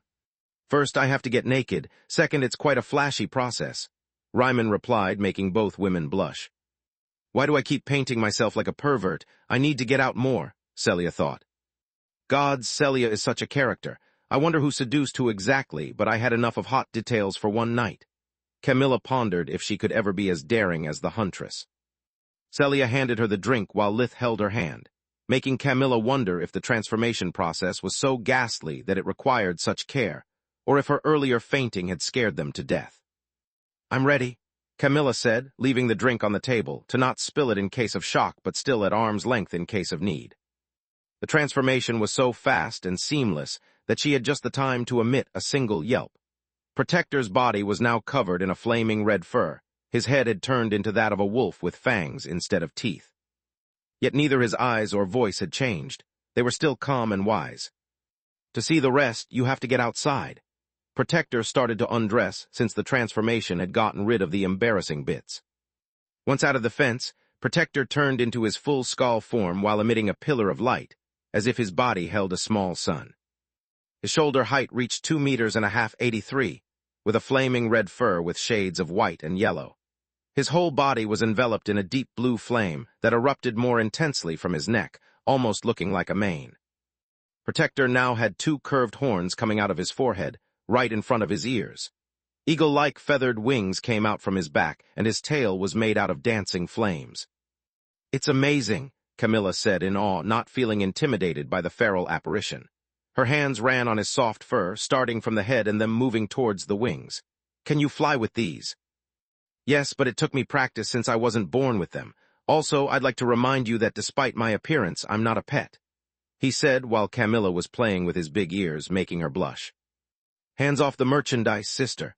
Celia laughed while giving Protector a dog treat and making him snarl. Gods, this never gets old. Who's a good boy? Who's a good boy? She kept ruffling the fur on his neck and behind his ears while Camilla laughed her ass off. Protector flared his nostrils before reverting to his hybrid form. Then, he collected his clothes and went back into the house to get dressed. How do you feel about our evening with my friends? Lith asked while giving Celia the signal. It meant give us some space but be ready to get back in case something goes wrong. So far it has been interesting, very different from what I had expected. It has been quite shocking but mostly interesting. I wonder how many Emperor beasts live among us hiding in plain sight, Camilla said. Them the undead and the plants, Lith said with a sad smile. Camilla had no idea how big Magur was, nor she knew about guardians. He could have shared his knowledge with her little by little, but it would have taken a time he didn't have. Plants, that's why you Forgemastered me the camellia. Are you so paranoid that you're afraid a flower might spy on us? Camilla gave him one of those smiles of hers that gave Lith's heart a pleasant sting. He really wasn't used to be happy. The moment he got attached to someone, he would lose them. It had happened with Carl, with Uriel, and in a way with Floria as well. Staying away from his family for long periods of time was also a way to protect them. Lith had so many enemies already, and he had no idea how long the Griffin Kingdom would protect them in his stead.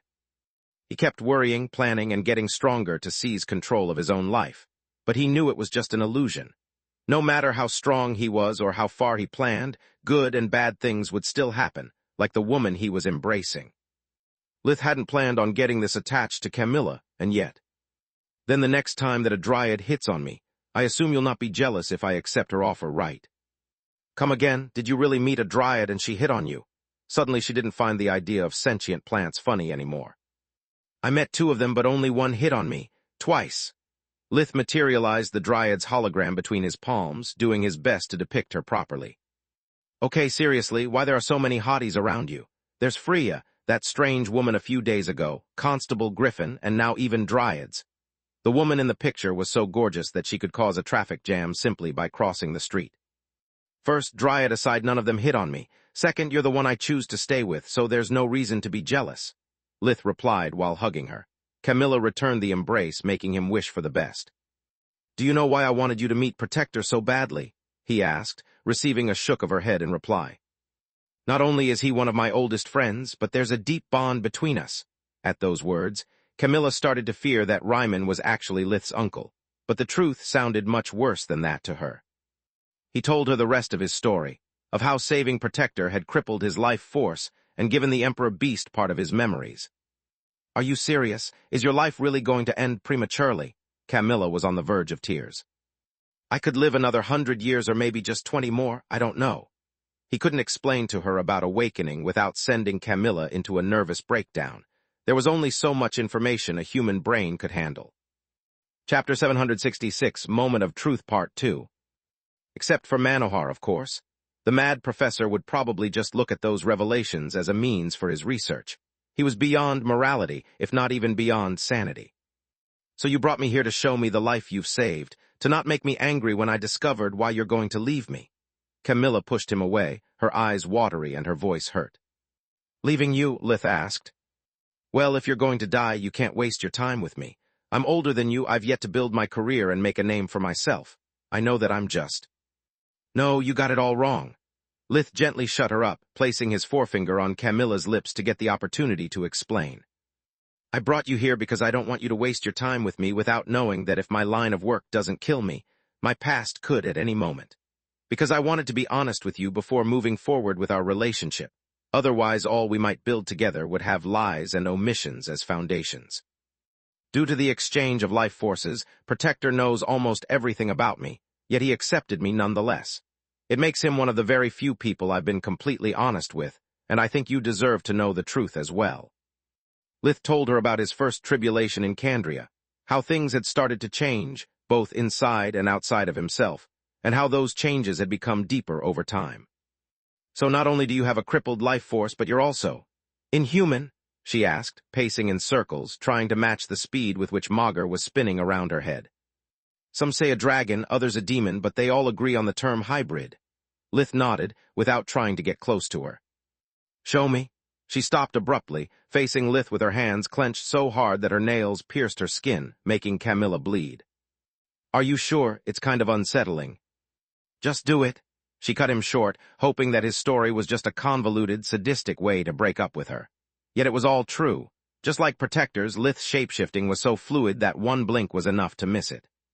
Celia almost yelped from the shadows in surprise, and only Protector's hand silenced her, leaving Camilla's illusion of being alone intact. Camilla looked at the black scales, whose tips were reddened by the inner fire burning within. She noticed the razor-sharp claws that had replaced Lith's nails, the short tail full of bone spikes coming out from his spine, as well as the black wings on his back. They were different from those he had created a few days before to defend her. They were twisted and unnatural, like the hands of a giant clutching him. Then she looked up, way higher than she normally had to meet his eyes. Lith had apparently no mouth nor nose, with just two small curved horns on his forehead and three eyes searching for her gaze. Just like Protector's, Lith's eyes hadn't changed. They were the same as before. Honest, worried, and full of that pain that so rarely left them alone, making his gaze sad or cruel most of the time. Camilla took several deep breaths until Magus stopped playing tricks on her. Only then did she manage to open her hands, touching Lith's claws first and then his scaly neck. She expected it to be cold and rough, maybe even sharp. Yet his body was warm and soft under her touch, the scales twitching as if that contact gave Lith goosebumps, either out of pleasure or fear. Camilla felt a little itch on her hands, where the nail marks were quickly healing without leaving any trace of their existence. She instinctively flinched, as if she had just got hurt instead of being treated. "Oh, gods!" Camilla yelled at the night sky while kneeling on the grass and holding her head. "Don't worry, I understand this is hard to accept." Lith's voice was different, sounding like a howl coming from an abyss that somehow had learned how to speak. "I also brought you here so that Protector can get you back home without having to see me ever again. I'm sorry, I never meant to hurt you. You're hot, you know?" Camilla cut him short, making Lith aware that his inner turmoil had turned most of his scales into a white-hot color, and that they were now steaming in the chilly spring night. "Yes, I do. The scales actually contain the fire within this body. I've got no bodily fluids in this form," Lith explained. "No, I mean it. You're hot." Camilla stood on her tiptoes just to drag the collar of his shirt low enough to manage to put her arms around his neck. "It seems that Celia's not alone. I'm a pervert as well," she said while stamping a kiss on the layers of scales that hid his mouth unless he willingly retracted them. "What?" Lith's knees suddenly buckled and hit the ground, incapable of standing Mager's breakneck rotation speed anymore. "That's why I was yelling before. Knowing that you're a pervert is one thing, but admitting it to yourself is hard." She kissed him again, looking Lith in the eyes now that the height difference was gone. Outside he might be someone else, but the man inside that hardened shell hadn't changed one bit. He was still full of worry, pain, and scars, but he had been nothing but kind to her. He had fought for her family, never asking anything in return. Lith had protected her from humans, monsters, and everything in between them, but what made him most precious to her was that he had never taken her for granted. Suddenly, her mind went back to their second date, when after singing that song for her, Lith had revealed Camilla the trick behind his masterful performance. That night, he had told her that he wanted to impress her for who he was rather than pretend to be someone else. He had told her that he wasn't willing to build their relationship on a lie, and he had been true to his word.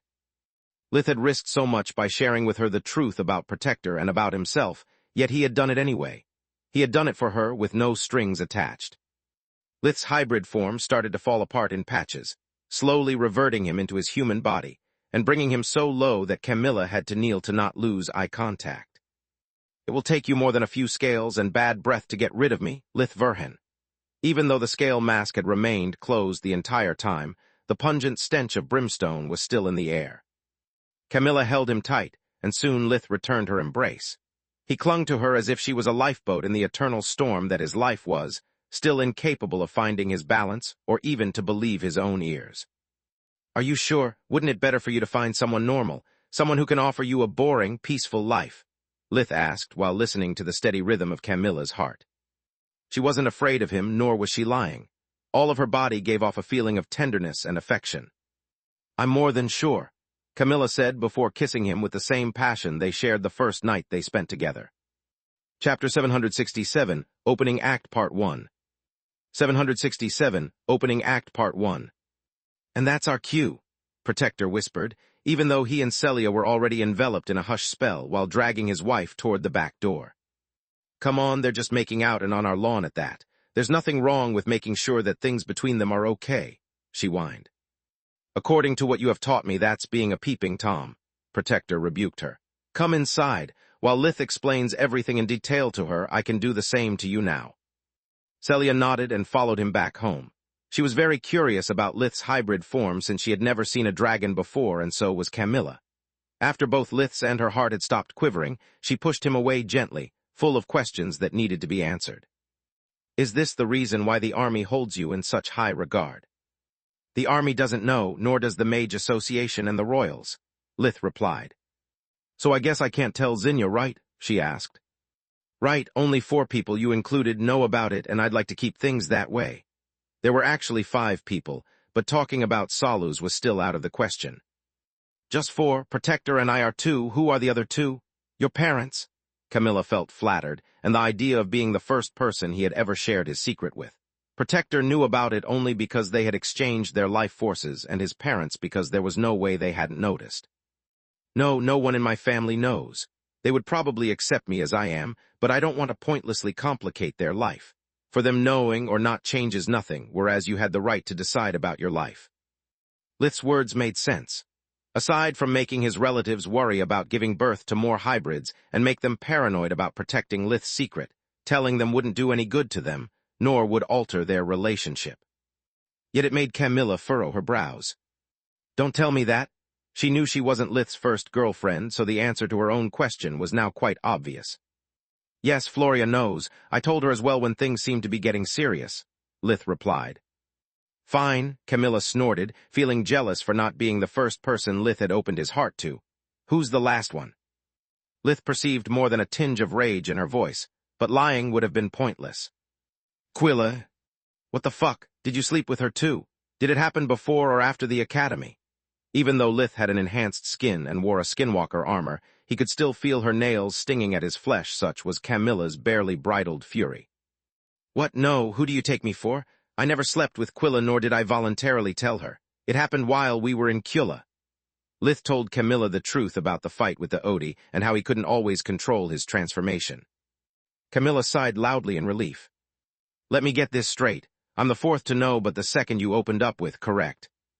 More like the 4th to know, and the first person I opened up with hoping to keep you rather than just to scare you away, Lith replied. When you put it that way, it sounds much better. The edge in her voice disappeared, and she kissed him again. Are those 3 the only people I can freely talk about it? There's also Celia, as soon as Protector tells her about it, of course. She didn't know, even though she is his wife. Camilla was flabbergasted. Ryman never shared my secret with anyone, and I did the same for him. Celia was damn curious about it, but when she realized I was keeping my mouth shut only because I wanted to tell you first, she understood and let it slide. Camilla felt really happy at the idea of how deep the bond between Lith and Protector was, and the lengths Lith had gone to let her be among the first people to know. Now what? She asked while looking at the starred sky. Now what indeed? Lith shrugged, having no idea how things would change. Space. During the following days, Lith's research progressed smoothly. Ever since he had opened up with Camilla, not only did a huge burden had been lifted from his chest, but also his mental scars hurt much less than usual. Lith was much more relaxed and open-minded now, free from the fear of being rejected like a freak, and destined to spend the eternity alone. Now his mind wasn't filled only with paranoid thoughts about things to not do and not say anymore. The body-swapping device allowed him to plan his future, and Camilla's blessing meant that he had someone to share it with. Lith had finally things to look forward to rather than to be afraid of, making his brain much clearer and more focused. Before leaving Protector's house, they had set up a meeting with Falul the Hydra, Protector's awakened master.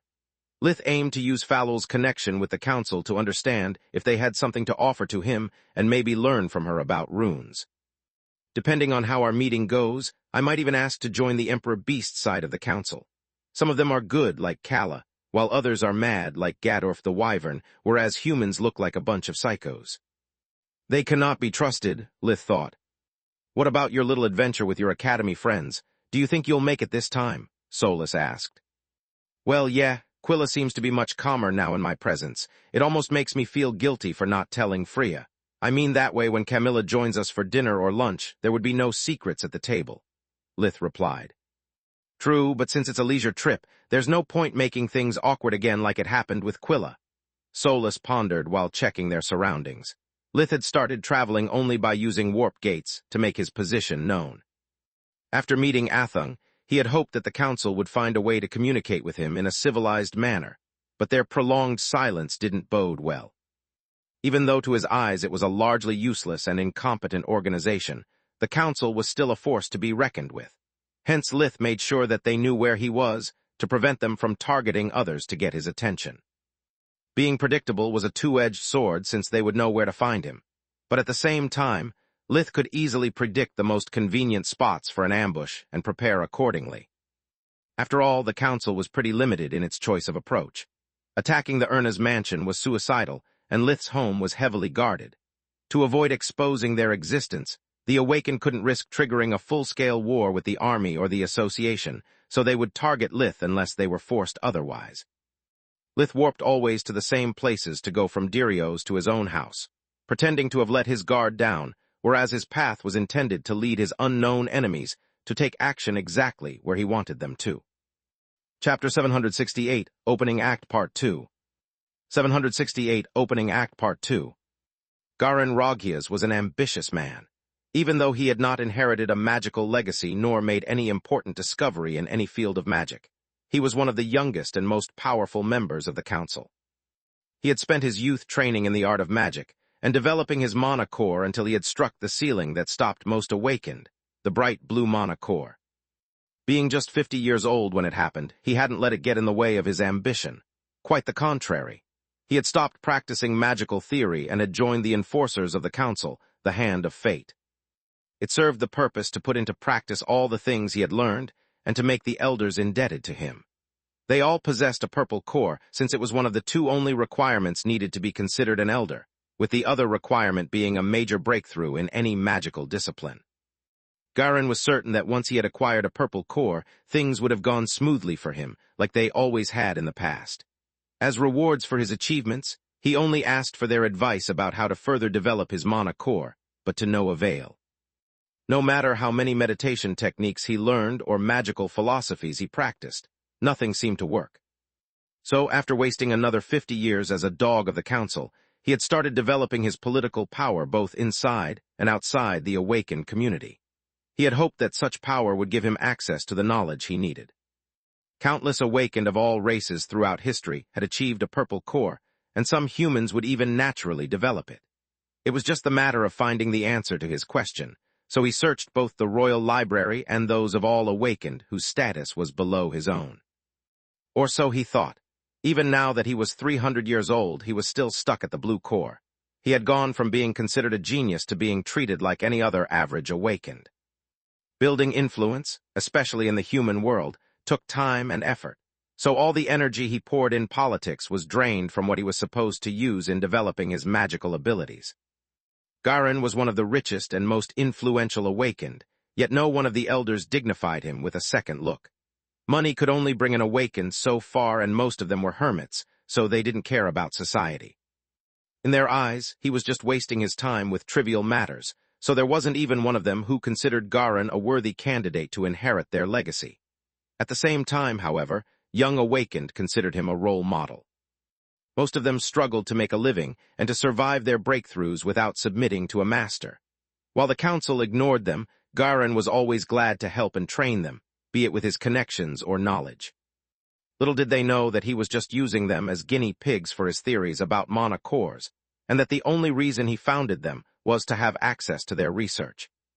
His generosity had allowed Garin to build a small army of Awakened, probably the only one on Magur, and to poach knowledge from dozens of brilliant young minds. Alas, none of them had produced significant innovations. The mission Ragu had assigned to him was exactly what Garin had been waiting for. All the young Awakened that Lith had bested in battle were disciples of elders and legacy inheritors at that. If one of Garin's apprentices succeeded where all the others had failed, it would prove the council that his teachings based on modern magic were superior to those of the elders. It would count as an important magical achievement, and would force the council to reconsider the rule about having a purple core to be an elder. Garen had listened to all the elders' stories and teachings, yet neither he nor their own disciples had reached a purple core. Clearly, they had just been lucky. Obtaining what was considered to be the last frontier of magical power seemed to be more a matter of chance, instead that of wisdom and practice like those old fossils kept ranting about. Garen had read Lith's file thoroughly, studying him for days before taking action. Because of Lith's cloaking devices, life vision was pointless, and invigoration required physical contact. He had been forced to agree with Athung's report. Diplomacy wasn't an option. Asking help to the beasts would bring Garen a hollow victory, so he had opted for a direct approach. "We're dealing with a rogue mage, so only the basic laws of the council apply to him," Garen explained to his disciples. "You can do whatever you want. As long as you don't kill him, anything goes. Your mission is to evaluate his strength, and the only way to do it is with invigoration. You all read his file, so you know what to expect." The 5 young awakened nodded, knowing how important the matter was for their mentor. There wasn't just their gratitude on the plate, but their pride as well. They didn't understand why an elder was so interested in recruiting someone so young, whereas no one had cared about them for years, until they had stumbled into a fellow awakened who had introduced them to the council. They were all grassroots self-awakened like Lith. Some were even already past 30 years of age, having awakened late, and most of them had not attended an academy. Being awakened and having magical talent were 2 different things, plus they had deemed useless to spend years learning fake magic. "I'll take care of it, Garen," Krija said. He was a man in his early 20s, about 1.78 meters, 510, tall. He had brown eyes and hair with shades of blue that identified him as someone talented in water magic even before his awakening. Krija's family belonged to the army, so he was a skilled fighter who had started training early in his life. He had graduated from the Crystal Griffin, and after awakening, he had left his family to search for someone who would teach him about true magic. He had refused to submit to the army's or the association's rules just to discover that awakened were even stricter about control. Krija had never accepted to obey to a master, so his talent had stagnated until he had met Garen. Their contact in the army had warned them that Lith had just stepped out of Dirio's warp gate, so Krija readied his air-blocking array and waited for his prey. The moment Lith emerged from his dimensional corridor, the array activated, cutting off all of his main escape strategies. "This isn't good," Lith thought while checking his surroundings and ignoring the most obvious threat. "This isn't where I predict they would attack. This place sucks for an ambush. Are they idiots or just arrogant?" Krija didn't waste time talking. He just wanted to get done with it and go home. Garen had promised him a powerful enchanted blade in exchange for his help. Krija would use it to enhance his battle strength and knowledge. As any real swordsman, he wanted to become a powerful forgemaster, but with only the knowledge from the academy, he had long since hit a wall. Runes were a well-kept secret by both awakened and humans. Chapter 769, Ruin Part 1. 769, Ruin Part 1. Krija infused his body with all the elements and darted forward, his blade aimed for Lith's neck. A well-placed lunge would make it impossible for him to breathe, plus the time it would take Lith to die of blood loss was much longer than what Krija needed to use invigoration. Great was his surprise when the short sword hung at Lith's hip grew in size, until it became a silvery long sword with a hilt long enough to allow for a 2-handed grip. What a moron, Krija thought. Heavier doesn't mean stronger. Such a weapon allows him only a couple of attack patterns, making him predictable. Like most awakened, he favored speed over strength. Yet Lith didn't attempt to slash, but lunged as well, aiming at his opponent's head while his sword continued to grow in size. Orion's blades were all exceptionally light, but with Lith's strength, even a non-enchanted Zweihander would have been as quick as a foil. Krija had barely the time to intercept the enemy blade with his own when the unexpected happened. The moment the 2 weapons touched, he felt as if his body had been turned into iron. It felt so heavy that it took his full focus to not slip and fall onto the ground. Gravity magic, he thought in surprise. All awakened knew it, but no one practiced it. With the exception of its first magic form, even Tier 1 gravity magic required to cast 6 spells at the same time and to infuse them with willpower, making it akin to casting 2 Tier 5 spells at once. Another of its downsides was that, unlike normal elemental magic, gravity had no direct effect, but only an indirect one. It meant that it would behave like an array, influencing even its caster if they were inside its area of effect. It was the reason why gravity magic was widely used in forge mastering and in crafting permanent arrays. It did still require huge bursts of strength to activate it, but the fine-tuning of its effects would be performed by the runes forming the enchantment. Kreeja's enhanced senses noticed that the ground was cracking under his feet, that even though his muscles and bones could withstand that sudden weight increase, his joints were already at their limit. Yet the leaves kept flying in the wind, and Lith seemed to be unaffected by whatever was happening. Even Garin was racking his brain, trying to make heads or tails of the situation by using life vision. It's the fucking sword, yet he had grasped only half the truth. Lith had realized the limitations of gravity magic back when he was still at the academy, and had tried to overcome them to no avail, at least until he had mastered the use of the ring that the fungal creature had gifted him. Tier 0 gravity magic could be cast quickly, but it was too weak to be effective in real combat, and it would hinder Lith as well. Everything had changed when Lith had practiced using the gravity ring, learning how to weave a small array together with gravity magic to escape from its negative effects. Yet it was only thanks to Orion's new sword, Ruin, that Lith could bring first magic to the next level. Unlike the Gatekeeper, Ruin could also focus and amplify gravity magic, turning an annoying parlor trick into a game-changer spell. The moment Kreeja pushed Ruin away, his weight went back to normal, leaving him free to move and his head to fly high in the sky. Reacting under such physical strain had required him to make a wide movement, which had created an opening that Lith had exploited. "Solus?" he asked, while preparing another warp steps now that the air-blocking array had vanished along with the life of its caster. That guy wasn't alone. Her life-detecting array spotted the enemies who were outside the area of effect of their mystical senses. "It's the stupidest ambush I've ever seen. They are too far away to intervene and lumped together like a bunch of morons." The dead guy had a deep blue core, so I guess that the others are about the same level. "How many?" "5 more. This is worse than we expected. Plan D?" she asked. "Plan E?" Lith collected the corpse and opened the warp steps at the same time, blinking through it to not get killed in the case the enemies had another array at the ready. "Let's kill that bastard," Horyu said, another of the young awakened, readying the warp stone that would allow them to chase after their prey. "Verhin acted in self-defense," Athung said with a sneer. "What did you expect him to do after a stranger popped in front of him and tried to kill him? Have a cup of tea and some cookies." Master Ragu was right. These guys can teach me a lot about how not to plan ahead, she thought. "She's right." Garin gritted his teeth, almost chalking on every one of his own words. "We're not here to kill, but to examine him. But that doesn't mean we can't make him suffer, attack all together and chop off his limbs. We need him alive, not well." The warp stone was a device linked to a specific set of spatial coordinates that usually dimensional mages used to cover very long distances with a single warp steps. Its use lessened the focus necessary to visualize the exit point and reduced a dimensional corridor's mana cost, since the spell would be partially fueled by the stone. In Garin's case, he had prepared several stones, each one linked to a different exit point where he knew Lith would reappear. "Watch out for his sword. Until we understand the trick behind it, you have to dodge instead of blocking." Garin activated the warp stones until he found Lith. Then he activated the stone leading to Lith's next stop so that they could take him by surprise. "Why do you send your minions, Garin? You could always take action yourself." Athung mocked him. For a 300-years-old awakened, and a regional lord at that, moving against someone who was an infant would have been a terrible humiliation.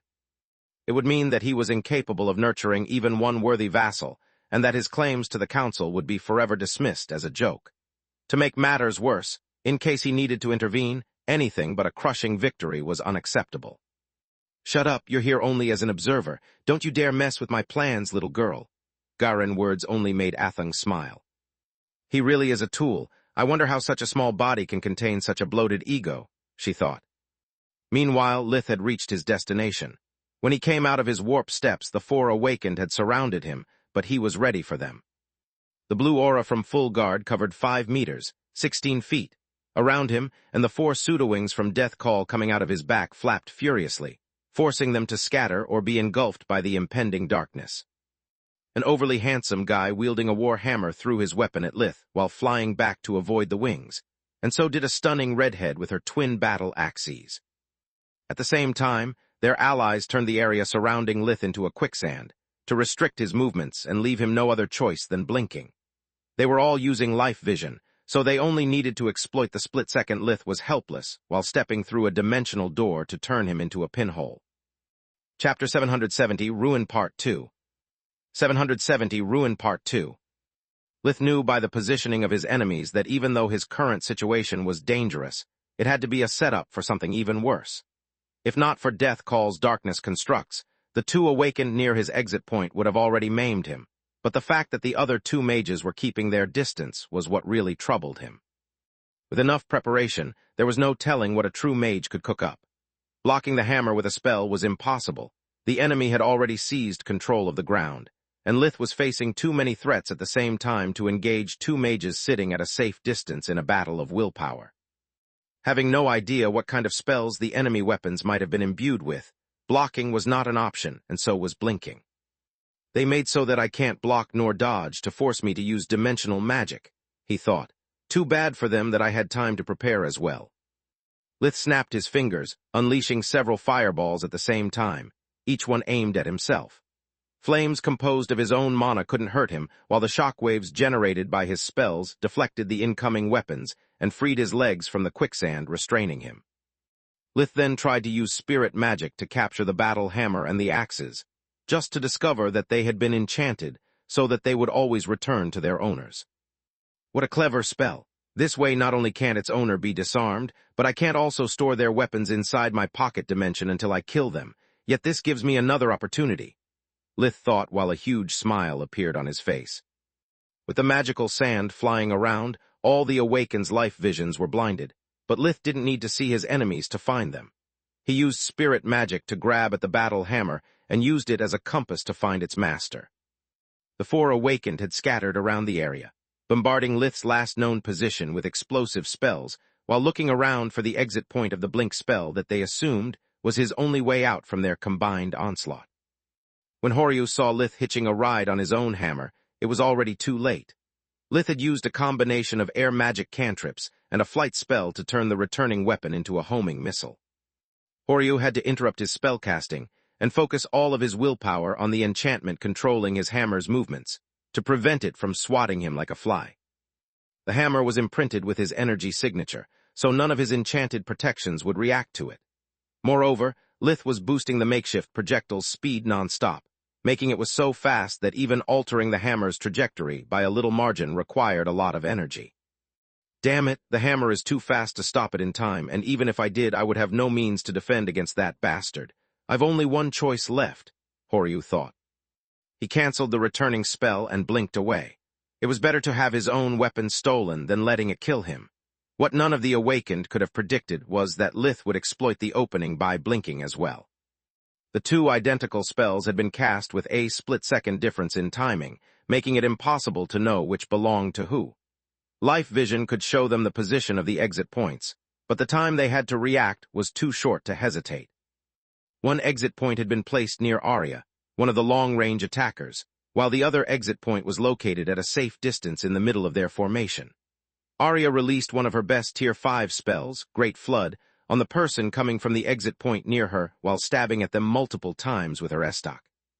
Every one of her lunges was aimed at the stomach level to incapacitate the opponent without the risk of killing them. She was already regretting having taken part in such a mission, yet she didn't have much of a choice. Garin was her best shot at earning enough money to finish building her lab, and with his connections, she would easily set up her business in human society, allowing her to become truly independent. All of my hard work will be wasted if that Verhin psycho pops out near me and cuts my head off, she thought while her spell took form. Great Flood was a restricting spell that conjured a powerful stream of water infused with darkness magic. The body of water would smother all kinds of attack spells and deflect physical attacks, while the darkness flowing through it would seep into the victim and rob them of their strength.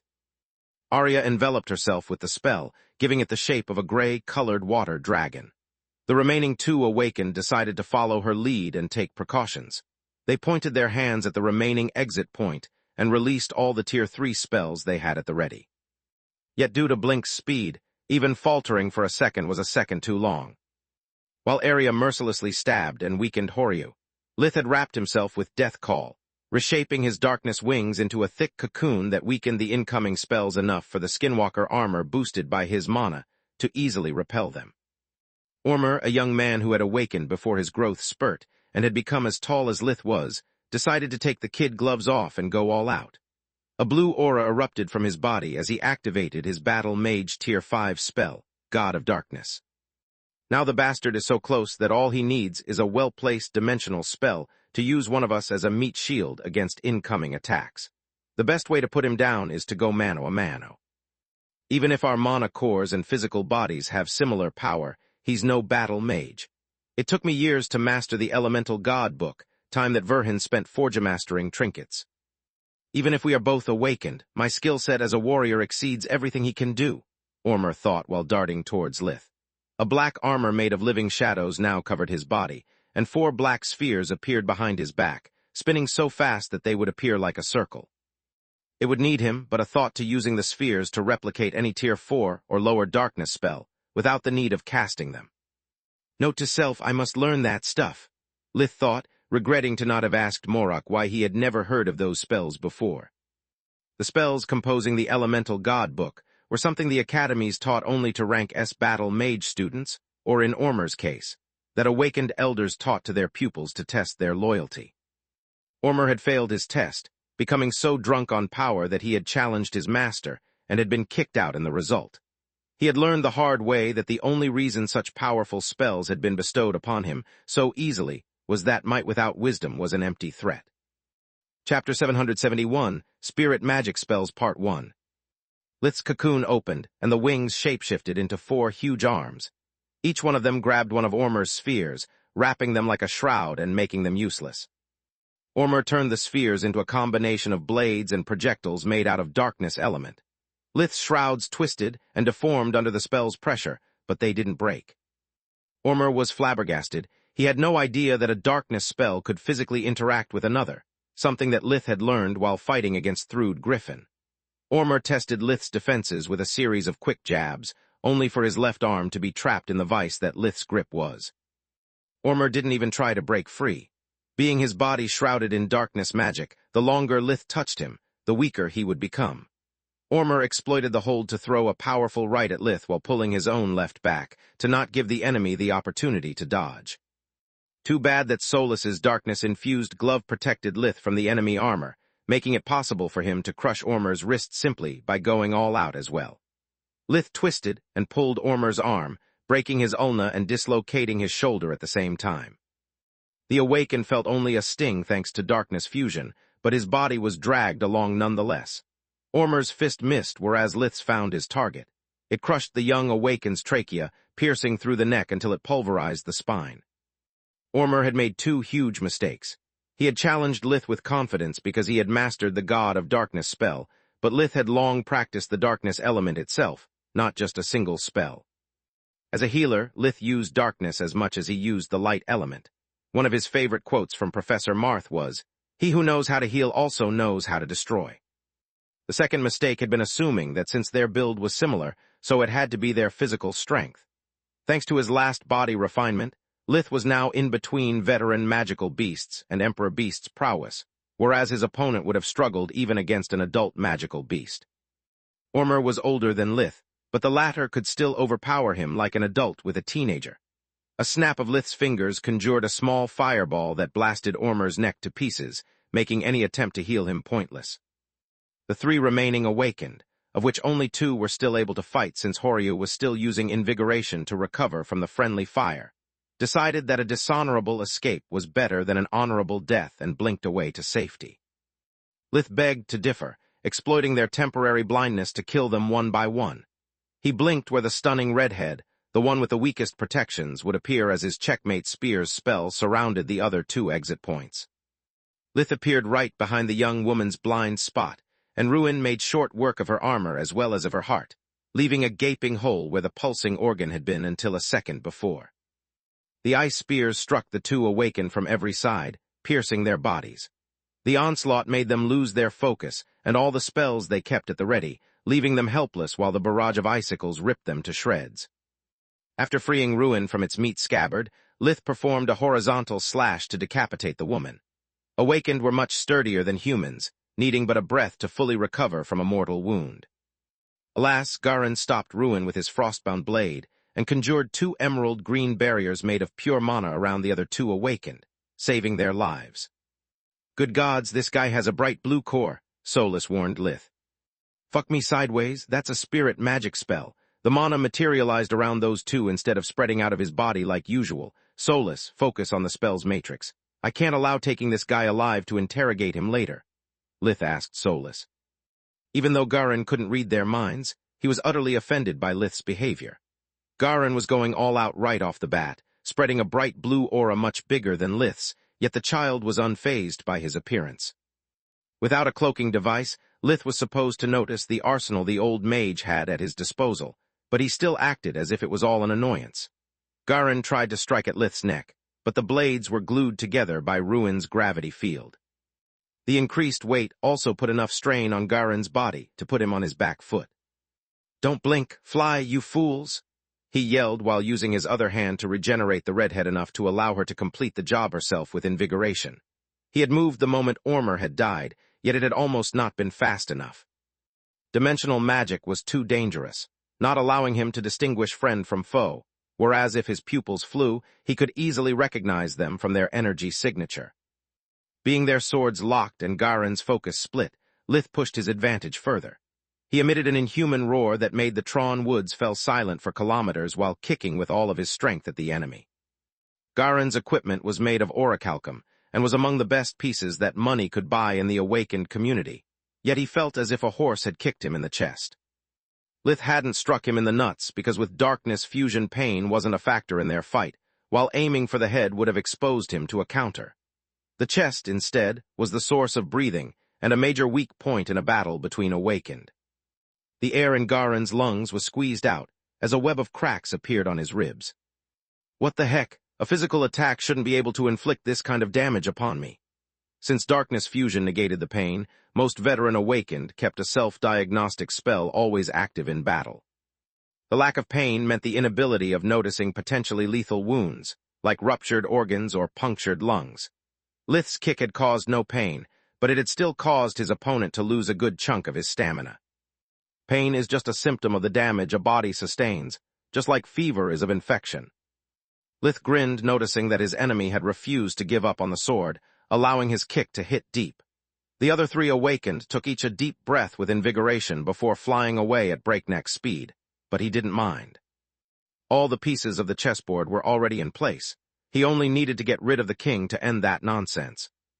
Garin squinted his eyes, and 2 rays of emerald green energy erupted from them aimed at Lith's pupils. Lith tilted his head to dodge them only to notice that they were able to follow their target. He then used Ruin to block them, sustaining no damage but freeing Garin from the gravity field and leaving both of his hands free. "That was much more powerful than spirit magic as I use it," Lith thought. "It's visible, but its speed and destructive power are greatly enhanced.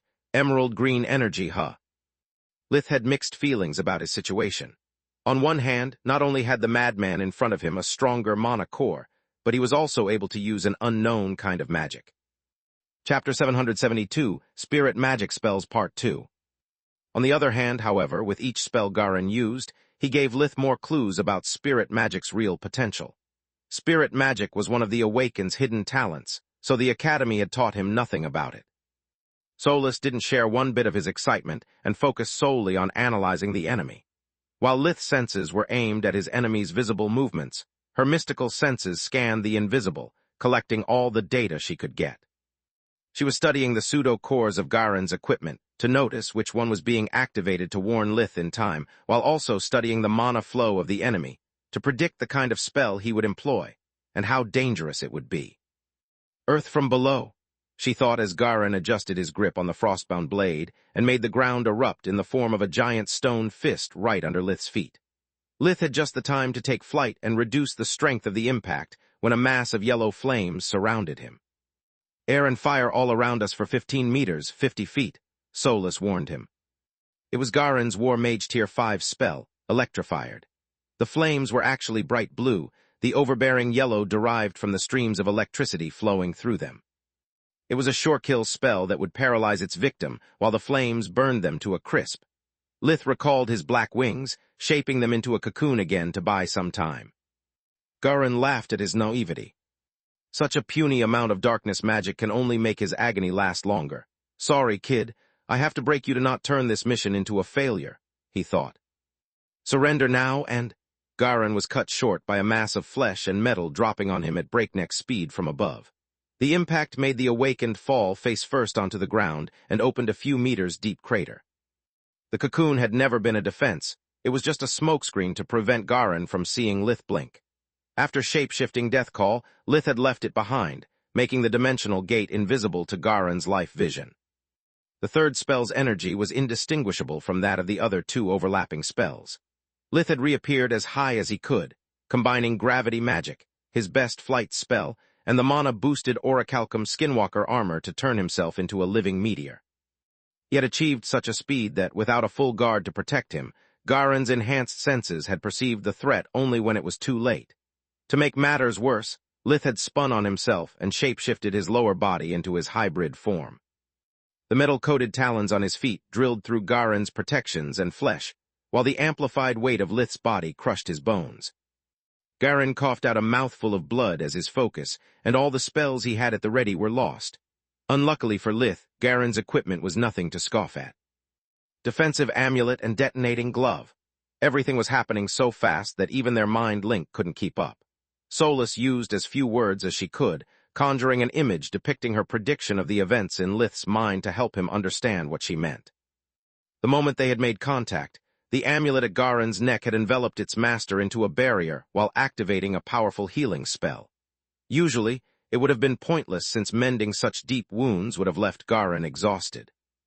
Lith was too close, so using invigoration was impossible, but the Garin's glove turned the tables. A sudden explosion of emerald green energy enveloped Garin, destroying everything in his vicinity. If not for his latest breakthrough and Solus's timely warning, Lith would have been caught by the energy field, remaining gravely injured in the process. Lith unleashed a few spells, only to discover that the green dome was solid. That's a spirit magic holding item, Solus thought.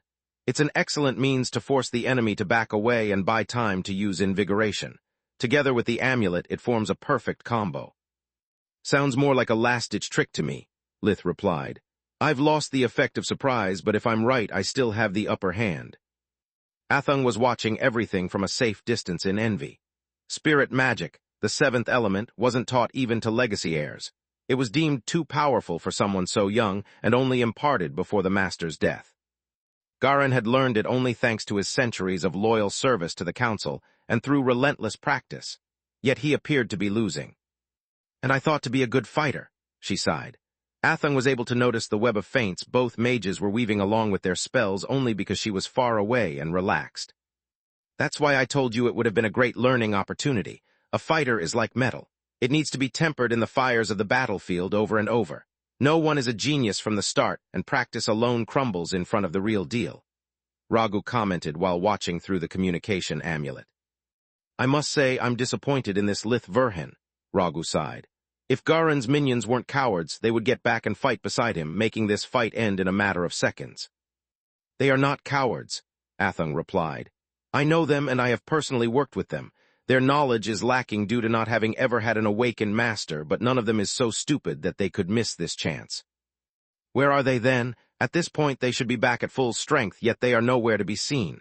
Ragu sneered. Her disciple's naivety disappointed her as well. It was only then that Athung did notice that the woods were too silent, and that many things were off. Lith could have warped again when he noticed Horyu and the others, yet he chose to stay, nor did he seem to worry when they escaped. Athung used life vision to scan her surroundings, finding nothing. The Tron woods were supposed to be full of wildlife, yet aside from plants, she was alone. The realization sent shivers down her spine. Could all of this be a trap? Lith didn't say a word the whole time, but he roared when Garin appeared. Maybe Ragu is wrong and that wasn't bravado, but a signal, just like when he faced me. Meanwhile, Lith too was using invigoration and had cast Death Call again. The wings were a means of defense, offense, and deception. That guy has better equipment and a better mana core than me, but once he sees Death Call after falling for my last trick, he will start overthinking things. Lith thought while checking his surroundings with all of his senses. Much to his surprise, when the green dome disappeared, Garin was still there. Lith had expected that the enemy would use the spell's cover to move to a vantage position, yet he still seemed to want a direct approach. The veteran awakened was mostly hurt in his pride and was eager to get over with that embarrassment. Not only had he been knocked down for the first time in centuries, but his disciples had also abandoned him like a dog. His rage was beyond words, to the point that he didn't care about Ragu's orders anymore. Garin activated the Frostbound Blade enchantments, and those of most of his equipment as well, while unleashing the only spell he had the time to prepare before the effects of the spirit magic spell, Destructive Ward, disappeared. Chapter 773, Trickster Part 1. If I'm alone, at least I don't have to worry about those losers anymore, Garin thought while activating his Tier 5 spell, Stone Grinder. Earth magic was the second slowest element after darkness, and it couldn't be used while fighting in the air, but it was the element that offered the most powerful offense and defense at the same time. It could block all the other elements and couldn't be stopped by them, since the mass of manipulated ground was always bigger than what a mage could conjure by using a different kind of magic. Garin's personal spell mixed air and earth together. It created several small twisters that carried huge amounts of earth, allowing it to overcome its weakness, and surrounded every single rock fragment carried by the vortexes in air blades. To add insult to injury, being the ground around its caster under their control, it was impossible to use earth magic to defend against Stone Grinder. Lith quickly considered his options, discovering that he had only a few of them. He could run away, but that would mean leaving his back exposed to further attacks. Even taking the skies was out of the question. Garin was an awakened, just like Lith, so he wouldn't run out of mana just because of a single powerful spell. On the contrary, the more time Lith wasted, the more it was likely that Garin would gain the upper hand due to his superior resources. I have no clue what spirit magic spells can do or how many effects he can obtain by combining his artifacts, Lith thought. Against a stronger opponent, the only option is to finish things quickly before he can understand what I'm lacking. If he chose to use such a big spell, it means he's desperate. Let's keep things that way. Life Vision had shown Lith that Garin's magic flow had been greatly diminished by using Stone Grinder, plus the glove and the amulet had yet to recharge. He was aware that the older awakened was probably betting everything on Lith running away. Their fight was at its final turning point. If Lith reached the now spell-less Garin, the victory would be his, whereas if Garin managed to weave a new set of spells, he would turn the tables. Both were big ifs, but alas, Lith's was bigger. None of his spells could deal with Stone Grinder. Even Final Sunset's black flames would be easily extinguished by such a frenzied avalanche. To make matters worse, Garin's level of mastery over the air element was such that he was able to create horizontal tornadoes that were now converging to Lith's position from every side. The ground cracked at their passage, while trees were uprooted and smashed to bits in a matter of seconds.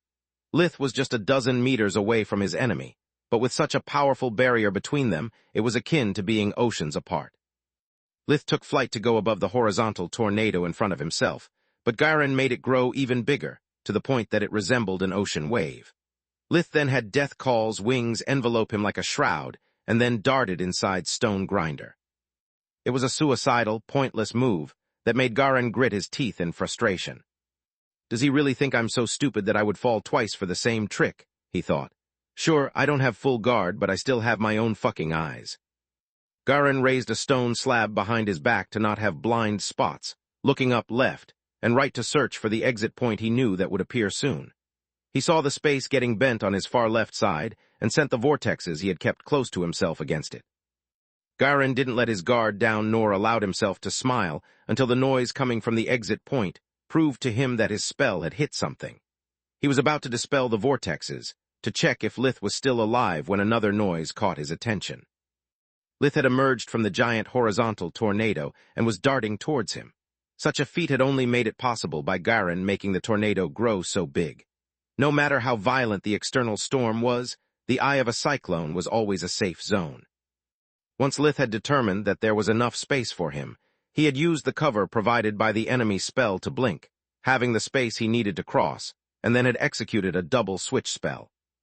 The first switch was intended to move some of the rocks comprising Stone Grinder on the other side, as a diversion, while the second allowed Lith to travel almost to the other side. Almost, appearing outside of Stone Grinder's area of effect would have meant being visible, so he had appeared right where he had removed the rocks. The air current had still caught him, slamming Lith on the ground and producing the sound that Garin had heard, but he had managed to make it through sustaining little damage. The cocoon combined with the mana-boosted armor and darkness fusion had allowed Lith to not lose his focus, so that the moment he came out, he was able to unleash all the spells he had at the ready. Most of the stone grinder tornadoes were aimed where Lith was supposed to be, to cut off all of his escape routes, so Garin only had those he had focused on the visible exit point to defend himself from Lith's barrage of spells, some of which were even tier 5. Time to retreat, Garin thought while activating the flight spell stored in one of his magic-holding rings, only to remember 1 second too late about the stone slab behind his back, which was now blocking his escape route. Cursing his own stupidity, Garin recalled the small cyclones just in time to block a checkmate spears, 2 chasing lightning, and most of a final sunset. Only his enchanted protections blocked the rest of the black flames. He was still unscathed, but the pseudo-cores of his artifacts were now spent and needed time to recuperate. A time that he didn't have. The only things he had left were his swordsmanship and a couple of magic-holding rings. By the time Garin managed to make the stone slab crumble, Ruin was already lunging at his throat. Garin blocked it, and this time he was expecting the gravity field, reducing it to nothing more than an annoyance. His body refinement was advanced to the point that even his joints had been strengthened past the human level. You fool, I still have stone grinder active and more than 2 centuries of practice. What do you think you have aside from petty tricks? Your blade might be a masterpiece, but mine is even better, he thought. Actually, Ruin was just a prototype, the magical equivalent of a courtesy car while Lith waited for the real deal. Yet it was Orion's prototype, an item of such quality that most mages not working for the Griffin Kingdom wouldn't see their whole lives. Moreover, like most awakened of his age, Garin had become too reliant on his outstanding physical prowess. So while he had no problems deflecting Lith's thrust, the strength blocking his own riposte left him shocked. Their body refinement was roughly equal, but Lith was heavier and taller, allowing his fusion magic to bring his physical prowess above that of his opponent. Garin's mana core was stronger, and so was his fusion magic, but he never heard about the Gatekeeper blades. Chapter 774, Trickster Part 2. There was a reason why the royals had asked Orion to craft a perfect version of Lith's joke blade for themselves. Orion had made his creation capable of being infused with the elements, amplifying the effects of fusion magic. The gravity field, now also amplified by Ruin's enchantment, allowed Lith to make the sword heavier when it hit and lighter when it moved. Ruin amplified Lith's abilities and vice versa, tipping the scales in his favor. Soon Garin was forced on the defensive to not be overwhelmed by the raw strength and speed of each attack. The few times he attempted a counter, Lith pushed his blade so far that Garin almost lost his grip and life. Damn it, I spent too much time in politics and too little on the battlefield, Garin thought. I'm rusty, but my battle experience is way superior to his. To overcome raw power, I must set my pride aside and use my brain. He activated Frostbound's effect, and a thick layer of ice instantly covered him, making Garin look like a crystal statue. Aside from a strong elemental aura now surrounding the older awakened, Lith had no clue what such an effect could be good for. At least until he noticed that the crystal layer kept growing, but not to make the protection thicker or enhance Garin's body mass. Even though they kept fighting at the best of their abilities, 2 more crystal statues had come out of the original one and were flanking Lith. Soulless, Lith asked. Beats me, I can't say which one is the real body. The ice layer is too thick and rich in that guy's energy signature to see through it with mana sense. I've bad news, though. Those 3 are the focus points of a simple but deadly array. The temperature is dropping at an alarming rate, and soon the air will become unbreathable. Plus, I can see that the crystal's growth has never stopped. It's just a matter of time before the ice constructs stabilize and you have to fight 9 of them. Lith gritted his teeth in frustration as he deflected the blade of the Garin in front of himself, before shattering him with a powerful right uppercut. The gravity field had locked the blade in place, making it impossible for Garin to dodge Lith's attack from such close range. Damn, not only can he control them at will, but he also swapped position when the copies came out. It's a nice trick, but a trick nonetheless, Lith thought while deflecting the 2 blades aimed at his vitals. The other 2 Garin had struck at the same time, exploiting the moment when Lith was focused on the crystal statue he had assumed to be his real enemy. Ruin trapped the first blade while Lith's gauntlet grabbed the second. He was assessing the difference in strength between the 2 attacks to find the real source of the spell when the third statue regenerated and joined the fight again. Fuck me sideways, Lith thought as both Garans twisted and pulled their blades, forcing Lith to either let go or be forced to assume an unstable stance that would leave him open to the third construct. Lith reacted by using gravity magic to turn everyone lighter so that, instead of stepping forward, the statue in front of him performed an involuntary jump, while Lith easily lifted the other two and slammed them against their flying comrade. Normally such a move would have failed since Garan could use gravity magic as well, but even though Frostbound's spell was powerful, it took a huge toll on the caster's focus. Even with the help of the artifact and its magical formation, moving 3 bodies at the same time and boosting them with fusion magic was far from easy. Lith had exploited Garen's slightly slowed reaction time to beat quantity with quality. 2 of the statues shattered, while the third one revealed Lith's prize. The Skinwalker armor was already crackling at his every movement due to the ice growing so fast that it would be soon thick enough to become bothersome. Between the armor and his enhanced body, Lith had yet to feel the sting of the cold, but his breath was already steaming, and his eyebrows were covered in frost. Aware that he had no time to lose before the cold robbed him of his superior strength, Lith threw away the copies and slammed the original on the ground.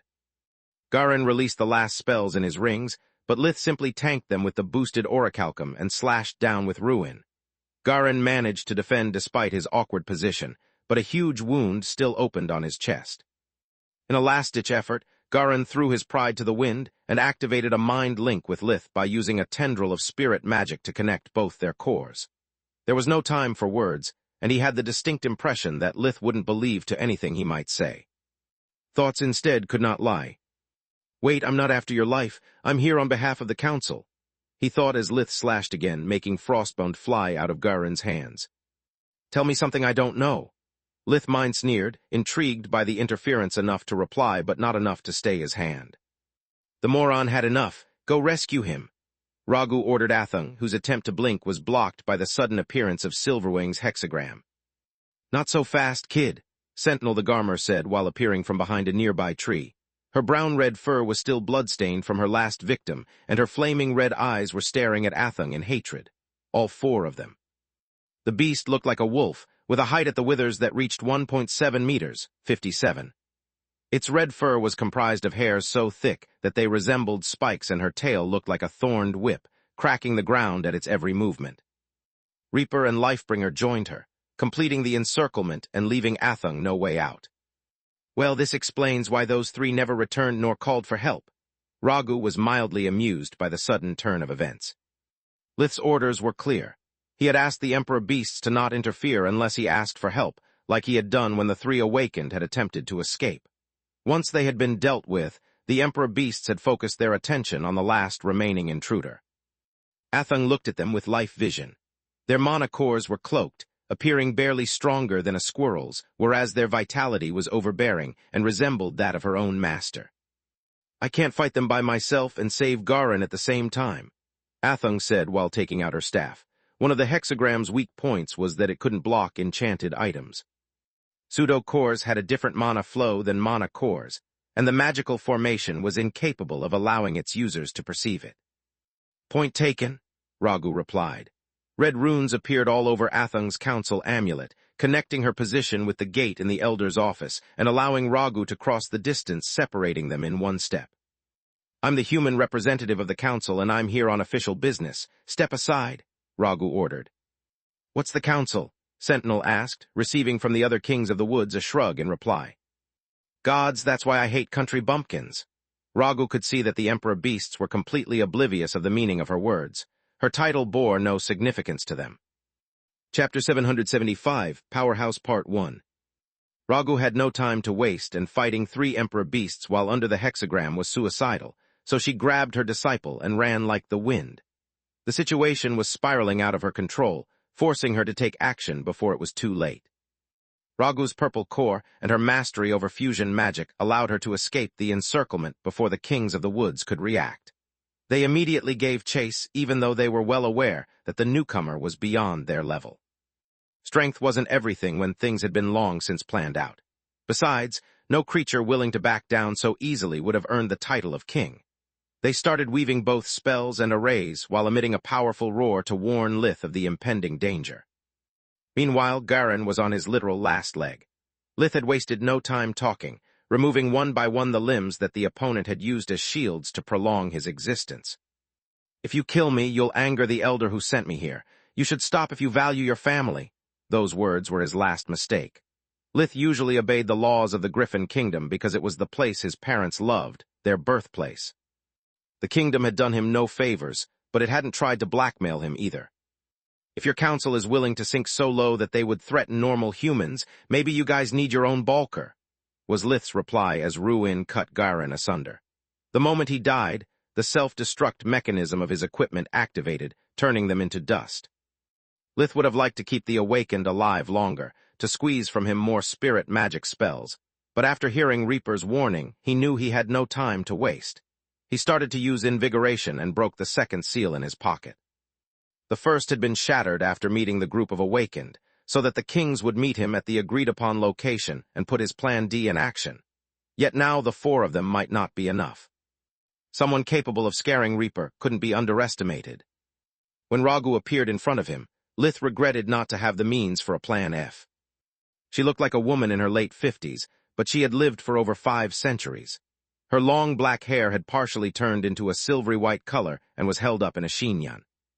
She had delicate features, but her expression was devoid of any warmth, and her eyes were looking at the scene in front of them, as if she had stumbled into a garbage pile. She was barely 1.6 meters, 53, tall with a frame thin enough that a casual onlooker would have been worried that a sudden gust of wind might blow her away. Yet both life vision and mana sense begged to differ. Her vitality was something that not even Scarlet possessed, and her mana core was bright purple. Lith was so intent keeping watch on her every movement that it took him a while to notice that the oddly shaped handbag she carried was actually a person. "Do you know who I am?" Ragu asked after taking a long look at Garin remains. His death meant she would have a lot of paperwork to fill. Even though he was just a local lord, he was still a full-fledged member of the council. "No," Lith shrugged while casting more spells and one of his best arrays. "But I guess you are a member of the council, just like that guy." He pointed with Ruin at the corpse at his feet, while the 3 kings joined the fray, surrounding the 2 women in a diamond formation with Lith at one of its edges. "If you knew who he was, why did you kill him?" Ragu didn't sound angry so much as curious, which made Lith worry. He had slain 6 Awakened, yet she seemed to consider the matter a minor inconvenience. "He and his goons came to my turf near my house. Why should I justify myself to you? I don't care who you think you are. If someone attacks me, I reply I kind," Lith said. "Aren't you afraid of the council?" Ragu tilted her head. A soft smile too similar to Gianni's to not being creepy appeared on her face. "What's to be afraid of?" Lith was unfazed by her not-so-veiled threat.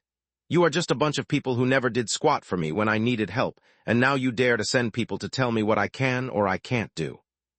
I'll tell you this only once. I've got nothing to gain fighting you, but that doesn't mean that you can order me around. Your friend here has just learned the difference between a bully and a predator. A bully is a coward who only preys on the weak, whereas a predator is not afraid to fight even against a stronger opponent." "Agreed," Ragu nodded, surprising all those present. "I assure you that despite his crude methods, Garin wasn't sent here to kill you, but only to put you to the test, a test that you brilliantly passed." Suddenly Lith realized to have been used all along. Ragu was calm not because she deemed him important, but because she had used him to do her dirty work. Unbeknownst to Lith, she had just committed the perfect crime. By killing Garin in self-defense, Lith had freed a spot in the council for Athung, whereas if Lith would have died at Garin's hand, she would have had the perfect excuse to kill him for disobeying a direct order. No matter the result of the fight, she would achieve what she wanted, and no one could hold her responsible. Lith had already proven to be a useful means to an end. The only thing Ragu wanted to check was how useful he could be. "You should remember Athung, my disciple." The young Awakened ignored the nonsensical conversation happening in front of her and focused on the beasts. Several miniature arrays had formed on top of her staff and were ready to be unleashed. "What the heck is Ragu thinking? She might be strong, but we are 2 against 4, and those beasts only need 1 hit to take us down." Athung was worried, looking around for traps and arrays that might be hidden under a cloaking spell. She wouldn't repeat the mistake of underestimating her opponents ever again. "I'm Ragu Dririan, and I'm the human leader of the Awakened. Now, we can stay here and glare at each other all day, or you can follow me. You have no idea how much time you have wasted in this backwater village. The council is more than just those idiots you've faced in the past. There's plenty of knowledge that we are willing to share. Her words would have made Athung laugh if their situation wasn't so dramatic. Yeah, right, like all the things you've shared with me. I've seen his house. Maybe I'll be able to afford it in another couple of years, she thought. Lith was intrigued at the idea, but taking a stranger's words at face value was out of the question. Being powerful and being trustworthy were two entirely different things. Chapter 776, Powerhouse Part 2. Are you saying that you awakened know about forgemastering runes, and that the members of the council have access at least to the basics of all magical disciplines? Lith needed to stall a little longer. Of course we know about runes, but we don't give anything for free. Ragu's grimace wouldn't have been worse even if Lith had just attempted to stab her. I meant that with my help, you could find a master who would allow you to discover your true potential. Thanks, but no thanks. Lith shook his head. I'm not interested in serving someone in the hope to get something in return. I don't deal in maybes, only in certainties. All the awakened I killed were part of your council, yet they were nothing special. Ragu's grimace surprisingly managed to get worse, but Lith didn't stop talking. Unless you're willing to give me a concrete proof or your goodwill, I'm going to decline your offer. I'm done working for free. Kid, you have yet to live a quarter of a century, and you dare to be so conceited, Ragu said. Soon you'll hit a wall that you can't overcome with just effort and wishful thinking. Soon every person you know will die of old age and you'll be alone. When that moment comes, I'll be still alive, and I assure you that I'll remember our conversation. I can deny you the access to the council, and with it all the chances you might have to learn about true magic, so think carefully before you open your mouth again. Ragu was actually bluffing. She could prevent Lith from getting a seat in the council, but any elder or awakened could recruit disciples on their own without needing her consent. She was just exploiting Lith's ignorance to humble him. I beg to differ, said a voice from above, when Lith's Plan E brought along with him the fabled Plan F. Protector landed in his skull form right beside Lith instead of taking part in the formation as planned, simply because it wasn't needed. Falul the Hydra was right behind him, and she was big enough to blot out the sun. She had a bright purple core as well, and her physical strength was beyond what words could express. She had a stocky lower body with 4 short legs and a heavy tail. Both were necessary to balance her long, serpentine necks ending with a snake-like head the size of a muscle car. Her whole body was covered in deep green scales, yet each one of her 7 heads had shades of a different color. First, the little one is one of us, not one of you. Second, you've got some guts to mess with my turf and threaten one of the kings of my woods. Since each race only cared for their own, each region had multiple lords. Falul and Garin covered the same role for the Distar Marquisate, but their status among their peers couldn't have been more different. What do you mean, one of you? Ragu was furious for the unexpected meddling with her plans, but her face remained unfazed. Lith Verhan never lost his title of king, hence he is my retainer. He was trained in true magic by my disciple, Protector, who in turn was taught by Lith once he mastered his specializations. Plus, it was Kala, not you, who asked on Lith's behalf the council's protection in the matters of the Dawn Court. If you still question his allegiance, just look at his allies. While you humans attacked him for petty reasons, the other kings helped him. Do you dare to deny it? Ragu couldn't retort to any of her claims. The council didn't have a rigid structure. There was no rule about humans having disciples of other races or vice versa. Ragu gritted her teeth and shook her head. Her interest in Lith lied in the fact that awakened were already few in numbers, and the talented ones were even fewer. Falul's 7 heads chuckled seeing her opponent retreating. Her motive was the same as Ragu, but she was also aware of Lith's ability to harness origin flames. For a forgemaster like her, it was a priceless treasure. It was the reason why when her disciple had received Lith's distress signal, she had been happy to tag along. Having the opportunity to help the wormling at their first meet was a great way to introduce herself rather than a long, boring speech. Falul was aware that trust was something that had to be given before one could ask for it. Let's go, Athung. We've got nothing more to do here. Yet the young awakened ignored her mentor's words and approached Lith. The 4 kings were still keeping their guard up and their formation ready, but it only proved how little they knew about council matters. She took an odd-looking communication amulet out of her dimensional amulet and offered it to Lith. No matter what race you decide to join for your apprenticeship, you're now considered a member of the council. This communication amulet is the only way to contact us in the case the events of Xantia happen again, Athung said. Lith immediately noticed that the metal the amulet was made of was the same of the forge he had found in the Lost Academy, and that instead of blue, the mana crystal fueling it was white. When Solas's mana sense confirmed him that aside from a complex series of cloaking spells that made both the amulet and the signal it emitted untraceable there, the amulet wasn't enchanted with unknown spells, Lith had a hard time to contain his enthusiasm. Solas had also spotted several invisible runes on it, which made it the first item engraved with modern runes that he would possess. "This is my communication rune," Athung said once he had accepted it. "If you want to have a talk about council matters, or if someone from the undead courts bothers you again, this is the quickest way to get help. Now that Garen is dead, I'll be in charge of the Distar Marquisate. I look forward to working with you, Falul." Then she turned around before the Hydra could reply and warped away with her mentor. "Where did you get that amulet?" Ragu asked once they were outside the beast's earshot. "I had it made under your name before we left. I had no idea how things would have turned out, but I was certain that Verhin wouldn't have trusted us.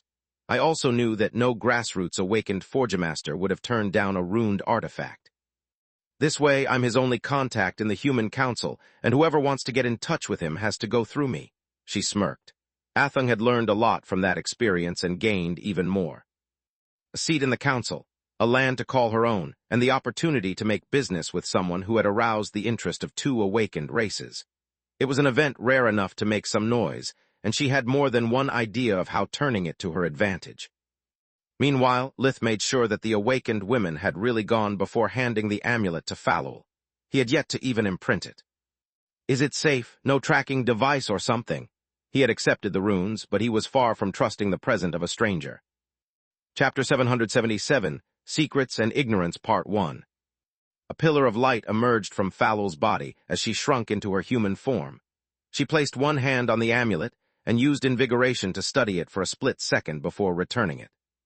"Yes, it's a standard device, just like the one I would have given you after making sure that you're just as Protector says. You need to be careful.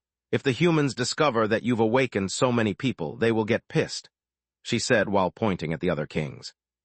"I'll keep that in mind." Lith nodded, and then checked the equipment the kings had collected from the young awakened after slaying them. The weapons were made of standard metals, and the enchantments were nothing useful. They would help Lith to understand how to shape a pseudo-core to give it the desired effects, but nothing more.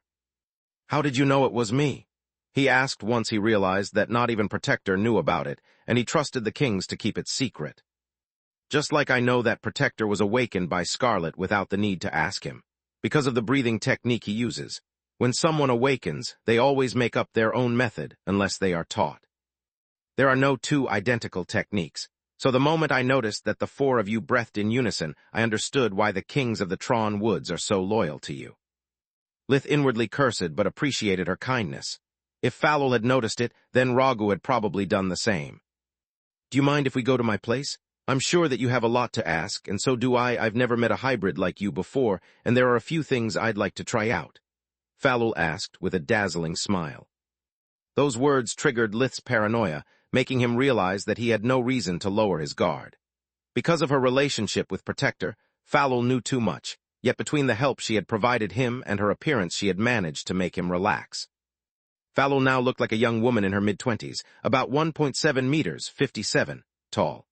Her face had an oval shape, with rainbow-colored eyes and long hair that framed her fine features. Unlike Mager's avatar, along with the 6 colors of the elements, there was also the emerald green of mana, making Lith wonder if she was somehow in tune with the natural forces even more than the planet itself. The reason Lith had instinctively trusted her was that she had nothing of Tyrus's overly perfect beauty or of the awakened women's usual stunning bodies. She was indeed a lovely woman, but she also had a girl-next-door vibe that put everyone at ease.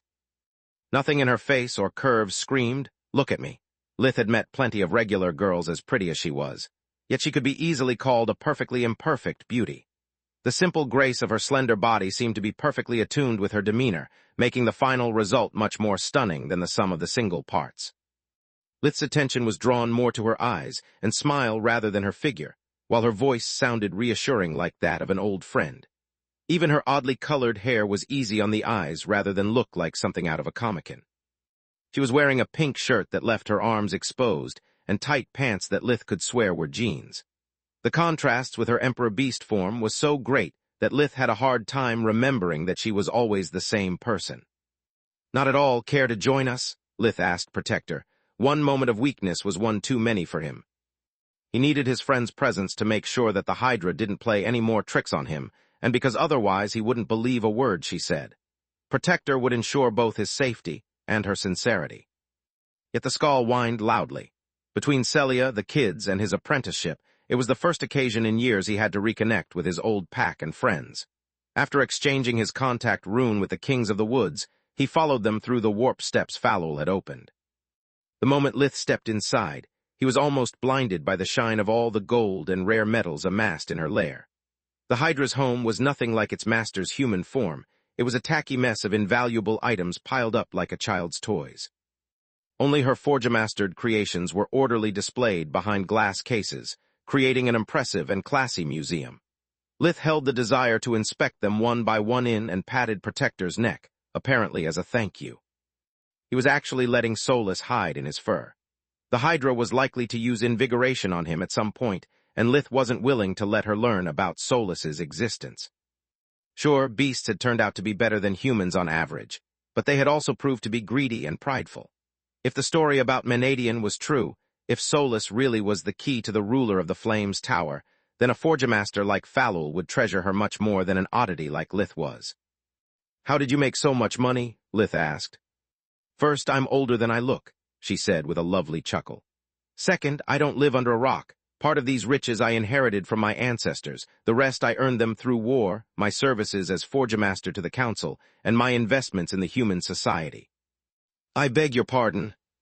Whenever the Griffin Kingdom went to war, I offered my services for a price, both as a warrior and an artisan.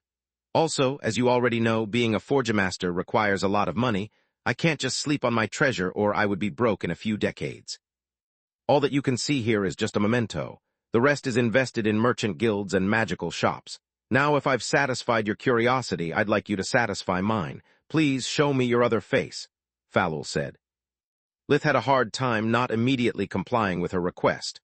More than a Hydra, he had the impression of dealing with a siren. Everything she did, no matter how insignificant, was soothing, and her voice was so kind to almost make him feel guilty for doubting her goodwill. The room was full of treasures, yet she didn't sound arrogant nor tried to make him feel small. There was a stone throne in the center of the room from which she could have looked down upon him, yet she was standing in her own home. Falul's form was so short that she needed to look up at him, and she had even said please. It was a form of courtesy that no one had ever given him unless they needed his help, let alone someone so powerful. Lith took a deep breath to regain his cool and remember why he was there. The thought that his secret was known by so many people gave him a headache, but there was nothing that could be done about it. Scarlet had been the first one to realize, then Protector and Kala had witnessed his transformation. The only silver lining was that beasts seemed to be very secretive about their own, since no one even among the members of the council had discovered the anomaly Lith was. Chapter 778, Secrets and Ignorance Part 2. Lith shapeshifted quickly, assuming his hybrid form that was taller than 2 meters, 7. Yet Lith felt that he could get even bigger if he wanted to. Falul looked with interest at both the hybrid and his armor. Her professional curiosity was piqued at the idea that someone had realized an orichalcum armor without the need for runes. Yet the wormling was far more interesting. Just like Scarlet had told her, whatever the Lith thing was, it looked like a dragon, and yet it was nothing like one. The wings were upside down, making them useless in theory, yet she could feel they were more than a tool for flying. With their ability to flex like a hand and the many spikes at their extremities, they were meant to fight. Dragons were supposed to only have 2 eyes, and their power was supposed to increase with their age and wisdom, yet there were 7. "Can you please breath origin flames for me?" Her request left Lith flabbergasted. He had shared that part of his secret with no one, only Solus was supposed to know about them. "Your fight in Xantia was recorded," Falul said, almost as if she could read his mind. "One of the late elders responsible for one of your attackers mistook you for one of Zedrose's children, since wyverns are known to be able to use them. Zedrose vouched for you after mistaking you for one of my children, and then he showed me the record. That's how I know about it, and why I was eager to meet you. Protector looked at Lith in surprise. He knew that Lith was able to breathe fire, but he had no idea they were something that precious. Where exactly? Lith asked while gesturing the skull that he would explain later. I don't want you to make a mess, so just breath a small amount of flames upwards. Falul pointed at the ceiling. It was so high that it could easily accommodate the Hydra in her true form, so there was no way that a bit of origin flames could do it any damage. A small burst of blue flames erupted from Lith's mouth, and then Falul raised her hand as her eyes turned into emerald green. The jet of fire performed a U-turn, stopping a few centimeters above her open hand, making both Lith's and Protector's jaw drop in surprise. The Hydra didn't pay them any attention, waving her hands around the small flame that was shrinking by the second. The origin flame's shape changed with each one of her gestures, getting split and reunited multiple times while producing a crackling sound. Lith was almost sure that it was almost as if the fire was a living thing and the Hydra was dissecting it. They are a bit coarse and amateurishly done, but they are definitely origin flames, kid, she said after snuffing what was left of them by clenching her fist. You are quite a mystery, but maybe I can help you unravel it a bit. Can I use my breathing technique to study your hybrid body? She asked. Lith made sure that Solus was far away enough before stepping forward. Falul placed her hands on his chest and started using abyssal gaze. She immediately noticed the cracks in Lith's human life force and the existence of the hybrid one. Yet her attention focused the most on his eyes and on the source of the heat that reddened the tip of his scales. This is really odd, but I think we can work with that. Before making you my predictable offer for an apprenticeship, what do you want to know about first? Your eyes or your flames? Falul asked. My flames. Most of what Falul told him about the origin flames Lith had already discovered or guessed on his own, yet there was more. Origin flames can be used only by a few creatures like dragons, phoenixes, wyverns, and more. There are other emperor beasts, like lindworms, who can turn the world energy into some kind of universal acid, or like rocks, who can turn it into living thunder. What makes origin flames special is that they can be manipulated at will and used to purify almost any substance. For a Forgemaster, it means the ability to work only with perfect materials and to obtain items that would be impossible otherwise. Not only do impurities alter a material's physical properties, but also their ability to conduct mana. All kinds of metals, if properly purified, can be greatly enhanced by the use of origin flames. For example, it's impossible to purify adamant without them. The strongest flame can liquefy it, but not make it boil, leaving the impurities trapped inside. Only origin flames can remove them without harming the material or losing most of it in the process. The second and most important property they held to a Forgemaster is to allow them to melt not only the physical form of a metal, but also to remove all the traces from a previous enchantment, failed or not. Some metals are so rare that it is up to the client to provide them, hence a single failure can ruin the name of an artisan. That's why origin flames are highly sought, Falul said. Is it enough to engulf adamant in origin flames to purify it? Lith asked. You wish.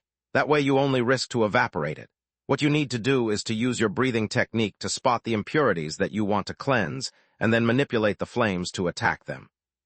Damn, luckily, I never tried to reset the Odie sword, otherwise Solus might have been injured in the process of scrubbing off the adamant off her walls. Lith thought. How do I do that? Beats me, Falul shrugged. I've traded my services for origin flames a lot of times, but no one ever explained to me how they work. You must experiment on that yourself, but beware. While some metals like adamant are at their strongest once you have completely removed all external elements, others, like orichalcum or steel, only maintain their properties as long as they hold a certain amount of impurities. Just spewing origin flames is the recipe to waste a lot of money and resources. Wait, what do you mean you don't know? I just saw you manipulate them, Lith said. No, not really. That's another matter entirely, and it has to do with your eyes. Protector, do you mind leaving us alone? Why should he leave? He already knows everything about me. I trust Protector enough to stay. Lith rebuked her since he didn't trust her enough to remain alone with her. Maybe you do, but this is a secret you and I share, not him. I know and trust Ryman as well, but I can't risk exposing something like this to someone who's barely more than a child. Falul shook her head. You're not making any sense. I'm way younger than him, and I'm not even your apprentice. What makes me so different from Protector? Your ignorance, yet it doesn't make you different, only more dangerous to you, me, and even my species. Her voice was stone cold, and so was now the air in her cave. I understand that being born from humans you're suspicious. I'm aware that you have no reason to trust me, but remember that no matter what, once you stepped inside my house, if I really meant you any harm, you would be already dead. Chapter 779, Dominance Part 1.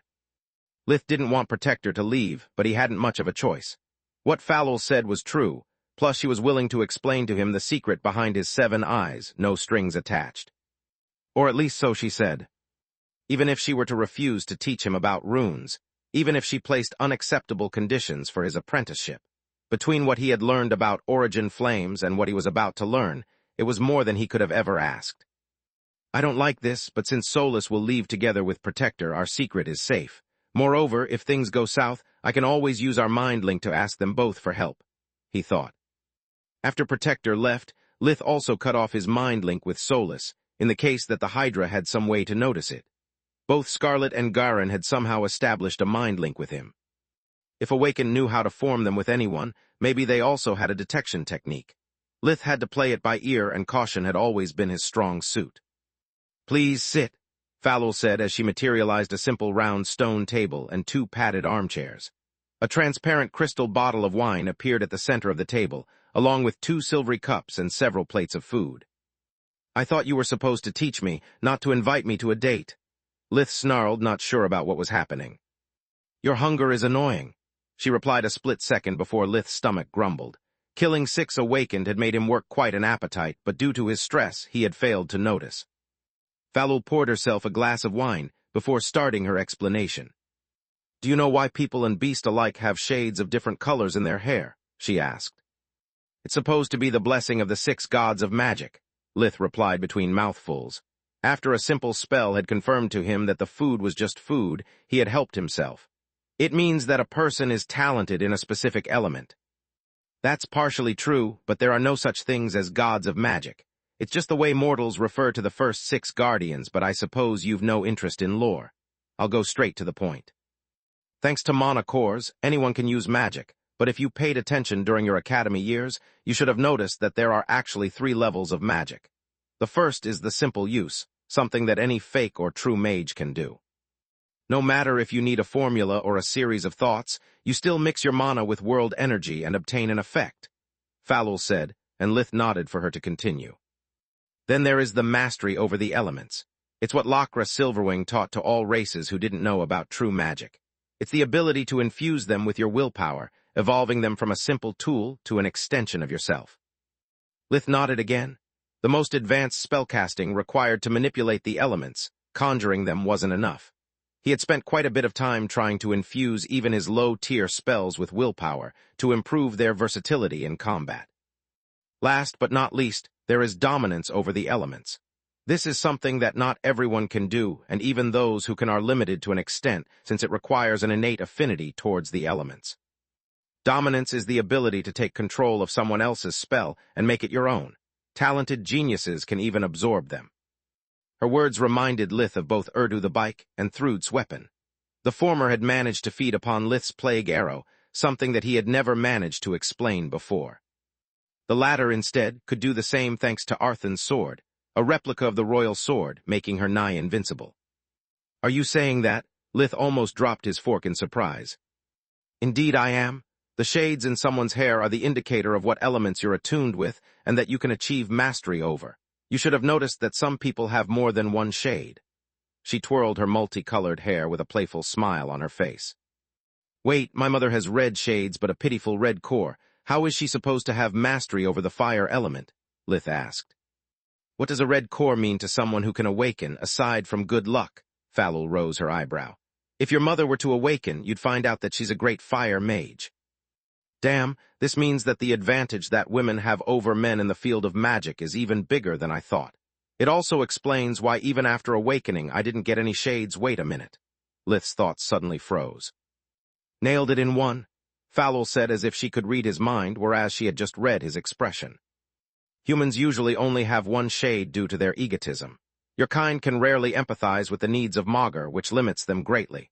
All magical beasts, instead, start with 2 elements, the ones they can naturally use. Except for rare cases, that's their cap as well. You might object that between 1 and 2 there's not such a big difference, but during a battle between equals, with their cores and equipment on the same level, it's quite handy. It's also one of the reasons why the Griffin Kingdom spares no expenses to buy my services from time to time. She played with her hair again, as her eyes light up with mana of 7 different colors. Red, yellow, black, white, blue, orange, and emerald green.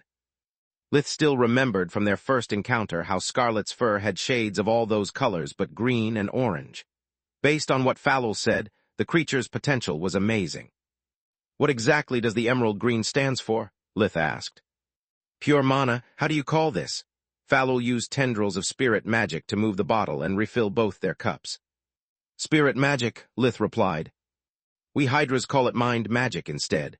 It allows us to perform several spells that the other elements can't. She formed a transparent green barrier around herself and then established a mind link with Lith. This is just to give you an example. Her thoughts reverberated through his mind, giving him the creeps. Protector has shades of red and white, which means he could have dominance over at least 2 elements, 3 if we count air magic. Why did you send him away? Lith asked. Because that pup has still a lot to learn about magic. Right now, he's using your memories as a crutch, but that can't last forever. He needs to gain solid foundations to become a master, and only then should he worry about dominance.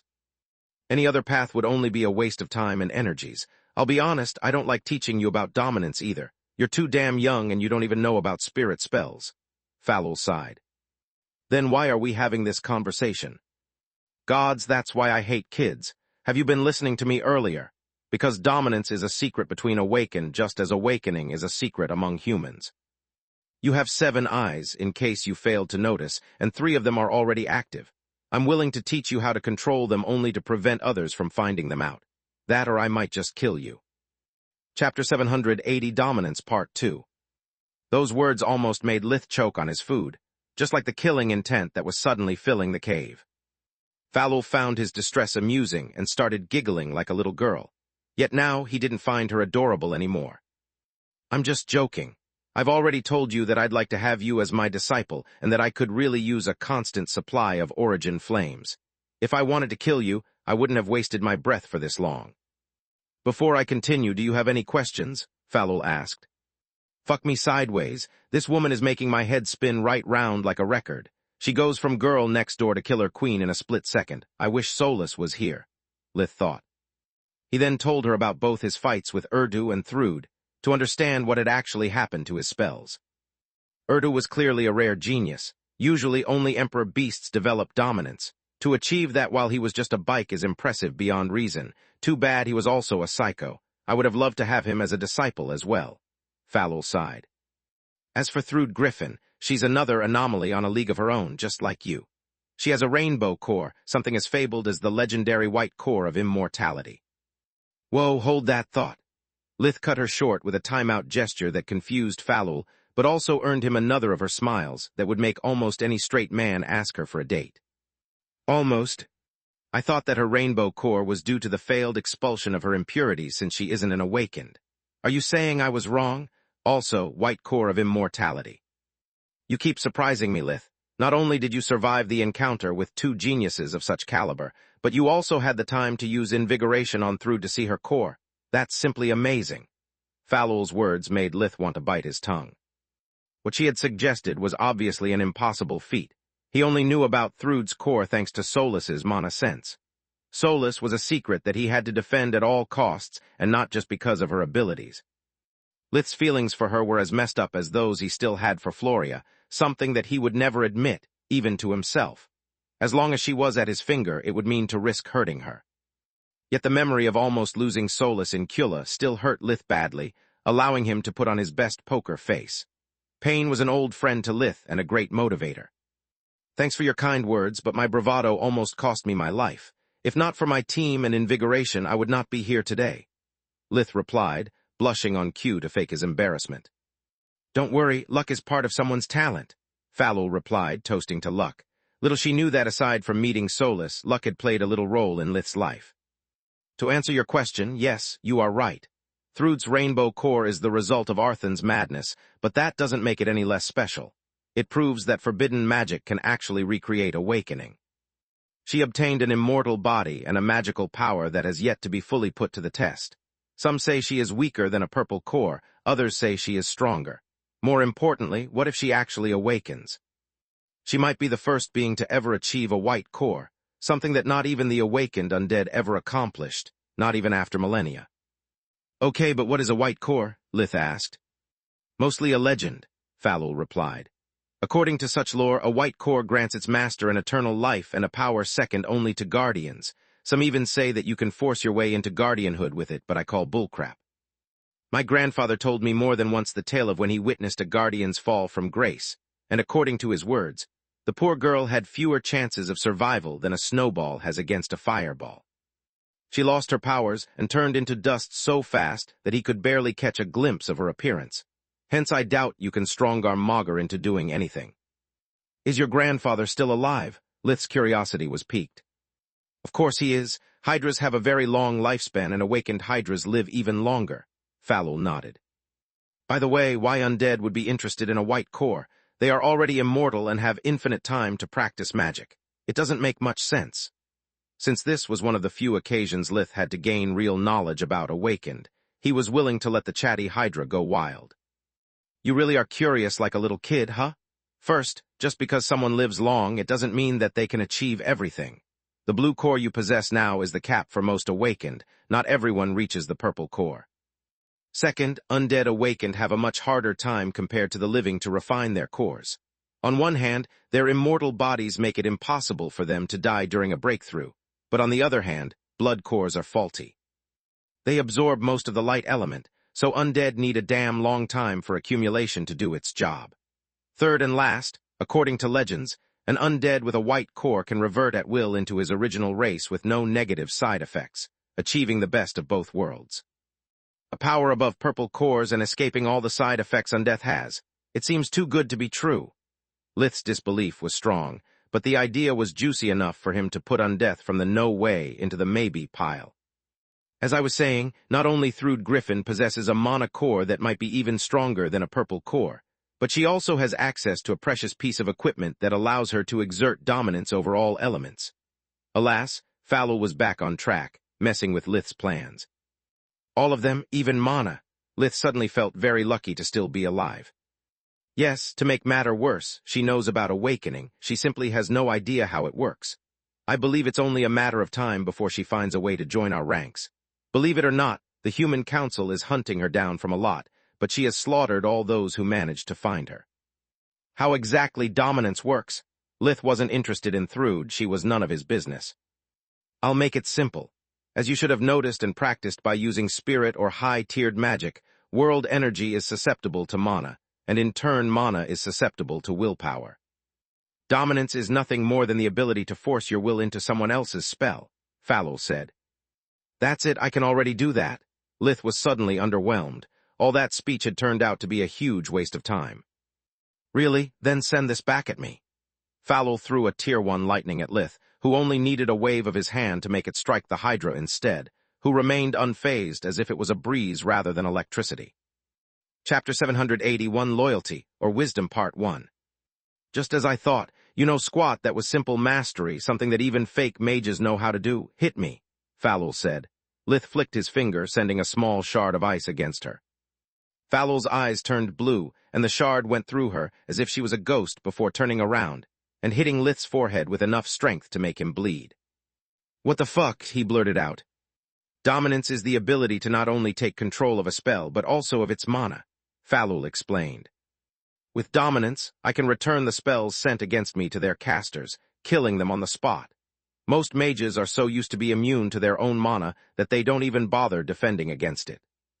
Lith then told her about the gods' will array he had faced in Kula, and how it had been even stronger than Arthan's sword. That's exactly what dominance is, but as you witnessed yourself, such a perfect form requires too much energy to be of practical use. Falul couldn't believe such an ancient and idiotic race could have stolen the Hydra's secret. The idea of how many of her kind had to have suffered and fallen at the hand of the Odi made her wish to be able to resurrect them just to kill them over and over again. Dominance is a great tool, but it's not all-powerful. As you have noticed, only spells without willpower can be easily hijacked, but that it's only the first step. The second step consists in injecting your mana along with your will into a spell. You must use enough to make it harmful for the opponent, but not so much to replace all of its mana with your own, like the Odi did. Otherwise, it would be much easier to dodge and cast it yourself since the mana cost would be more than doubled.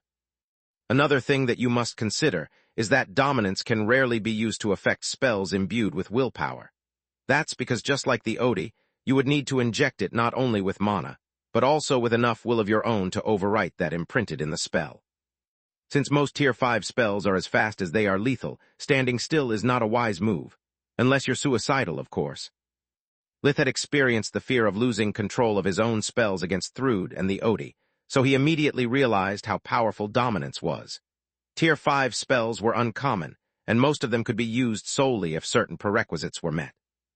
Most magical battles were based only on Tier 3 and 4 spells, with Tier 5 magic used mostly as finishers.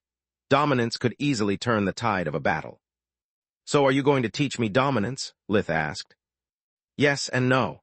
I'm going to teach you how to activate it only because it's the only way you can learn how to avoid using it in the presence of witnesses. You must always kill those who see you use dominance. Us Hydras are considered to be part of the lesser dragons because we lack origin flames and flight, but no one knows about dominance. I'd like for things to stay that way," Falul said. "You're not going to teach me even if I become your apprentice." The words, "waste of time," were appearing in Lith's mind again. "If I take you as my apprentice, I'll teach you dominance as well as spirit spells, but only once you're ready. First, you'd have to focus on our common specializations, healing and forgemastering." Falul took a bite from one of the plates in front of her.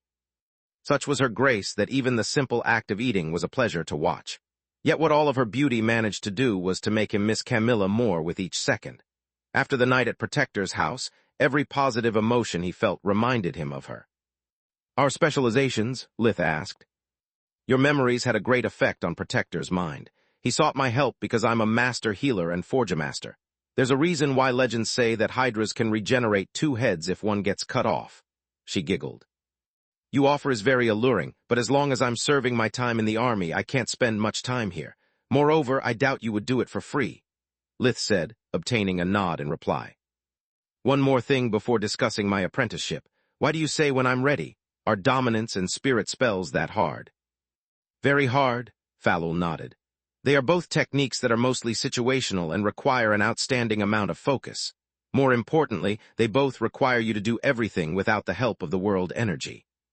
So far, to cast your spells, you only needed to mix your mana with elemental energy, whereas these 2 disciplines work each in a way of its own. Dominance requires you to identify and infiltrate with your mana and willpower the focus points of a spell. Too little and you will be struck down like a moron. Too much, and you'll spend more mana than if you cast the spell yourself. As for spirit spells, they are entirely made of your own energy, so they are really mana expensive. Just like dominance, spirit spells have to be used only when necessary. Rookies tend to get excited and abuse them, ending up dead, that or exhausted first and dead later." Lith pondered her words. It was true that without the aid of a medium like the Odi and Thrud did, a single mistake could lead to taking the full power of a potentially lethal spell. The only thing he wanted to learn as soon as possible was how to make barriers out of spirit magic. He had seen plenty of mages, awakened and not, creating them thanks to magical items, and even though that kind of protections was mana-consuming, they were the ultimate shield. Unlike earth magic, they could be used in midair.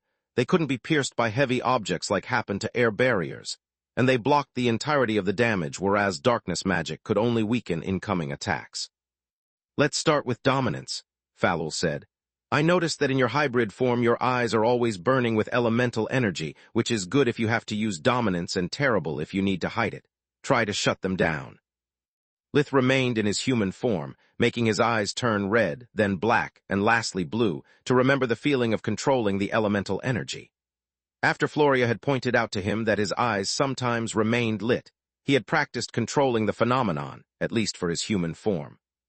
It had been quite easy since, when not in his hybrid body, he needed great focus to achieve such a state due to his lack of attunement with the elements. Then, he shapeshifted and tried to make his eyes go back to plain yellow. Much to his surprise, he only managed to depower the blue eye, no matter how hard he tried. The moment the water element left it, the eye closed shut against Lith's will. "What the heck? Why did it close and why can't I turn them back to yellow?" Lith asked. Extra limbs are hard to manage, especially when you're not born with them, Falul explained. Chapter 782, Loyalty, or Wisdom Part 2. Every time a Hydra gains a new head, we need time to learn how to see, think, and speak properly without it conflicting with our other heads. The same stands for your eyes. You're not used to see with 3 of them, so right now the blue eye only serves as a medium for the elemental energy. As for the other 2, it just takes practice. I'll teach you a meditation technique that should help you with it. The Hydra taught Lith how to feel the connection with the single elements rather than with the world energy as a whole.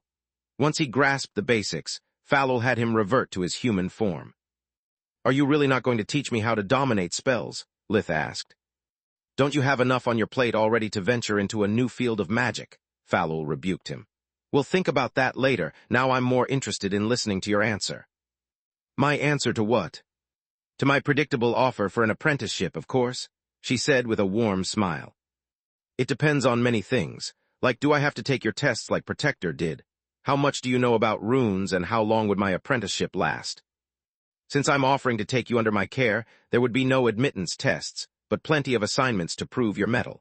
As for the runes, I told you that I come from a long line of Forgemasters. My family doesn't trade its secrets with other awakened, beasts or not, but we share our discoveries among ourselves.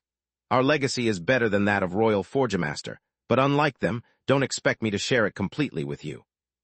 You would be an apprentice, not a member of the family. I would teach you everything you need to be plenty capable of working on your own, but that's it. Falul's words were a punch in the stomach for Lith. He was basically at a crossroads where he had to pick whether to join the Hydra to obtain an incomplete knowledge or the Royal Forgemaster's ranks for a full education. It wasn't an easy choice, especially since at least Falul was sincere, and she would teach him what she had promised with no strings attached, whereas the Royals might require from him demonstrations of loyalty before letting him learn the best techniques. On top of that, becoming a Royal Forgemaster was a commitment for life, something that Lith couldn't take lightly. Don't worry about time. Falul snapped him out of his reverie. I'll keep you as an apprentice as long as it takes. It could take months as well as years, but beware. While humans demand loyalty, awakened require wisdom. Fail even one of my tests, and I'll kick you out. Seriously? Lith was flabbergasted. The difference between the Hydra and the army was getting thinner by the second. Seriously? She nodded. I didn't awaken most of my children, nor did I teach them anything but the basics. Do you have any idea what kind of damage can one of us do with the wrong knowledge? I'm honestly amazed by how mature you are despite your young age. Falul had no idea Lith was currently in his 3rd life, and he was glad to keep things that way. He then activated Death Vision out of curiosity to see if such a powerful creature had any weak point he could exploit. Yet aside from a very slow aging process, Falul appeared to be just fine. And that's why I brought you here, the Hydra said. I can't let the humans get their hands on a valuable awakened that might be one of us, plus they must never learn either about dominance or your origin flames. If you manage to master them, to learn how to use them to purify instead of just destroy, I'm willing to trade with you according to the services you can provide me. My flames in exchange for what exactly? That's on you, she shrugged. Knowledge, artifacts, gold, materials, just state your price and we'll bargain from there. Wait, didn't you just say that you wouldn't share your secrets with me as your apprentice? Why would you give them to me for just my flames? It was all too good to be true. Lith was certain that there was a catch. Indeed, yet do you expect that any of my suppliers don't ask for proper compensation? I'm well aware that any awakened that buys an artifact from me can study its runes and pseudo-core, but my forgemastering techniques aren't so easily reproduced. My family had millennia to learn how to protect its secrets. Also, you're overestimating yourself. If you want gold, I'll give you mountains of it, but if you want knowledge, it takes more than a few breaths of fire to get some. Not to mention that you have no idea how to use your flames, and that I can't help you with that, nor I'm willing to, unless you become my faithful apprentice. Falul was again sincere, and her words made a lot of sense. Just like Lith would give Orion a skinwalker armor in exchange for a decent blade, trading goods and trading knowledge were worlds apart. Both of them would need a lot of work to hope and steal the other's secrets. I'll let you know once I'm done with the army, or at least as soon as I master Origin Flames, Lith replied. He had learned much more than he had hoped to, yet much less than he would have liked to. One last question. I'm practicing runes on my own, and there's something I'm struggling with. How do I make them invisible? Fallow's eyes lighted with interest at those words. The wormling was even more promising than she had thought. Just by his words, she was able to understand that Lith had gained access to both old and modern runes. It was an amazing feat that put him in front of the greatest hurdle for a self-taught runesmith. What an interesting fellow. I'm really curious to see how he will develop. There's no harm in giving him a hand on such a trivial. What does a human do here, Mother? A deep voice derailed her train of thought. I hope he's just your lunch, because if he's your new plaything, I'll be truly disappointed. First a dog and now a vermin, not even you should stoop this low. Lith, allow me to introduce you to one of the reasons why Emperor beasts and humans are not so different. This is one of my sons, Cedra. I never awakened nor taught him any of the family secrets. Guess why? Fallow's serene face was suddenly twisted in annoyance, and her voice oozed sarcasm. Cedra, this is Lith. He is a self-awakened that I'm willing to take in as my apprentice, hence he has already bested you twice. Cedra looked at Lith as if a steaming pile of shit had found its way on his favorite couch, whereas Lith looked at the young Hydra with life and death vision before losing interest.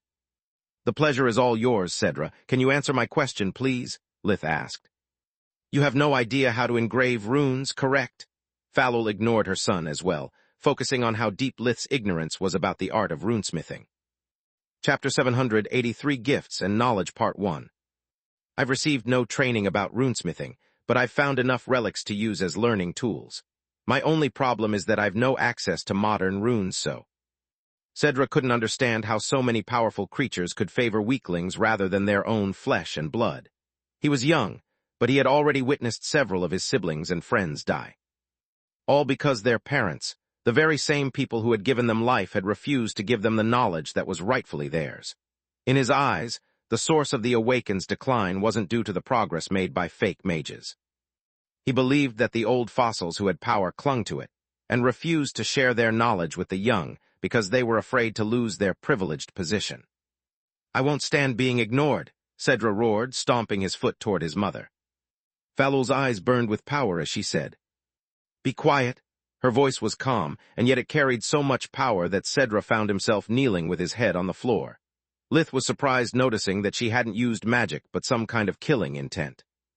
I'm really sorry for my son's rudeness, and I'm willing to explain to you the basics of runesmithing as an apology.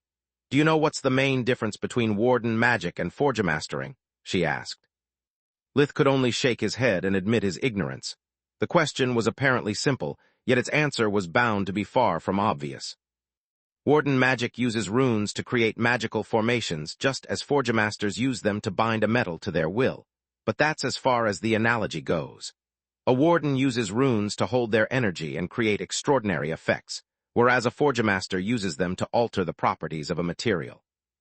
Ancient runes, the ones that are visible to the naked eye, were akin to warden runes, placing the enchantment on the surface of the metal rather than inside of it, to not tamper with the mana pathways that the bonding process creates. You can think of them as a permanent array, to complement the strength of the spells imbued within an artifact. Modern runes, instead, even though they are still carved on the surface of an item, they exert their energy inward rather than outward, and that's why they are invisible to normal means. Also, this way they are able to alter the properties of both the metal and its mana circulatory system, so that once the enchantment is applied, the final result is given from the synergy between the runes and the pseudo-core. Old runes can only add an effect, whereas modern runes are able to blend together with the pseudo-core and the mana crystals, creating something that's greater than the sums of its single parts. Fallow said. Does this mean that old runes are useless? Lith moaned at the thought that all of his findings inside Huriel were for naught. Gods, no, Fallow chuckled. You can apply modern forgemastering methods with old runes. It will make them invisible and preserve their effect, but that will not change the fact that such runes are outdated. It would be like crafting a sword following an ancient blueprint. The sword will still cut, but it can't match a modern masterpiece, no matter how good the smith is. The fear that had kept Cedra at bay was washed away by the shock, and then by his unbridled outrage. It wasn't just the fact that his mother was explaining to a stranger things that she had always refused to teach him that was driving him insane, so much as the realization that the human was able to understand her words while he could not. In his human form, Cedra was an overly handsome man in his mid-20s, 1.9 meters, 63, tall, with golden hair and a well-trimmed beard. Despite his young age, he had already achieved a cyan core and a second head. His hair had streaks of both red and orange, making him appear as if a sun god descended among the mortals. His body twisted as it increased in size, reverting to his real form. The two heads stared at the human in hatred, standing over 5 meters, 17 tall. Cedra's stumpy lower body was all muscles, and his claws were piercing the stone. Such was the strength that he was exerting to overpower his mother's command. Falul sighed, while Lith made the young Hydra's fury turn into bloodlust. Wow, he's really small compared to you. Is it because he's young, or is he a hybrid? The question was incredibly rude, implying that no pure-blooded Hydra could be that puny and that Cedra had to be born from a lesser race. It's normal for someone who has yet to live a quarter of century, Falul said. He's not bad, just stupid and conceited. The two heads plunged down with their mouths open, revealing a maw of poisoned fangs. Hydras bore more than just their appearance in common with snakes. Falul struck her son's body with her opened palm, paralyzing him on the spot. Before you go, we should exchange our communication runes. Falul took her council amulet out of her dimensional item, and so did Lith. If anything related to Awaken happens, feel free to give me a call. I'm officially your contact with the Emperor Beast's council, after all. Don't forget what we have discussed today. Her choice of words told Lith that she didn't trust Cedra with his secret. I've got tons of metals that need smelting, and I could really use a hand. What if he bothers me once I get out of here? Lith asked. Then beat him an inch from death and call me. The last inch is my burden for failing as both a parent and a teacher. The coldness in her voice sent shivers down Cedra's spine. Lith had no idea what was going on, but he could feel that Falul was deeply embarrassed. Her pearly pink cheeks had now a tinge of red that made her look less ethereal and much more charming. The idiot already earned me a free lesson. It's better to strike the iron while it's still hot, Lith thought. One last thing. I know that you can't bestow knowledge upon me for free, but I could really use a magic dictionary book for this. He took one of the pages from Huriol's booklet out of his pocket dimension and showed it to Falul. This is just the old language. The Hydra couldn't understand the reason for such a request. You can find plenty of tomes about it in any decent library. Been there, done that, Lith replied. You can find tomes about it, yes, but it's still a dead language. Dictionaries are not common, even less those who contain words related to magic. If I ask for them, I'm bound to be exposed. Humans, Falul muttered in disgust while a pair of thick books flew from an adjacent cave into her hands. I'm fluent in the old language, so I don't really need them. You can keep the dictionaries as long as you need. Lith put them straight inside Soluspedia, discovering that one was a book about common words and the second was solely about the magical jargon. Thank you very much. He gave Falul a deep bow before leaving the cave. Old runes were outdated, but beggars couldn't be choosers. Please go to https://www.novelupdates. cc/Supreme Magus/ to read the latest chapters for free. Chapter 784 Gifts and Knowledge Part 2. I was almost certain that she would have refused to help, keeping me on a short leash, and yet, I need to ask Protector about the beast's customs because something strange just happened here. The moment Lith left, Falul released her son from the spell that had been restraining Cedra until that moment. She couldn't bear the thought to raise her hand against her own child, but discipline had to be enforced. How dare you insulting me in front of an esteemed guest, even attacking them while they are under my protection in my own home? The seven-headed Hydra was back to her full size, so big that even in his Emperor Beast form, Cedra looked like a snotty brat in front of an adult. You say that you despise humans for their arrogance, yet you behave just like one of them. How could you breach the sacred host-guest relationship that our race holds sacred? Did you take the human treachery along with that ridiculous eye-candy form? The seven heads spoke in unison, their voices roaring like a choir of angered gods. But Mother, Cedra had never seen his parent enraged before. His earlier arrogance had disappeared like snow under a scorching sun. No buts, she roared, cutting him short. Because of your foolishness, I had to give more than I could take to not taint my honor. What kind of master can I possibly be if I can't keep order in my own house? What lessons am I supposed to impart if I'm incapable of teaching how to behave to my own children? You embarrassed me for the last time. Get out of this house and don't return until you found a master willing to awaken you. Only then will I know that there is at least one person on Maugr who thinks you've proven yourself worthy of becoming an awakened. Both mother and son knew that the assigned task was arduous. The older an Emperor Beast got, the more powerful the master needed to be to allow them to survive their awakening. Moreover, powerful beings were usually very picky, just like Falul. For someone who thinks himself of a worm, you're nothing more than a worm. Prove me wrong if you can. Falul's words struck a nerve, hurting Cedra more than any spell could. All the lesser dragons suffered from an inferiority complex towards their forefathers and dreamed of claiming for themselves the ancient title describing them, worm. At the same time, being wingless creatures, often resembling more a snake rather than a dragon, worm was the worst slur that could be inflicted upon them. A squishy, helpless creature forced to hide and eat dirt to not be eaten by predators. Space. Erna's manor later that day. After saying goodbye to Ryman, Celia, and their kids, Lith could finally relax after days and days of careful preparation against the human council. He hated to admit it, but he was going to Miss Floria's house big time. It had a huge library, all the training facilities he could dream of, and was full of people that would take care of him, unlike it happened when he was in Lucia. There someone would always get hurt, need his help or his attention. The only exceptions were the Verhin kids, that despite the protection their enchanted clothes offered, they often managed to do all three things at once. Moreover, at the manor he would get to share with Camilla every moment of respite she had. After their talk at Protector's house, she had become even more loving and affectionate, to the point of being almost clingy. Yet it didn't bother Lith, since he had expected Camilla to treat him differently, at least at first, but never that she would become kinder. Solus was working on the translation of the booklet from Huriel, while Lith was practicing spirit spells. This time they were splitting their focus for a good reason. The booklet was only about practical lessons, and explained only the bare minimum of theory behind the experiments that the students needed to understand how the spell worked. Expanding a few lines into a proper explanation of an unknown discipline required a tremendous amount of focus and brain power. Solus could do it only by constantly switching the books from Soluspedia in the Erna's library and vice versa. She was giving her all to understand the foundations of runesmithing, going over and over the first chapter to make sure she hadn't missed anything. If Lith were to work on the following chapters, it would be a mechanical work that could make important details be lost in translation, forcing Solus to do them over.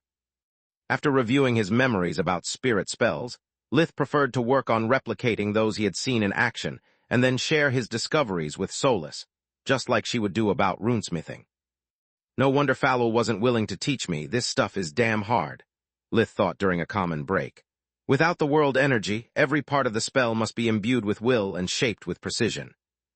Elemental magic is akin to using a mold to give shape to clay, whereas spirit magic requires to start from scratch every time. Without elemental energy as a guideline missing a single focus point of the spell, it's enough to turn it into a waste of mana. To add insult to injury, each failure consumes roughly the same energy of 5 Tier 3 spells, and every time I'm forced to stop to understand what went wrong. Same here, Solus sighed. Whoever wrote this book assumed that the student had a knowledge that we currently lack, even after our conversation with Falul. Still, I'm positive that once I understand the foundations of runesmithing, and with a bit of practice, things should go smoothly. Lith nodded.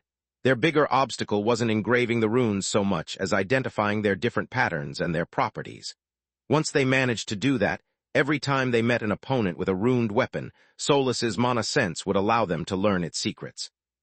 Unfortunately, as long as they failed to understand the runes' meaning, how they worked both separately and as a whole, the words of power would be nothing but gibberish. Lith took a deep breath with invigoration before resuming his practice of spirit magic. He had only seen Garin use 2 spirit spells, a barrier and a mind link. Solus had studied their matrix with mana sense, and Lith had more or less understood how the mana had to be manipulated. Yet a mind link required to link 2 mana cores, making it too dangerous. Since Garin hadn't used it as a means of attack, there wasn't the risk of damaging Lith's subject, but the concrete chance of sharing more than he liked to. So his only remaining option was the barrier. In theory, it was a simple matter, but putting it into practice proved to be far from easy. Barrier spells were all similar in their matrix, requiring to give to a specific elemental energy shape, size, and thickness. Yet Lith's problem was that now he needed to give substance to something that was ethereal by nature, and to give it form away from his body.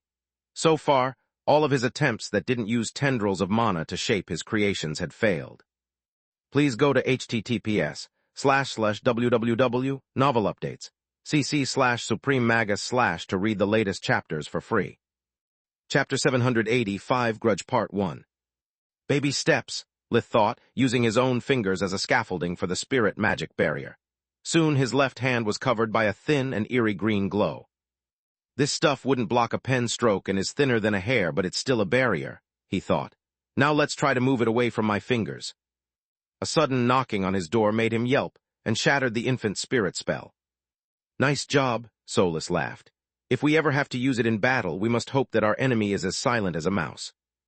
Lith, do you mind if I come in? Floria asked. Not at all. Lith tried to open the door with a spirit spell and failed miserably. Even from barely a few meters of distance, the green glow was so faint that Solus's mana sense could barely perceive it. Do you want to come down for dinner? You've been locked in here all day, and I was beginning to worry. Besides, Mom and Camilla will be here in a while, Floria said. Only then did Lith look out of the window above his desk and notice that it was way past sunset. The realization drained his energy and made his stomach grumble. He had been so absorbed in his work that he had failed to notice the passing of time. Thank you, Floria. If it wasn't for you, I'd starve. I'll join you in a minute. Lith put away all the papers Solus had worked on, leaving Floria amazed by the amount of research he had done and by the amount of mana still lingering in the room. It was enough to make the hair on her neck stand up. How the heck can Lith write and weave spells at the same time? She thought. Either each one of his eyes has a mind of its own, or being a hybrid is just one of his secrets. She couldn't even consider the idea that Lith had lied to her. After all, she knew that there were still many oddities about him that even having two life forces couldn't explain. One more thing. Tomorrow is Yandra's funeral, and you told me that she had entrusted you her last message. I've been tasked to return her body to her family. Do you want to come along? Floria asked. Lith nodded and followed her downstairs. He hadn't known Yandra Mefal for long, plus they had started off the wrong foot. Yet she had been the first to recognize his talent and offer him to inherit her legacy. Even though death had prevented her from keeping her part of the bargain, Lith was willing to fulfill her dying wish. Space. Magur didn't have a specific set of clothes for funerals nor specific rituals to pay a final farewell to the departed among its customs. Some would mourn them and cry, while others would throw a party to celebrate the life of their beloved ones rather than focus on the way they had died. Much to everyone's surprise, Yandra's funerals took place at the Black Griffin Academy instead that at her home. Lith and Floria wore their uniforms, while Quilla wore her white Griffin assistant professor clothes. Floria had to answer the Mefal family and the Black Griffin for having failed to protect Yandra, while Lith was there only to impart them her last words and check how Raynor was doing. Quilla had no reason to be there, but she had insisted to come because it was a rare occasion to speak with both Lith and Floria without arousing Freya's suspicions. She was itching to learn the latest news about Lith's relationship with Camilla, but between their respective work plus Camilla's and Freya's meddling, she had never gotten the opportunity to question him. Until now. The Black Griffin Auditorium was as big as a football field, now that Headmaster Onia had removed all the furniture to make space for her guests and the banquet. She had even replaced the Black Griffin's banners from the walls, replacing them with magical tapestries recounting Yandra's numerous achievements since the day she had enrolled. The enchanted fibers rearranged themselves cyclically, each forming a slideshow about a specific event. The room was full of high officials from the army and the association who had come to pay their respects.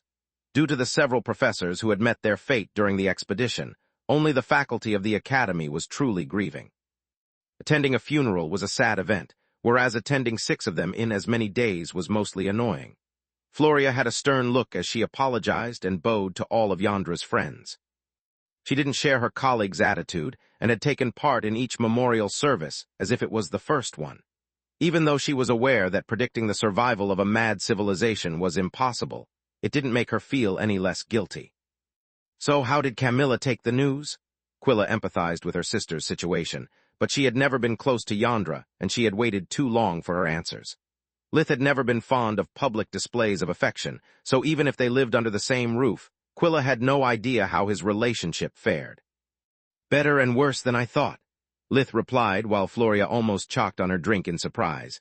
She was curious as much as Quilla was, but she was too tactful to resort to such straightforward questions.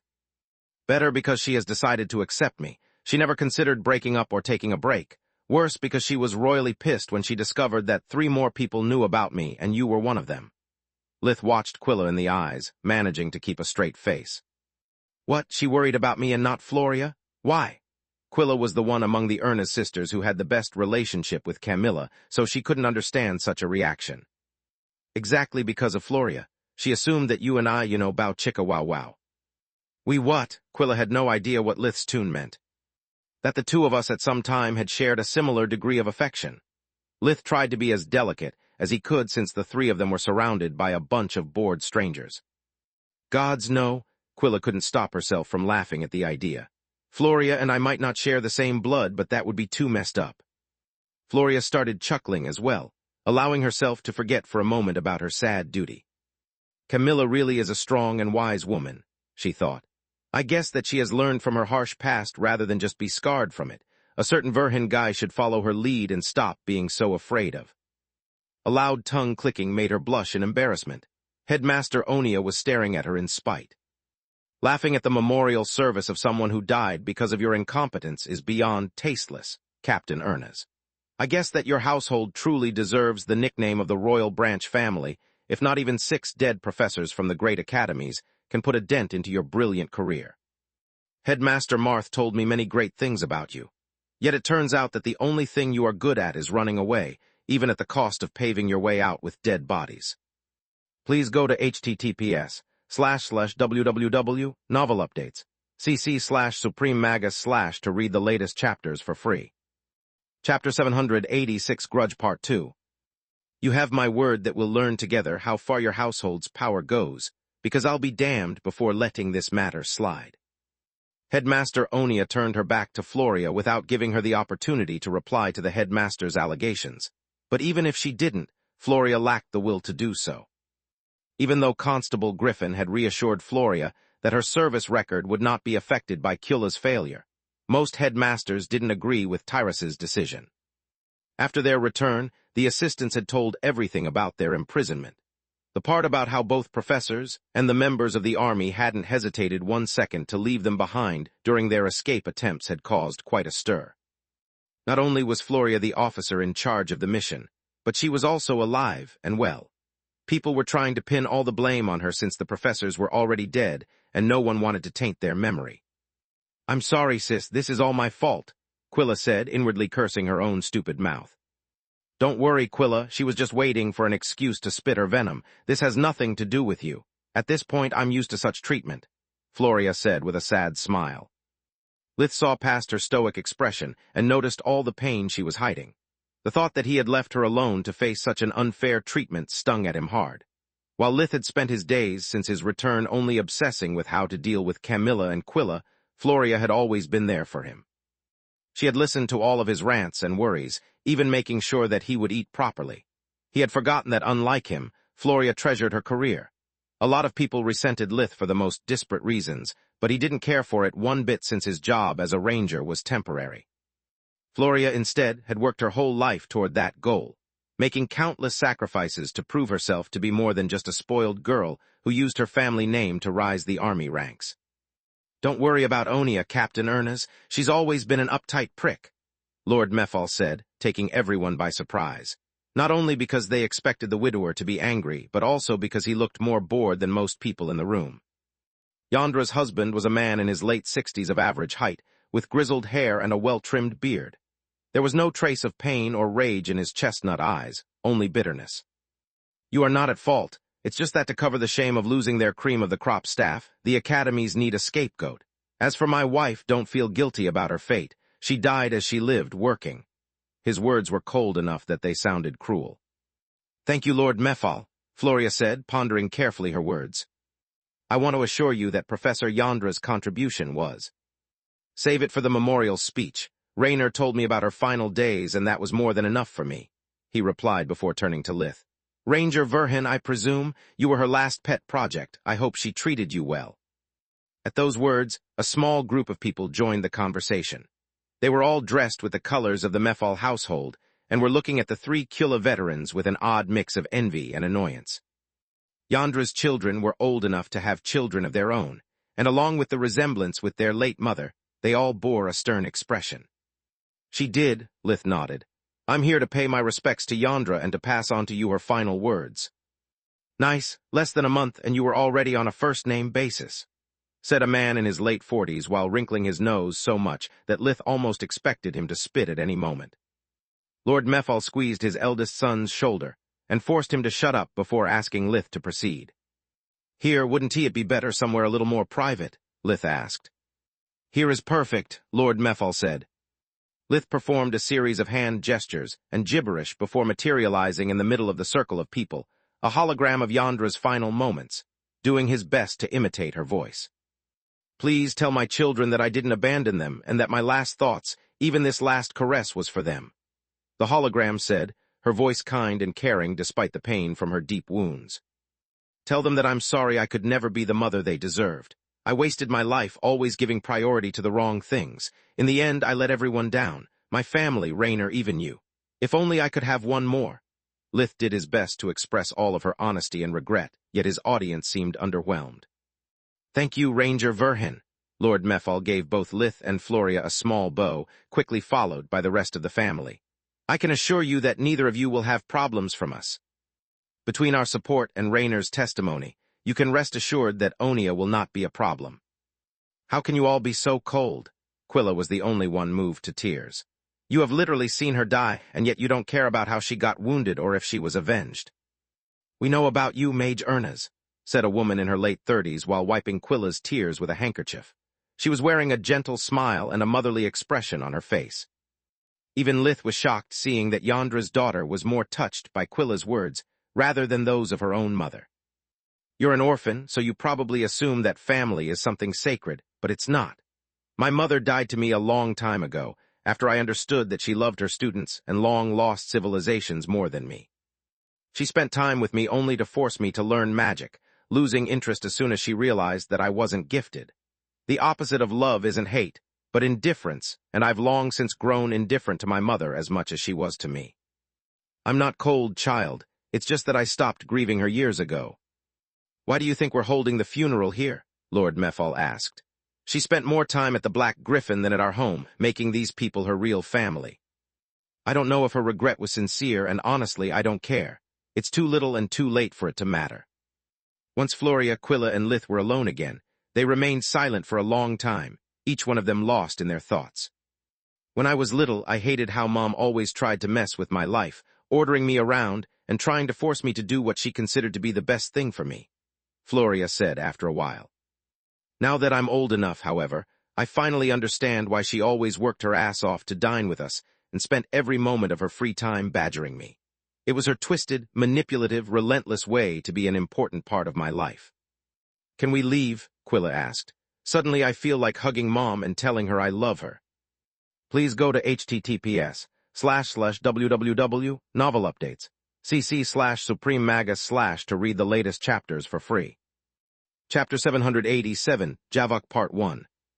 Lith had conflicting feelings since he had walked more than 1 mile in Yandra's shoes. Ever since he was a small child, he had always chased his ambitions, spending with his loved ones less time the more he grew in power.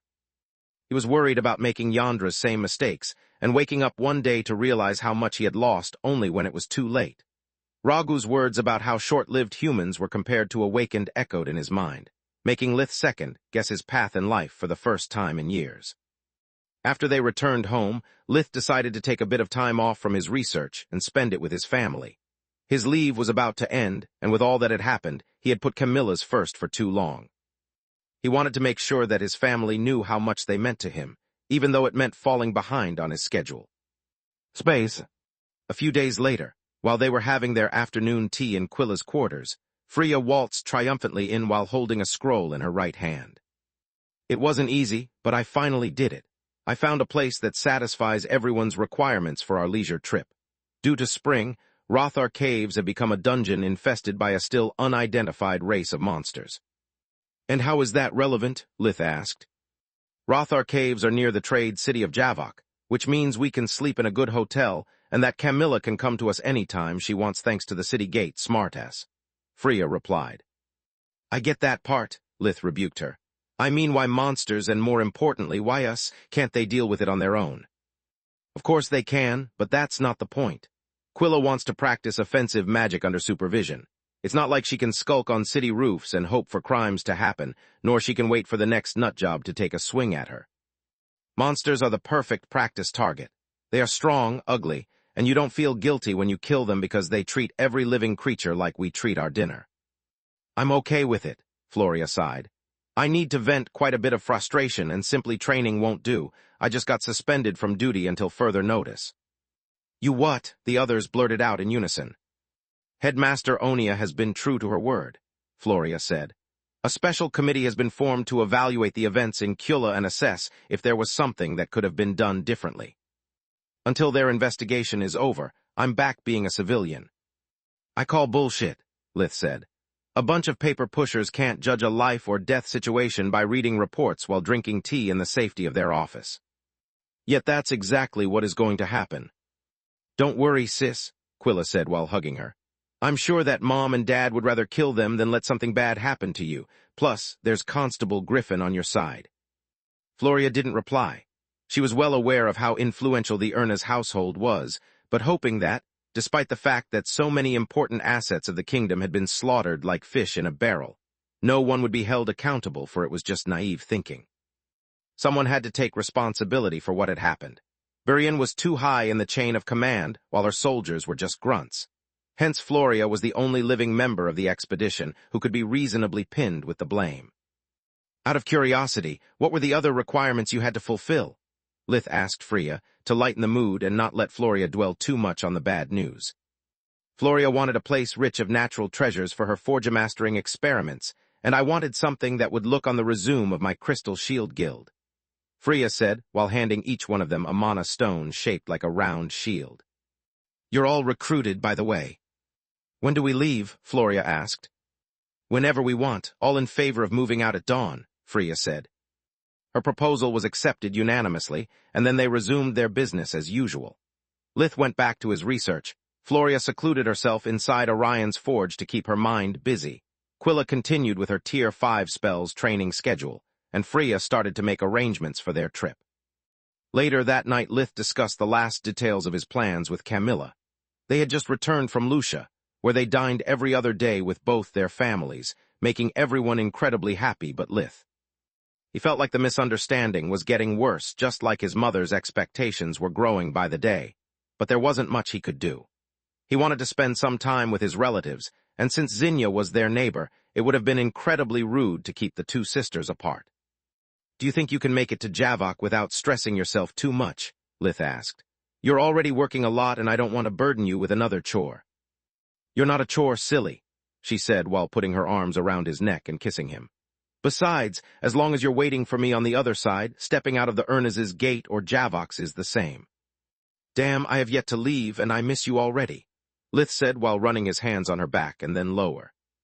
Since when squeezing my butt is a form of goodbye? She giggled.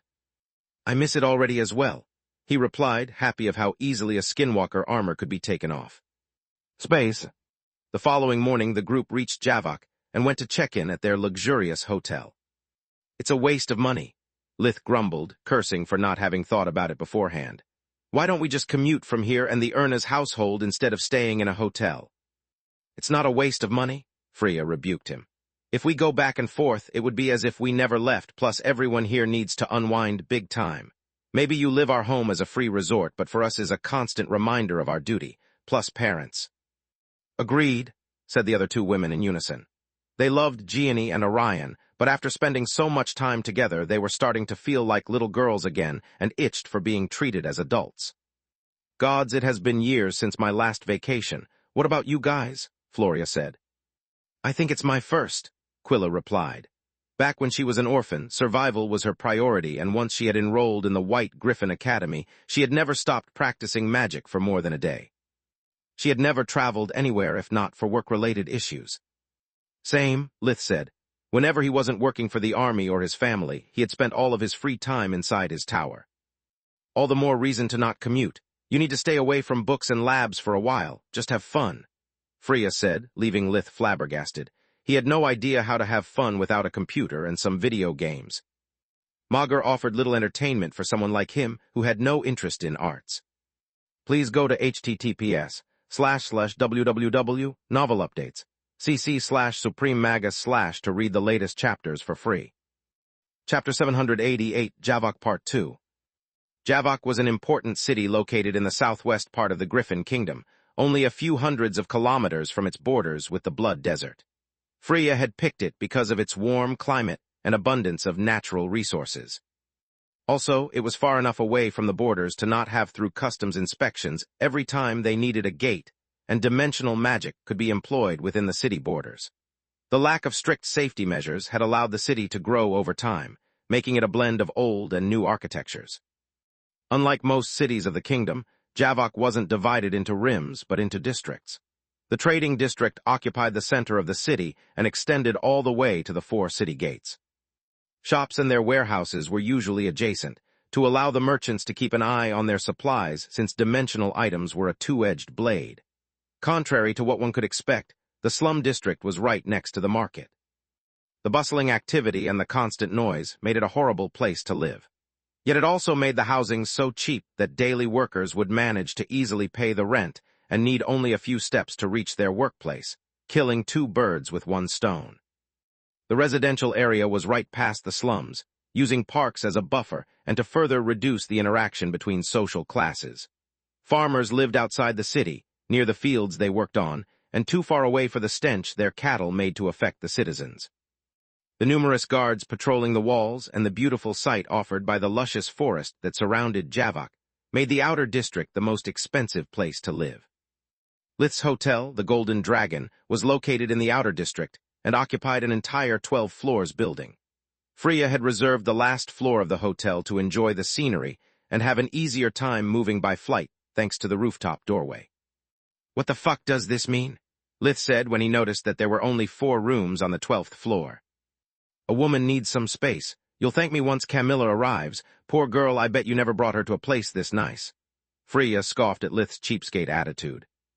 "I work, she works, and whenever I get a leave, I've so much catch up to do that I don't have time for this kind of shenanigans. I told you that I don't go on vacation." "Good for you. It means you should have plenty of money since you never got the opportunity to spend it. Now stop whining and pick a room," she said, offering the 4 numbered keys to him. Lith actually picked 3, giving the other 2 to Floria and Quilla, to make sure that Freya would be the further away as possible from him. "Very mature of you, Lith," Freya said. "I've good news and bad news," Solus said while laughing her ass off at Lith's expense. "Give me the bad news first," Lith inwardly moaned. An image of the hotel's brochure and its prices appeared in Lith's mind. The sheer amount of zeros almost burned through his wallet. "What about the good news?" Lith was glad to have managed to sell several of his lesser creations lately. Even though they weren't made out of orichalcum, his custom-made skinwalker armor was highly sought after.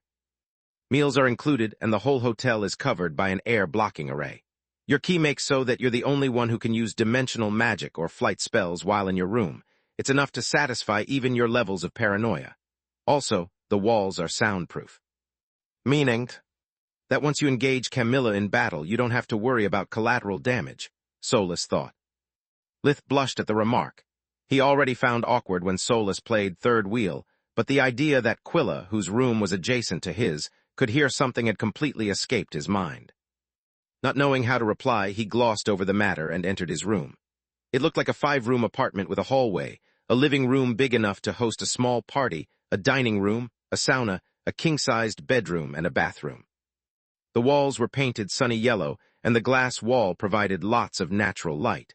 The furniture was of simple design, but it was elegant, and its quality wouldn't make them look bad even in the Erna's house.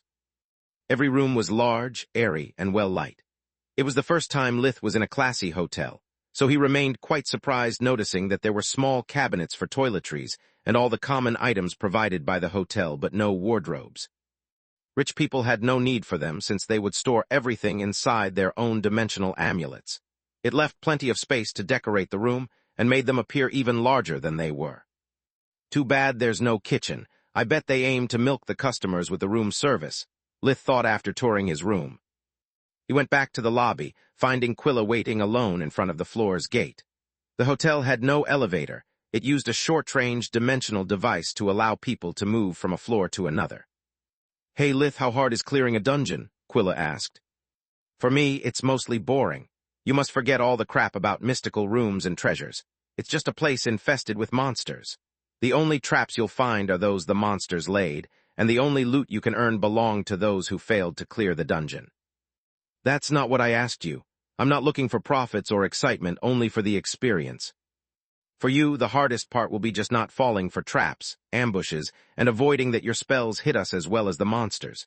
The good thing of going solo is that you don't have to worry about anyone but yourself, Lith said. Yeah, too bad that one mistake and you're dead. No companions also mean that no one is looking out for you, Quilla replied. Lith shrugged while instinctively caressing Solus's ring. He was never really alone. After the others returned, they went to the roof and took flight following Freya. Rothar caves are a bit far from the city. They are deep inside the Jelugan forest, Freya said in her communication amulet. While flying at high speed, it was the only way to keep in touch with others.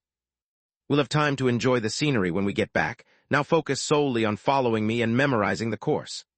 She sped up, moving south while avoiding flock of birds and the magical beasts soaring the sky in search for their lunch. Normally, the even green ceiling of the forest would have made it impossible for her to find the caves without a guide. But since there were monsters involved, Freya knew she could count on their help. It took them just a couple of minutes of high-speed flight to notice a huge bald spot in the middle of the forest. It was exactly what Freya was looking for. Unlike what happened in fairy tales, monsters didn't draw sustenance from thin air, allowing them to remain holed up in their dungeon 24/7. They needed to eat, drink, and crap like anyone else, which usually meant bad news for the local fauna. Please go to https://www.novelupdates, cc/Supreme Magus/ to read the latest chapters for free. Chapter 789 Weeds Part 1. The members of the fallen races had an astounding spawn rate. It gave them an appetite for food matched only by their thirst for battle. Yet Freya didn't expect to find a bald area of that size. It surrounded the caves for a space of over 100 meters, 328 feet, and to make things even more unsettling, it wasn't just trees that had been cut down. Even the grass was missing, along with any trace of wildlife. Freya's hand emitted 2 consecutive short pulses of light, signaling everyone to stop. Doesn't this remind you of something? She pointed at the familiar scenery. It looks like the place where I killed the abomination in the White Griffin Forest, Lith replied. Yet too many things don't add up. I doubt this is the work of an abomination. What do you mean? Floria asked. Abominations were rare creatures, even rarer than awakened. If not for Balker using them for his revenge, they would have still been considered just a myth. A newborn abomination would have eaten much more than that, whereas an adult abomination would have never been so obvious. They are apex predators, not morons. They all had seen what had happened to the Academy's forest and the Tron woods. Years had passed, and they both had yet to completely recover. Could this be one of those hybrids you told us about, like that thing you fought in the mines? After all, the report mentions the presence of an unknown race of monsters. What if they are just a known race mutated by an abomination? Freya said. Unlikely. Quilla had just finished casting a life-sensing array. I've studied lots of samples from both Balker's minions and captured hybrids. They all have one thing in common. While undead are not detected by life-sensing arrays, all creatures who have abomination blood gets detected as a negative life force. It's something that doesn't make sense, but at the same time makes them incredibly easy to find. I can clearly sense a lot of life forces below us. They are unusual, but that's to be expected. Each race has its own life force, and that of monsters is usually twisted beyond recognition. The group landed gracefully without making a sound. Lith activated life vision and Solus started to scan their surroundings. They both agreed with Quilla's evaluation. There was no trace of black cores or chaos magic in the air.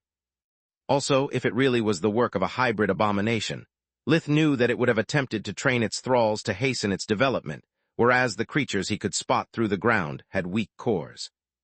Too weak for awakened creatures that had already had enough time to practice accumulation. Everyone prepared their spells before discussing what to do. The caves had more than one access, making it easy to fall victim to an attack from behind. 3 small stone arches lead into the ground and were covered in footprints. The lack of grass coupled with the soft soil gave them plenty of clues about the nature of the threat at hand. Whatever it was, they were heavy, with claws on their feet, and each individual weighted at least 100 kilograms, 221 pounds. What's the plan? Lith asked. Usually, I'll have you guys go down while I search the forest for ingredients, Floria said while digging from the ground the remains of what once was a precious stoneflower. Yet since the nature of our enemy is unknown, it's too dangerous to split up. Lith and I will cover your back, you focus only on defending yourself, Quilla. She was aware of Lith's life vision, so by teaming up with him it was impossible to take them by surprise. They had just nodded when Quilla fell on her knees, panting. Gods, how do you guys manage to keep Tier 5 spells at the ready with such ease? Keeping the life-sensing array plus several powerful spells had drained her until she had lost her focus. We don't, Freya replied. I've prepared just a few Tier 3 and a dimensional spell in case things go bad. Couldn't you tell me earlier? We have yet to start, and I've already wasted a lot of mana. Quilla was so pissed off while drinking a tonic that even the gulping sounds she emitted sounded grumpy. The burned hand teaches best, Lith said. He had only prepared a blink to keep his mind clear and focused. With Ruin at his side and Solus telling him that there was no one in 100 meters radius, he had no reason to worry. Quilla replied in a very creative and impolite way that would have made a sailor blush. Then, she prepared a few spells and took the stone arch on the right, where her array had spotted the biggest number of creatures. She preferred to take them on while she had still plenty of stamina. Also, that way she would be able to kill many monsters with a single spell. Have you noticed that there's no smell in here? Floria asked. Yep, the air is too clean, both inside and outside the caves. Either this is the first race of monsters to care for personal hygiene or things are going to get weird. Lith had cleared dozens of dungeons in the Keller region, and the Rothar caves barely qualified as one. If not for the footprints outside and the havoc the creatures had caused, the area was too clean. There were no bones laying around, no blood spats, nor the marks that the constant quarreling between monsters usually left everywhere. There was too much order under the thin layer of chaos of the caves to not stir Lith's paranoia. Yet the deeper they went, the less he felt threatened. According to Solus, their mana cores were weak and their life forces unremarkable. It's not any race of monsters we have ever met, she thought. Their energy signature is too weird. Quilla had no way to know that, and even though Freya was just a couple of steps behind her, she was as tense as a bowstring. She was wearing Orion's night vision goggles to avoid the need of light, plus she had cast spells that canceled her smell and the noise of her steps, yet she still felt insecure. She had seen too many horrors to be scared by monsters, yet there was something in the reading she had gotten from her earlier array that kept bugging her. She was trying to sort out her thoughts without losing her focus when two creatures stepped from around the corner, yelping at the sight of intruders. They were yellow-skinned humanoids, standing 1.9 meters, 63, tall with long pointed ears and nose. They had long, dirty brown hair all around their head, making it look like a mane, white eyes, and teeth so big that they were visible even when their mouth was closed since their lips barely covered their gums. They were holding thick 3 branches that could barely pass for clubs. Quilla immediately recognized them from the bestiary she had read at the academy. They were bugbears, another failed mutation in the goblin race in the attempt to recover from their fallen state. They were bigger and stronger than their forefathers, but also more stupid. They had obtained a greater physical strength in exchange for their magical talents. She didn't have the time to wonder how could anyone had mistaken them for an unknown race when the bugbears screamed their challenge and charged towards her. Chapter 790 Weeds Part 2. She unleashed a simple Tier 3 spell, Windblade, that was supposed to chop off their legs and chests at the same time. Although deep, the wounds opened by her spell turned out to be far from lethal, stopping even before reaching the bones. The bugbears stumbled just for a second before swallowing their pain and resuming the charge. Seriously, a Tier 1 spell? Freya was flabbergasted. It was a Tier 3. Quilla rebuked her while unleashing a second Windblade, aimed exactly where the first had struck. The air spell managed to cut the bugbear's femoral artery and pierce their lungs, making the creatures drown in their own blood. First, you shouldn't have let them call for reinforcements. Second, there's no way that a Tier 3 didn't kill them on the spot from that distance. Freya spoke as softly as she could, but the annoyance in her voice was unmistakable. I know I messed up, but that's also because of your false information. As for the spells, I swear that I only prepared Tier 3. Quilla was cut short when one of the maces struck Freya's head, sending her sprawling on the floor. Quilla turned around just in time to dodge the one aimed at her. The 2 bugbears were standing up. The wounds on their bodies were barely visible. Since when do bugbears have regenerative powers? Quilla thought while unleashing the Tier 3 Frost Cutter spell. Icicles the size of an arm pierced the creatures' heads and chests, turning them froze solid in the process. This time she also used First Magic to alter the ground so that they would fall onto rock spikes that easily penetrated through the frozen meat, destroying the brain and the heart at the same time. Afraid of the bugbear's recovery abilities, this time Quilla cut off their heads before worrying about her sister. Freya, Quilla asked, incapable of making heads or tails of that situation. Her sister was wearing a skinwalker armor and the mace was just a piece of wood. It wasn't supposed to do her any harm, no matter the amount of strength behind the hit. Lith was amazed as well, but compared to his friend he had more clues. Quilla was right about everything. Bugbears weren't supposed to regenerate, nor wood could harm someone wearing an enchanted armor, let alone one of his making. The problem was that it wasn't wood, and that those weren't bugbears, or at least not completely. The two corpses stood up again, uncaring for the missing heads or the gaping hole where once a heart resided. "Undead?" Floria asked while unsheathing her sword. "No plants," Lith replied. A split second later, roots and vines filled the empty space in the creature's chest, and a sapling grew out from their necks. Quilla had enough of that madness, so she used the only Tier 5 spell she had at the ready. Volcane was a mix of fire and earth magic that turned the ground below the monsters into molten lava, swallowing them whole. The creatures died in an instant, without the time to emit nothing but the smell of sandalwood incense. What the heck happened? Freya's vision was still blurry, but she was otherwise uninjured. "Your information network sucks," Quilla replied while checking that she didn't have a concussion. "And you are sloppy," Lith said, throwing the clubs into the still fiery pit.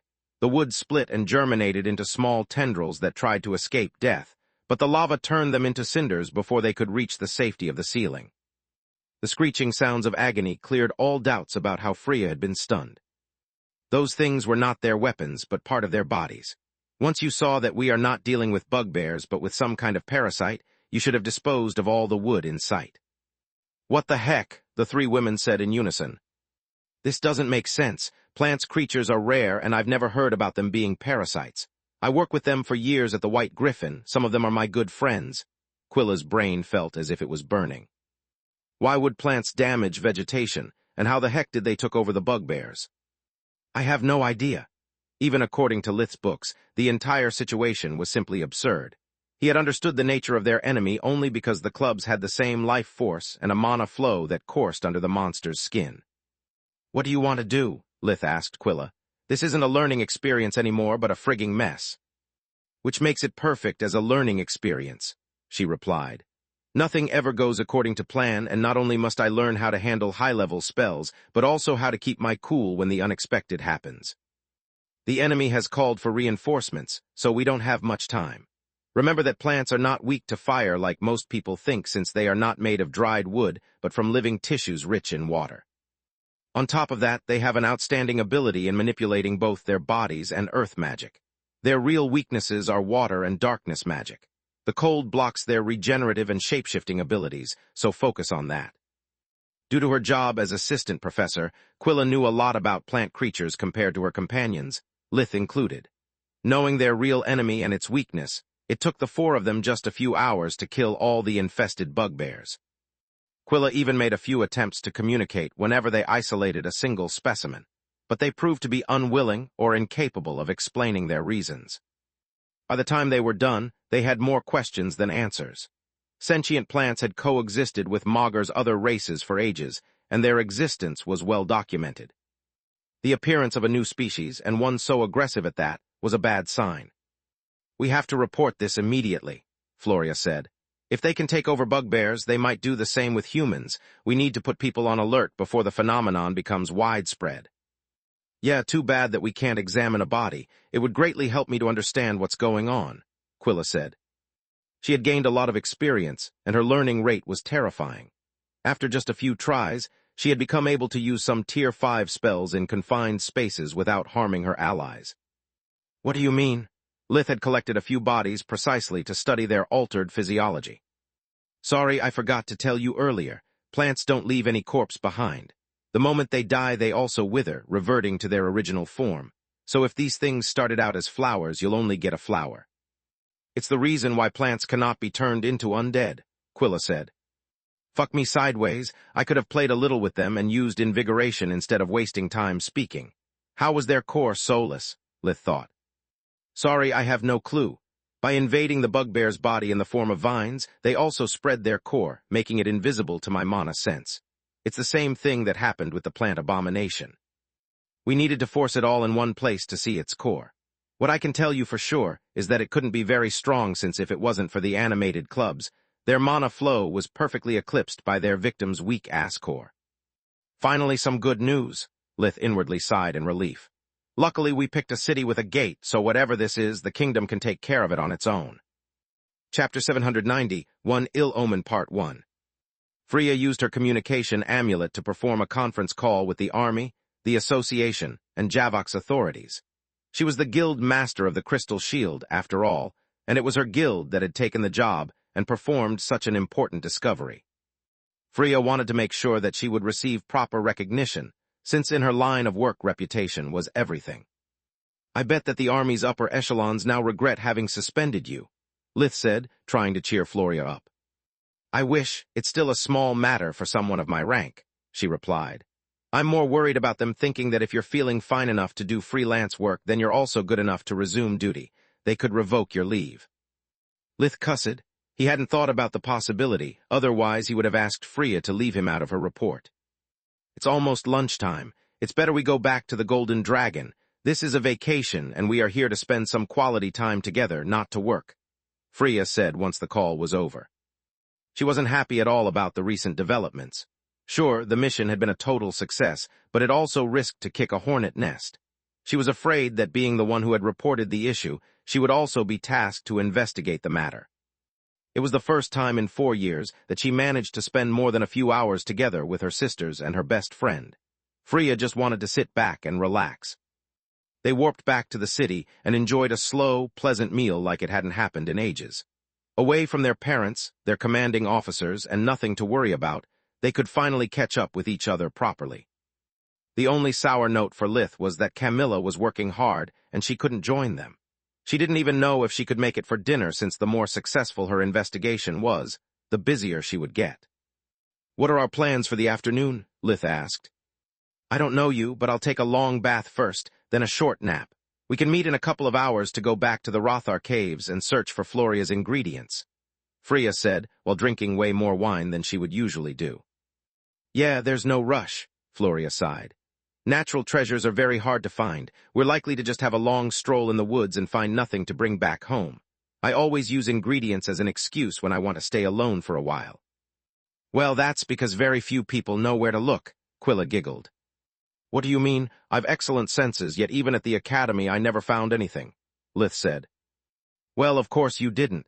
The academy's forest is rich in natural resources, but you aren't the only one who searched for them.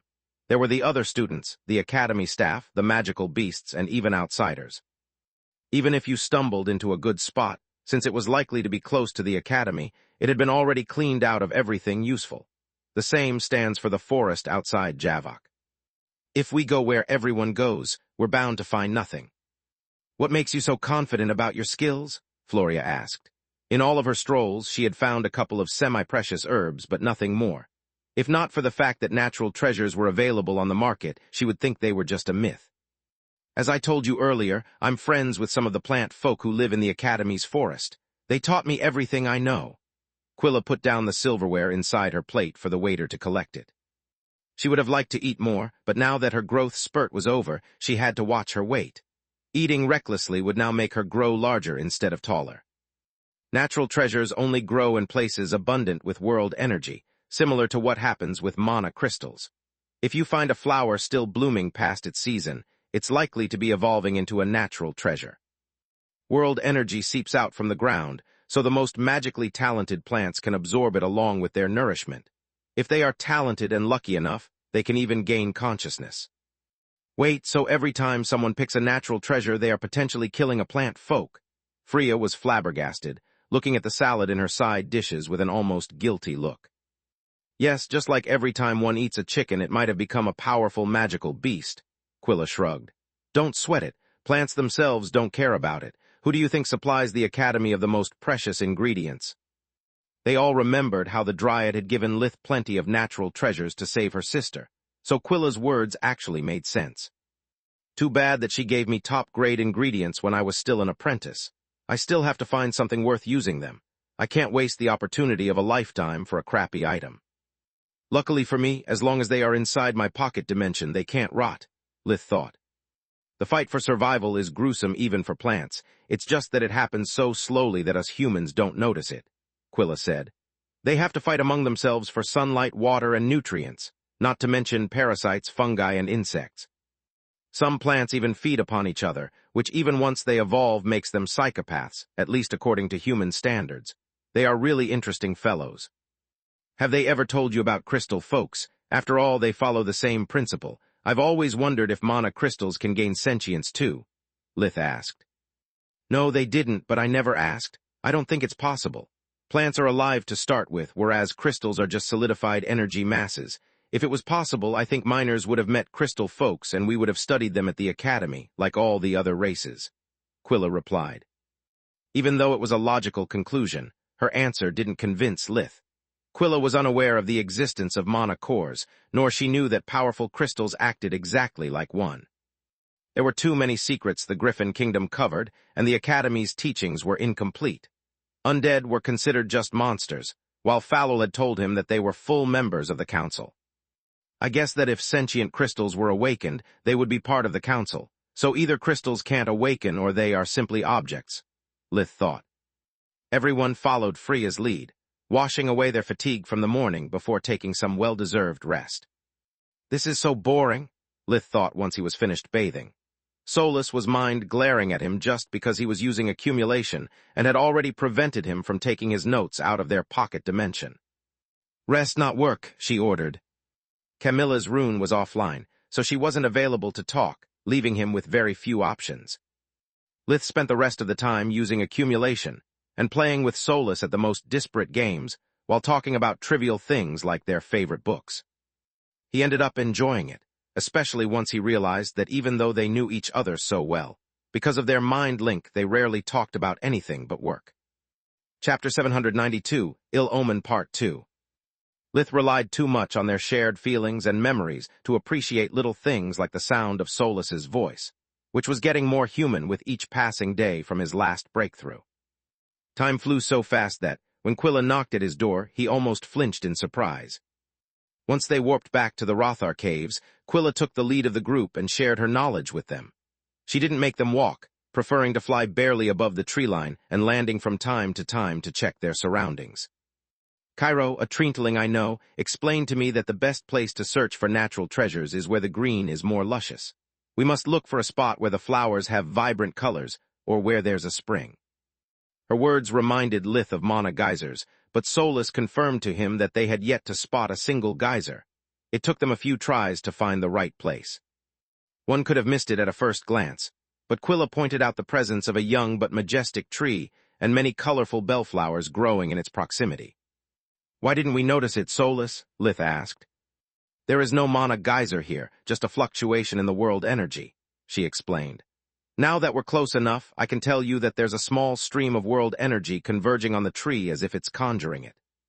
The surrounding plants are simply reaping the side effects of the tree.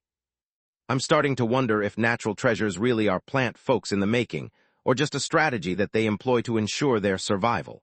What if semi-sentient plant folks actually offer natural treasures as a tribute to divert the attention from themselves? Lith thought. The tree was beautiful but magically unremarkable, whereas the bellflowers had a faint magical aura. This is the right spot but the wrong time. Quilla examined the patches of unnaturally big flowers for a bit before shaking her head. These plants will evolve into blood amethysts, but it might take them months if not years to complete the process. She pointed at the red streaks inside the bellflower's petals, which had also partially turned into crystals. Lith used invigoration on the tree before leaving, noticing a mass of raw mana hidden inside of it. The tree was too big and the mana too thin to make it remarkable, even to Solus's mana sense. I think this is no geyser. The world energy is here because of the tree and not the other way around, Solus pondered. This is like the light pillar that manifests when a magical beast evolves, just slower and smaller. After a while, they found a wood anemone as big as Lith's fist and almost as tall as Quilla. According to her, it had no magical value, but the zephyr apples growing on the nearby trees were quite a catch. "It's the first time I actually find something of value," Floria said, while Quilla showed them how to recognize the most valuable fruits from those that actually held little magical properties due to not being exposed long enough to the world energy. Soon they started quarreling for the best pieces. Quilla called dibs because she was the one who had found them, Freya because she was the guild master, and Lith claiming to be the poorest among them. "Isn't this odd?" Floria wasn't interested in the argument. She trusted her sisters to be fair.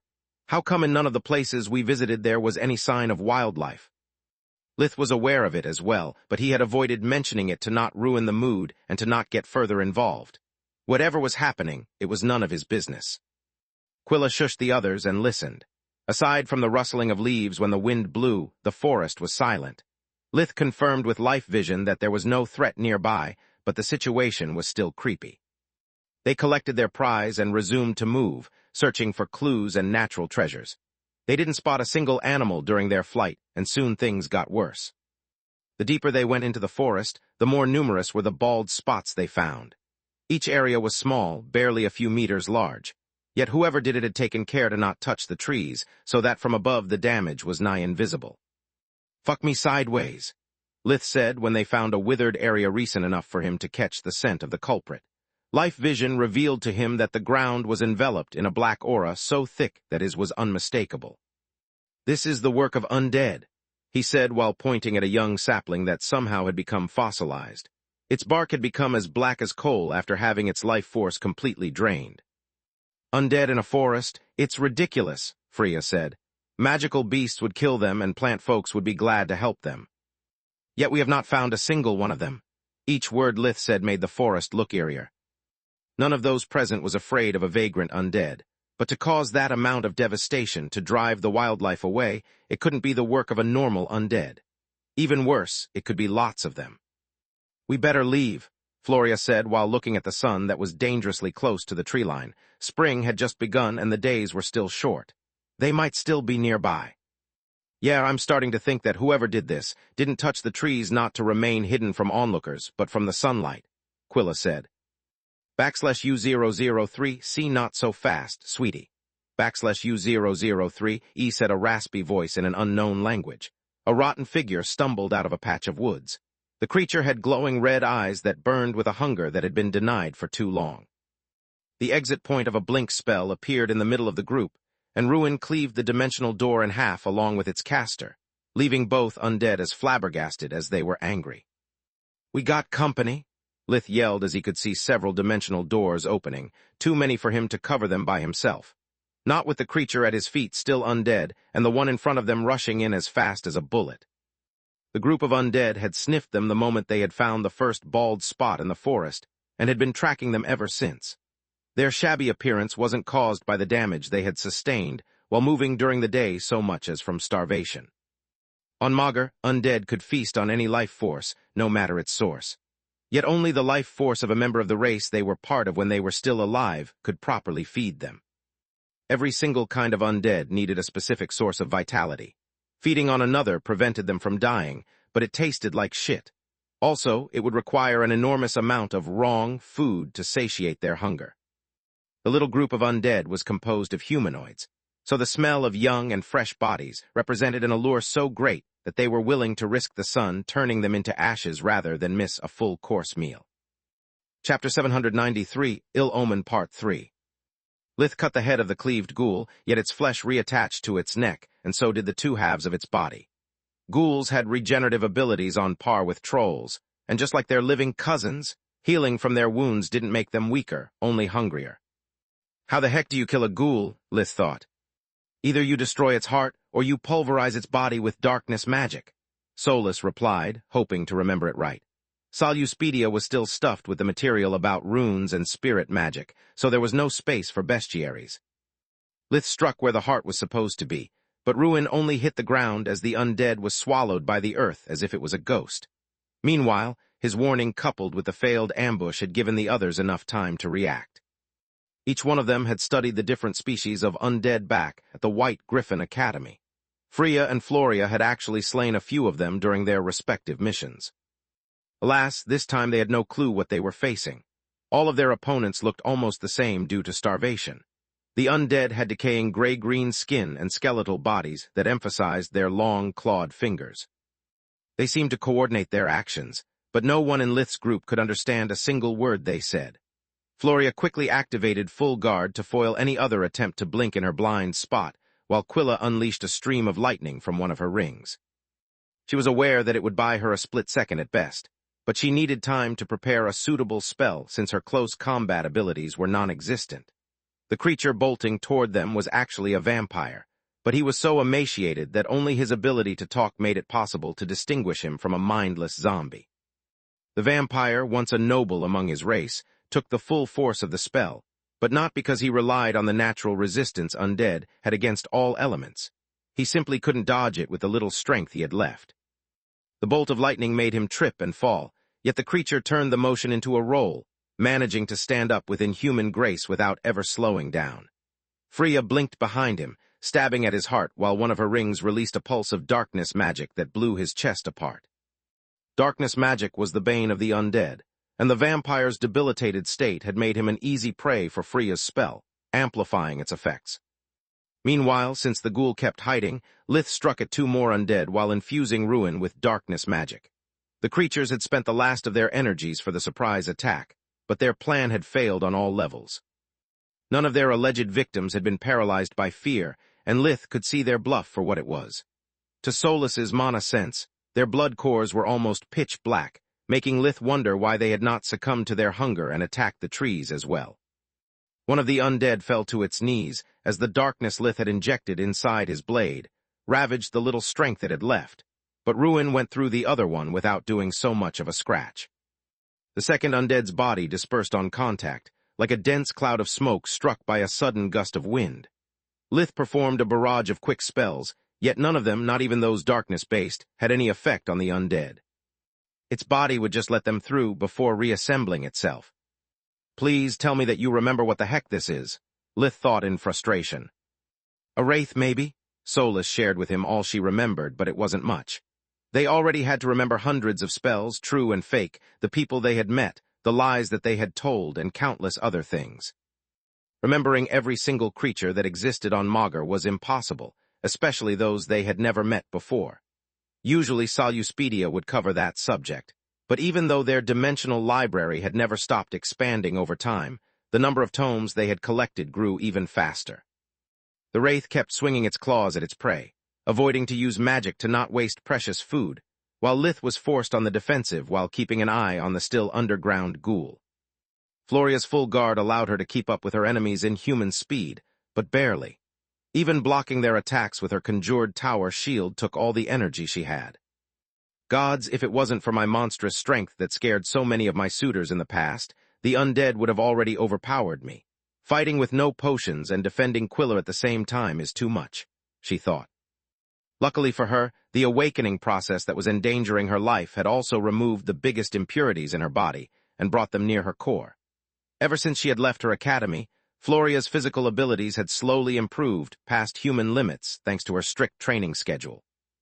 3 sudden gusts of wind pushed the undead away, giving Floria's almost numb arms the relief they desperately needed. There was no time to cast big spells, so Quilla's big brain was spinning at top gear to try and find a way to achieve the maximum effect with Tier 3 spells.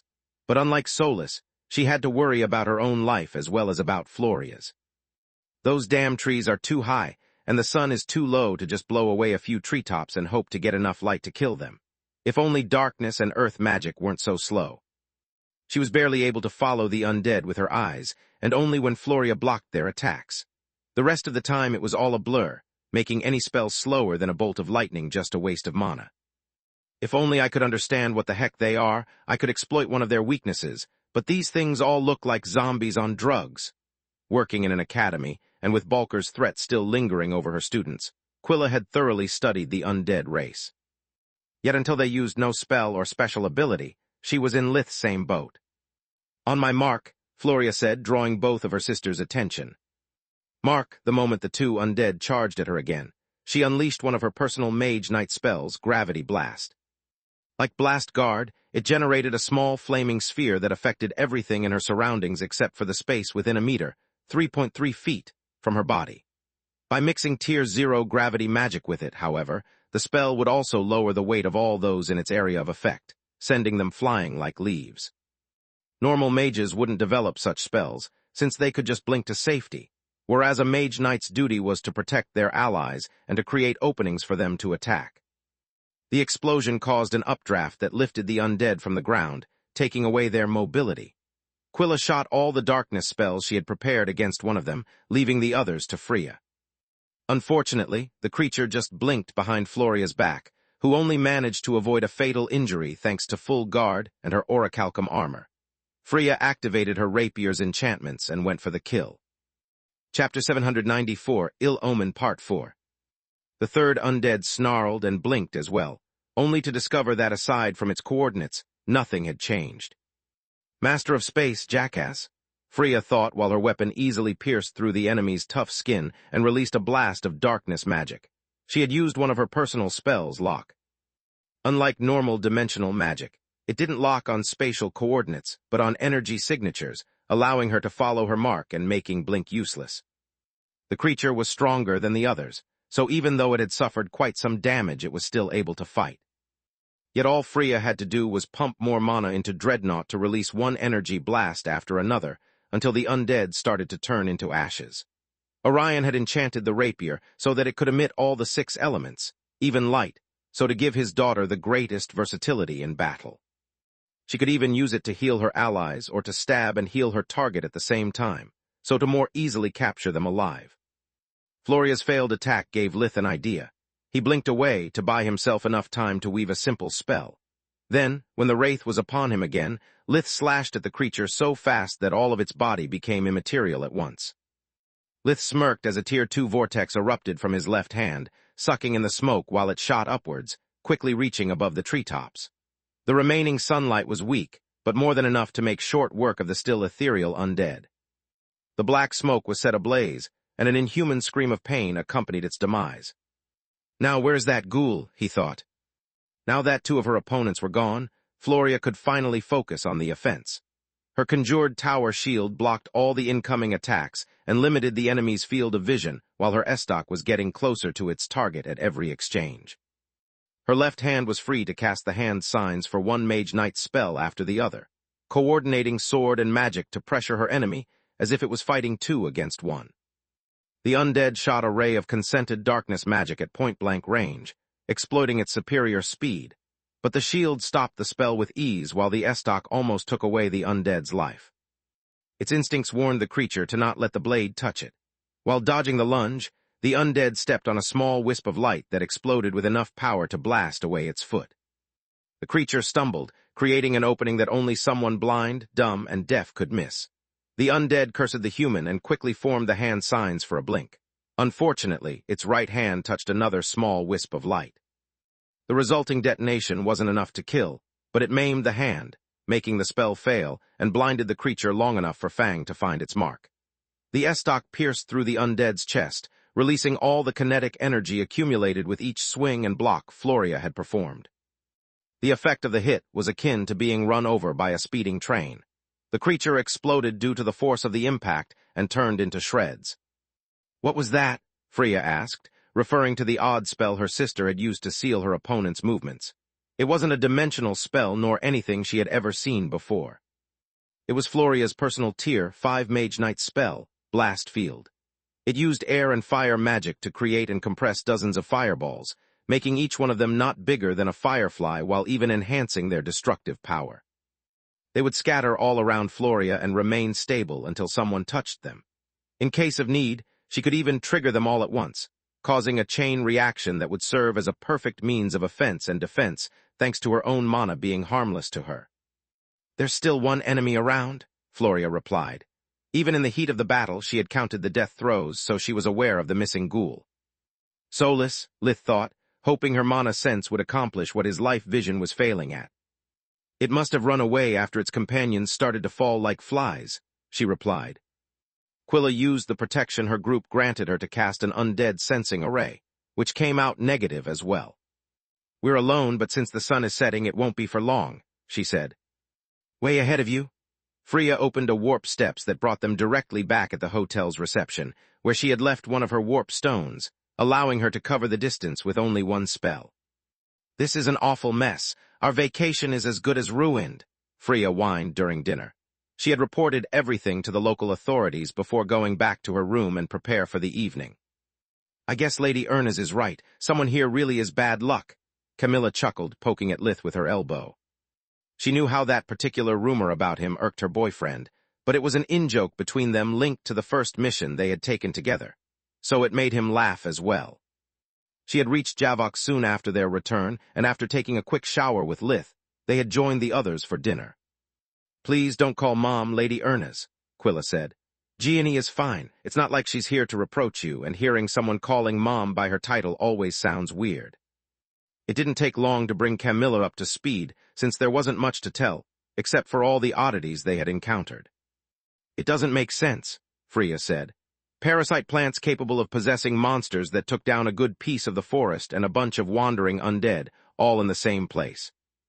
To make things even odder, the undead seem to belong to different species, while they are usually very territorial and don't mingle unless their interests align. Do not forget how famished they were and how tattered their clothes, Lith pointed out. With an entire forest at hand, I wonder why they let themselves be reduced in such a poor state. How odd indeed. Camilla nodded and then became absorbed in her meal. She could only hope that Lith wouldn't notice her distress. That's your I know something but I can't tell you face, he said, crushing her hopes. Even though her job required from her nerves of steel and an unbreakable poker face, Camilla was used to lowering her guard outside office hours. Especially with Lith, even more after he had shared so much with her, and he continued to open up to her little by little. Being honest with each other was something that she was too happy about to even consider lying to him. Yes, I do. Be right back. She took her army amulet and went into a corner of the restaurant to call Gianni. Even from a distance and with the hush spell preventing them from hearing her voice, they recognized her hologram at first glance. Camilla returned to the table, placing the magical device in the middle before making sure that there was no one beside them inside its area of effect. Chapter 795, Pay the Piper Part 1. Don't you think that once the waiters notice that our lively table has suddenly got quiet, they might try to eavesdrop on us? Lith's paranoia knocked directly into sixth gear. You would be right if that was a silencer, but it's a scrambler. It converts our words into boring small talk, like how was the weather or if you're liking your food. Camilla replied, piquing Lith's interest. Adding words to his hush spell was a child's play. Making them have a shred of sense was very hard since it depended on the place and context. He tried to examine the device, but Camilla slapped his hand away. Move it now and our voices will sound as if we've brain damage, she said. Sorry, I had to ask Gianni's approval because of the confidential nature of the information. I didn't mean to hide anything from you, but there are some things in my line of work I can't talk about, just like you do. Camilla took Lith's hand, looking him in the eyes to show him her sincerity. Please brace yourself and remember that nothing I'm about to say has to ever be discussed in the presence of witnesses. She then looked at each one of the Ernas in turn, to let them understand how serious she was. Once they all had nodded, she took a deep breath before speaking. Camilla herself had a hard time accepting the truth she was about to share. As you probably know, the Garland continent where we live is not the only one on Magur. The other continents our kingdom has been historically more involved with are the Giera on the west and the Verendi on the south. There were actually more, but that wasn't a geography lesson. Those were the only two continents close enough to Garland to represent a threat, or at least they were in the past, before Silverwing's legacy and the development of Tier 5 magic had made dimensional magic reality and naval warfare obsolete. Dimensional magic made sending reinforcements so fast that any invasion was bound to fail before an army could even land, while war mages could conjure such destruction from a safe distance that any ship would sink without a chance to retaliate. Well, let's just say that now all the three great countries are busy making plans to safely colonize Giera without messing with each other. Too much, at least. Sabotage, fake information are to be expected, no matter how well diplomacy works. Hold that thought. Freya had dropped her fork in surprise, staining her clothes for a second or two before the Skinwalker armor destroyed the traces of sauce with a controlled pulse of darkness magic. What do you mean safely? She had already connected the dots, but the thought of the image that would appear was too horrifying. Camilla took another deep breath before saying, "The human race has disappeared from the Giera continent. It has become a literal no-man's land." She took a pause to let the news sink. The thought that more than 500 million people were no more plunged the table into a shocked silence. "Seconds, please," or at least most of it. Lith couldn't care less about people he didn't know. His only worry was to eat to his heart content and put all the money he was wasting in the luxury hotel bill to good use. "Seriously?" Camilla looked at him disapprovingly, while the waiter took away the empty dish, replacing it with a new one. Being honest was one thing, being tactless was another. "Seriously, believe it or not, murder attempts on my person make me work quite an appetite," Lith said. Camilla was about to rebuke him, but a quick peck on her mouth caused her enough embarrassment to diffuse her anger. "That's terrible, but I still don't see how this is relevant to our vacation," Freya said. "Don't you see?" Quilla had become pale as a ghost. "No humans means no food. The undead of the Giera continent are mass migrating to our continent to survive. That's why the undead spoke gibberish. It wasn't a dead language, but a foreign one." "Nailed it in one," Camilla said. "Actually, they are migrating everywhere, even to the Verendi continent. It's not just your vacation that's affected, it's happening in all the 3 great countries. Only some of them have received asylum from the undead courts, while most of the others are desperately looking for a place to live, and more importantly, a stable source of food. Local undead are far from welcoming, since newcomers not only might cause a monster hunt, but there also are too many of them to not upset the balance. Each human settlement in the kingdom risks doubling its undead population."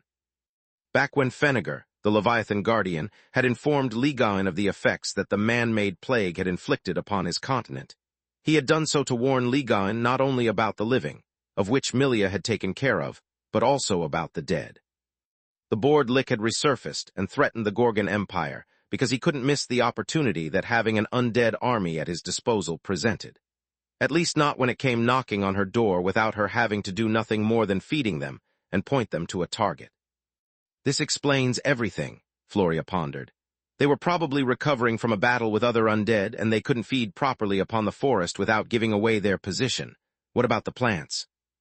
Even though it was quite unsettling, that piece of news didn't help to understand the bugbear issue. "I have no clue about that," Camilla shrugged. "I could ask around, but that would mean getting involved. All the news about Giera is a state secret to prevent panic to spread among the population." "Is that because of the undead, or because of what caused the extinction of the humans?" Lith asked, almost certain to already know the answer. "Both. According to our ambassadors in the Empire, it was some sort of plague. The undead aren't the only concern. There is also the possibility that they carried something infected with them to use it as a deterrent." "Like the one from Candria?" Lith didn't like plagues. He was immune to them thanks to invigoration, but they still threatened life as he knew it. "Worse, Candria's plague was developed with the aim to conquer, so it didn't kill fast and the area was quarantined quickly. This one was designed as a weapon of mass destruction and was released on a large scale."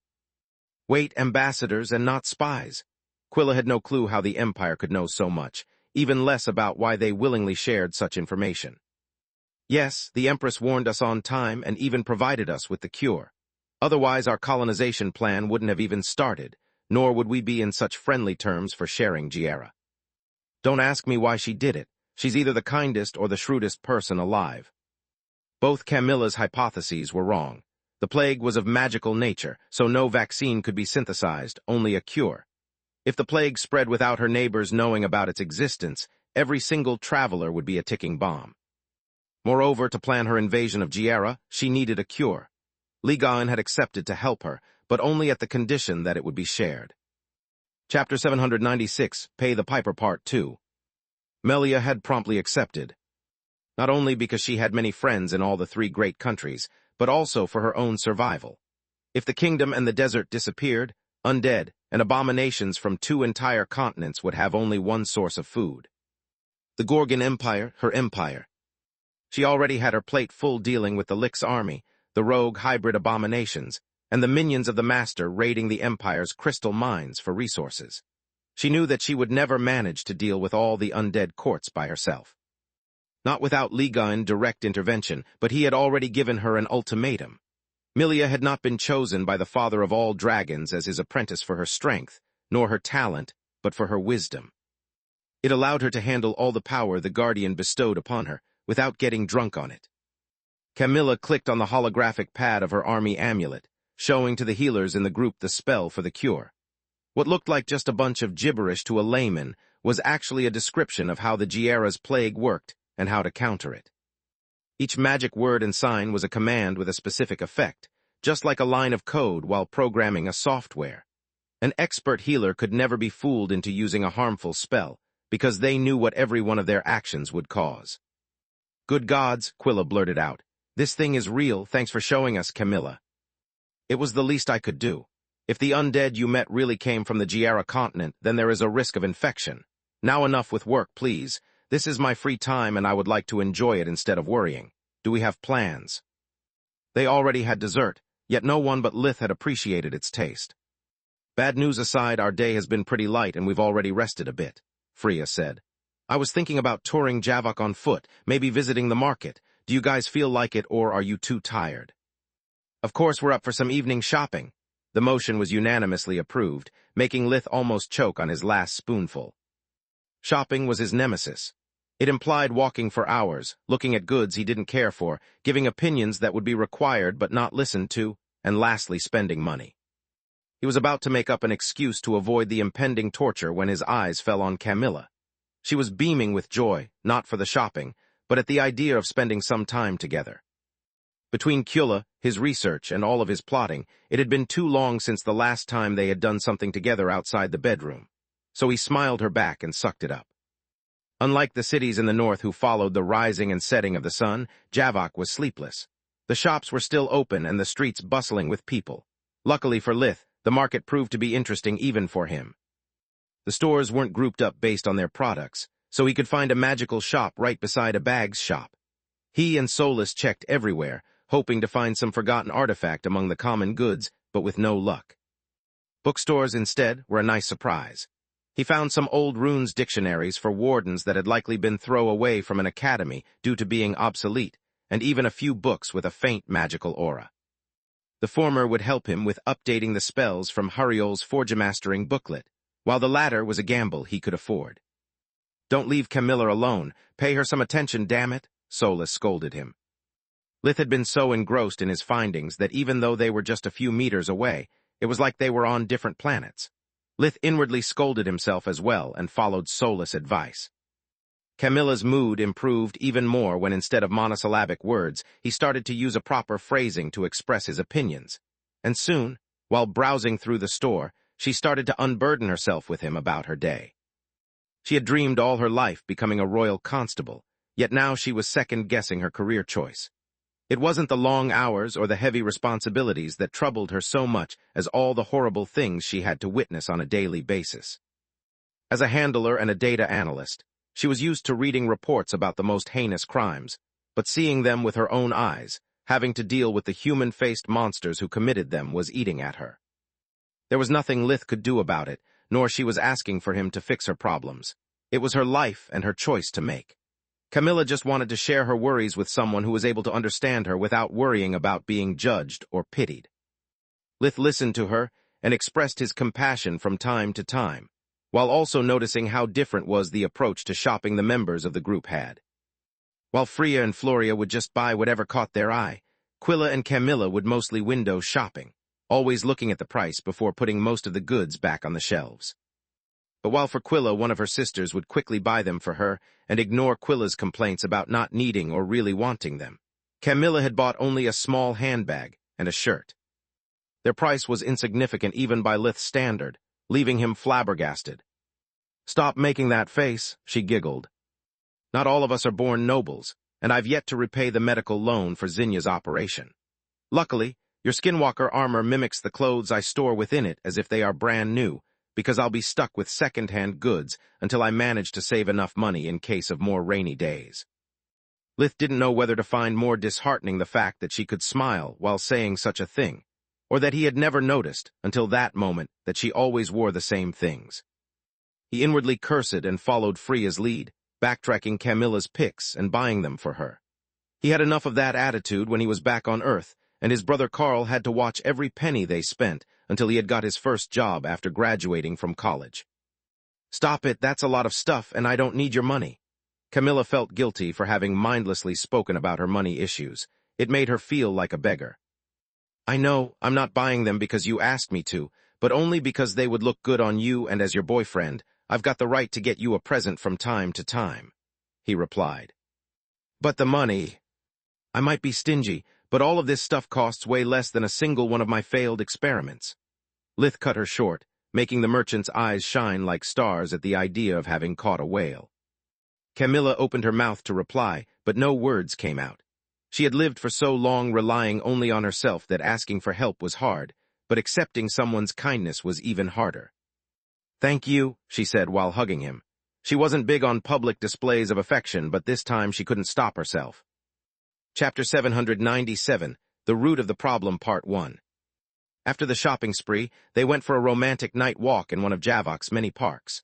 Or at least it was romantic for Camilla and Lith, whereas for three single women, being surrounded by lovebirds was cringe-inducing.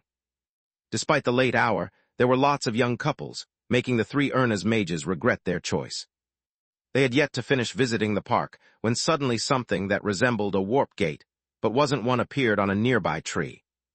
Lyta the Dryad come out of it, extending her arms towards Quilla.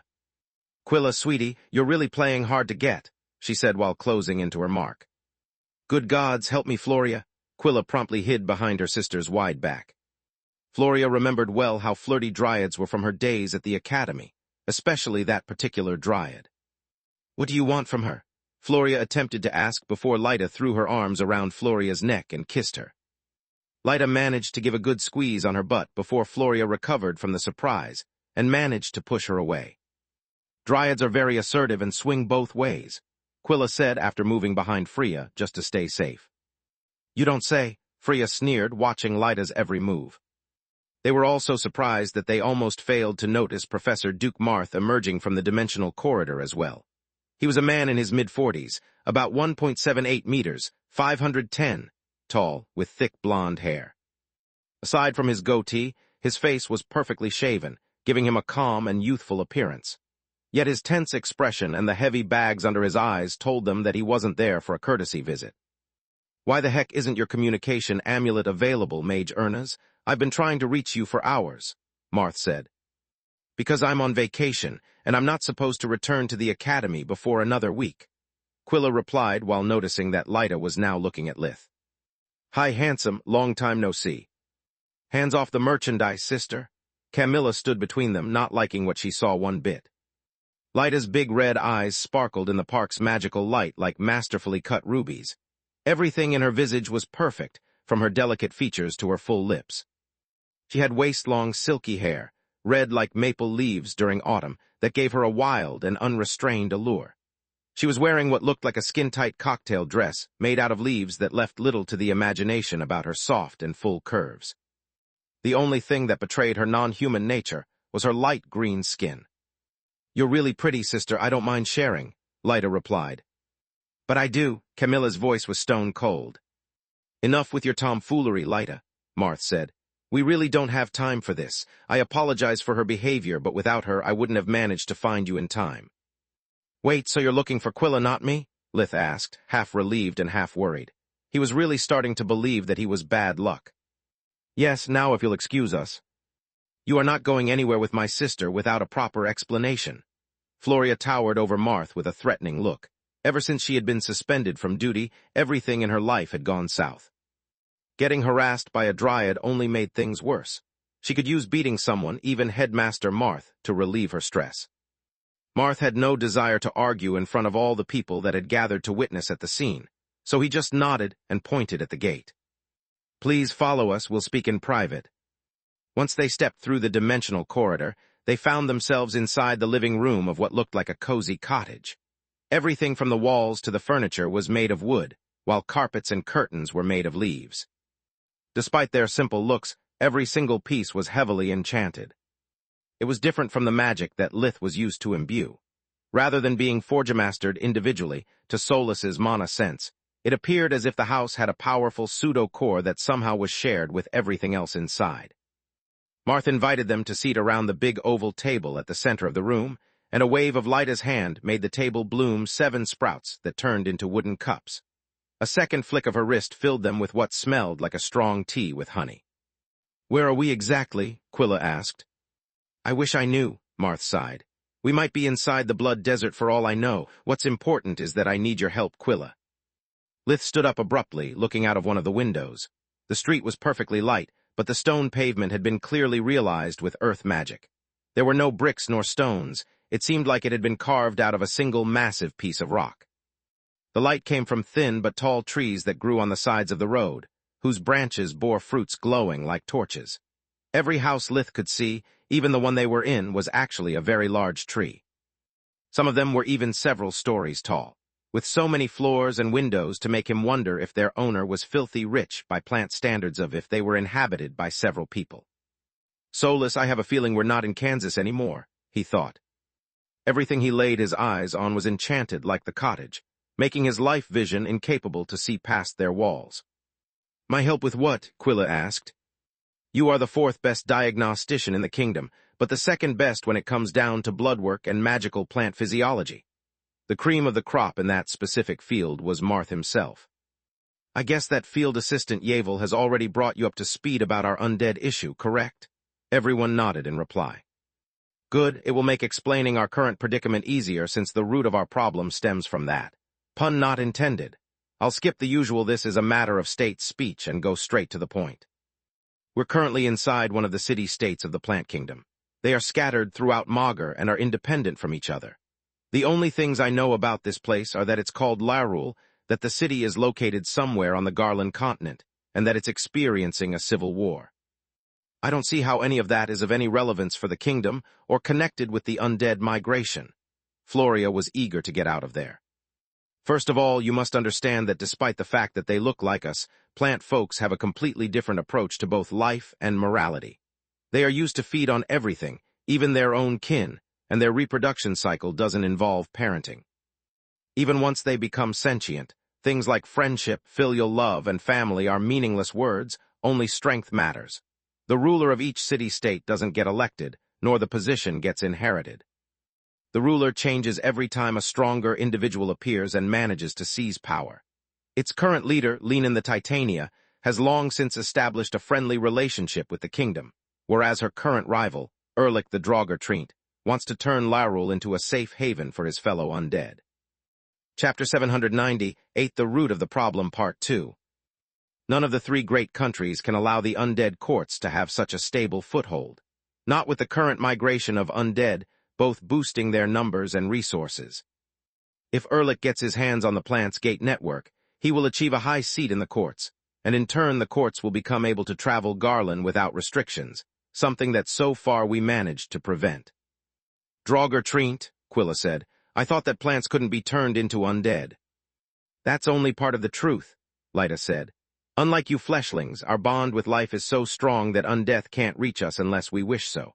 For the same reason, those of us who choose to give up on life are scorned and expelled from our society.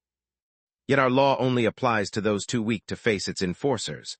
By defeating Lenin's constables, Erlich has gained the right to defy her law and challenge her rule." An eerie silence fell in the room. The rumors about the Lick ravaging the Empire were already bad. No one had any idea how the Empress managed to hold her own alone against such an ancient and powerful being, nor they wanted the phenomenon to spread. Undead claiming the land of the living would mean having all races being raised as cattle, to feed an ever-growing horde of living corpses. "Okay, the situation is dire, but I don't understand why you are here instead of the army or the Spellbreakers, Headmaster Marth, nor how Quilla can help you," Lith said. "She's working hard to learn Tier 5 magic, but she's far from being a battle mage. Not to mention that you shouldn't even be aware of this. Lith, even though the outcome of Lyrule's internal strife will affect the kingdom, the city isn't part of it. We don't meddle with other states' affairs, nor we can afford wasting manpower while dealing with the invasion of undead and preparing to colonize Giera," Marth explained. "I'm not here as a fighter, but as a healer.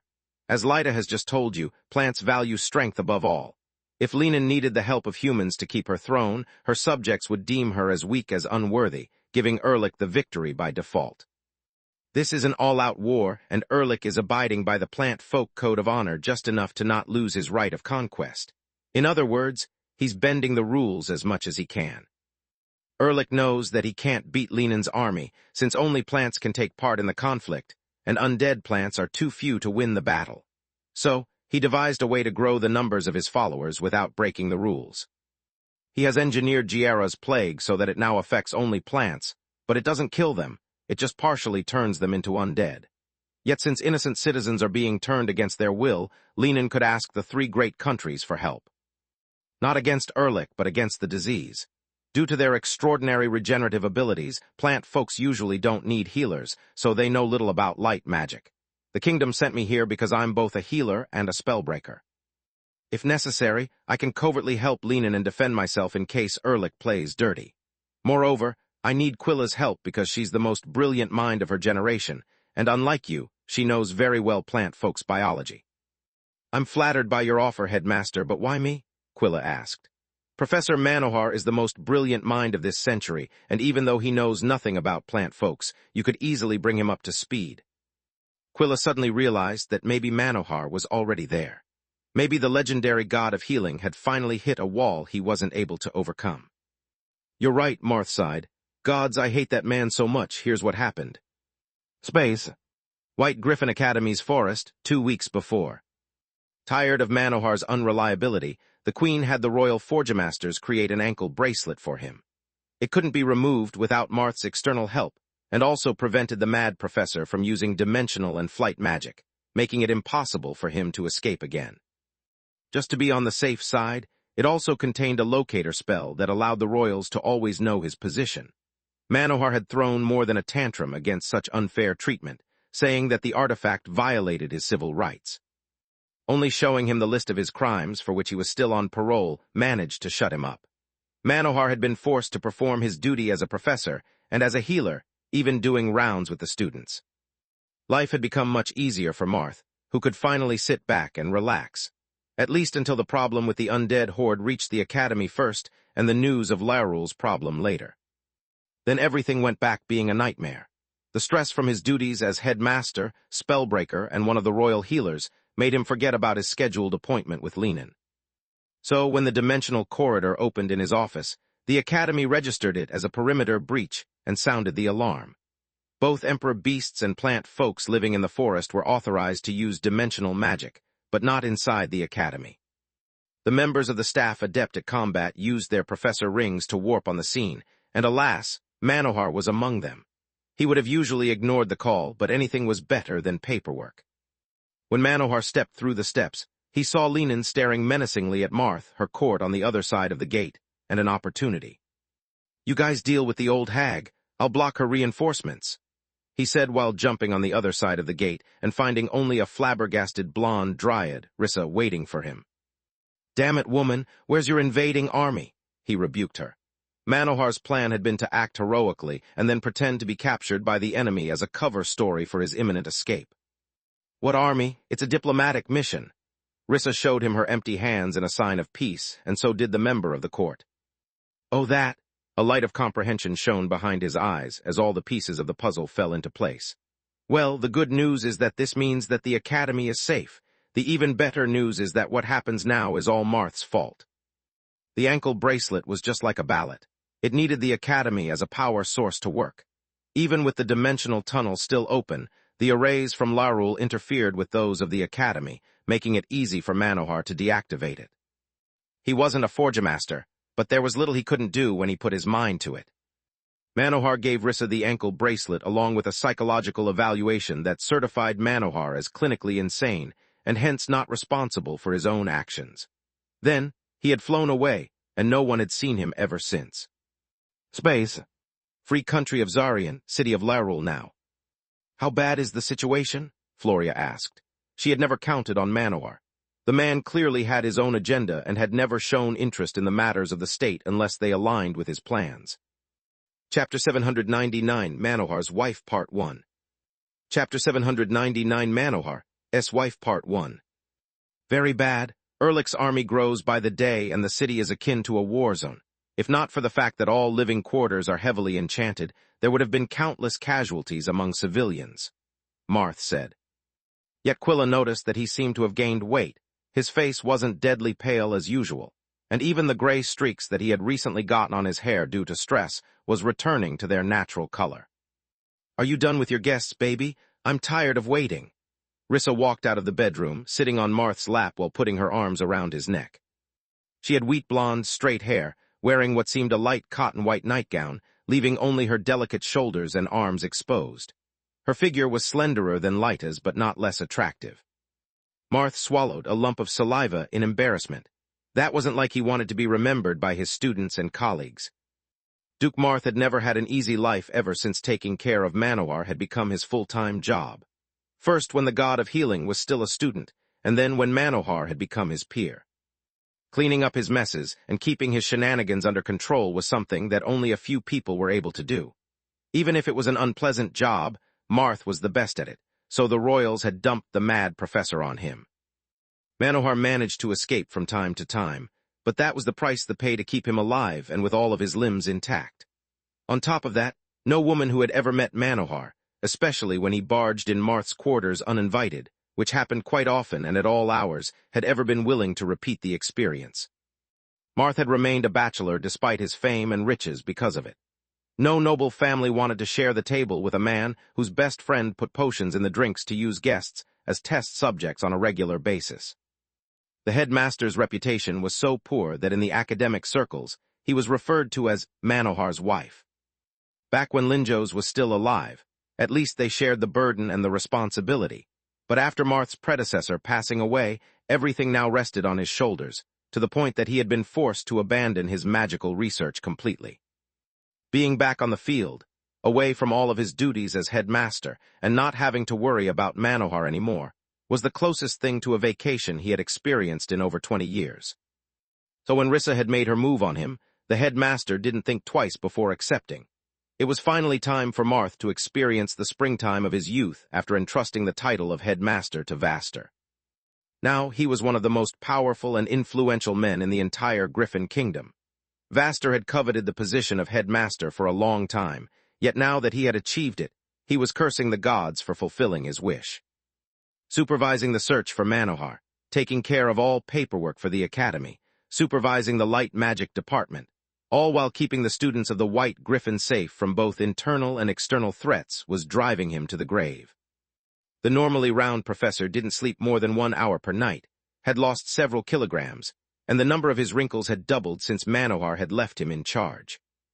"Curse you, Linjos," he would scream in the middle of the night. "You always made it look so easy. If Marth doesn't get back soon, either the queen or the stress will kill me." Meanwhile, in Laurel, Marth tried to make Rissa stand up and failed miserably, having to endure the chuckles of his students. "I see that you've taken a heart to create deep bonds between the kingdom and Laurel," Lith said, "but I'd still like for you to explain how creating such disease can help Erlich's cause. Undead, alive, or in between, its victims should retain their personality. Hence both the infected and the still healthy plant folks should resent him.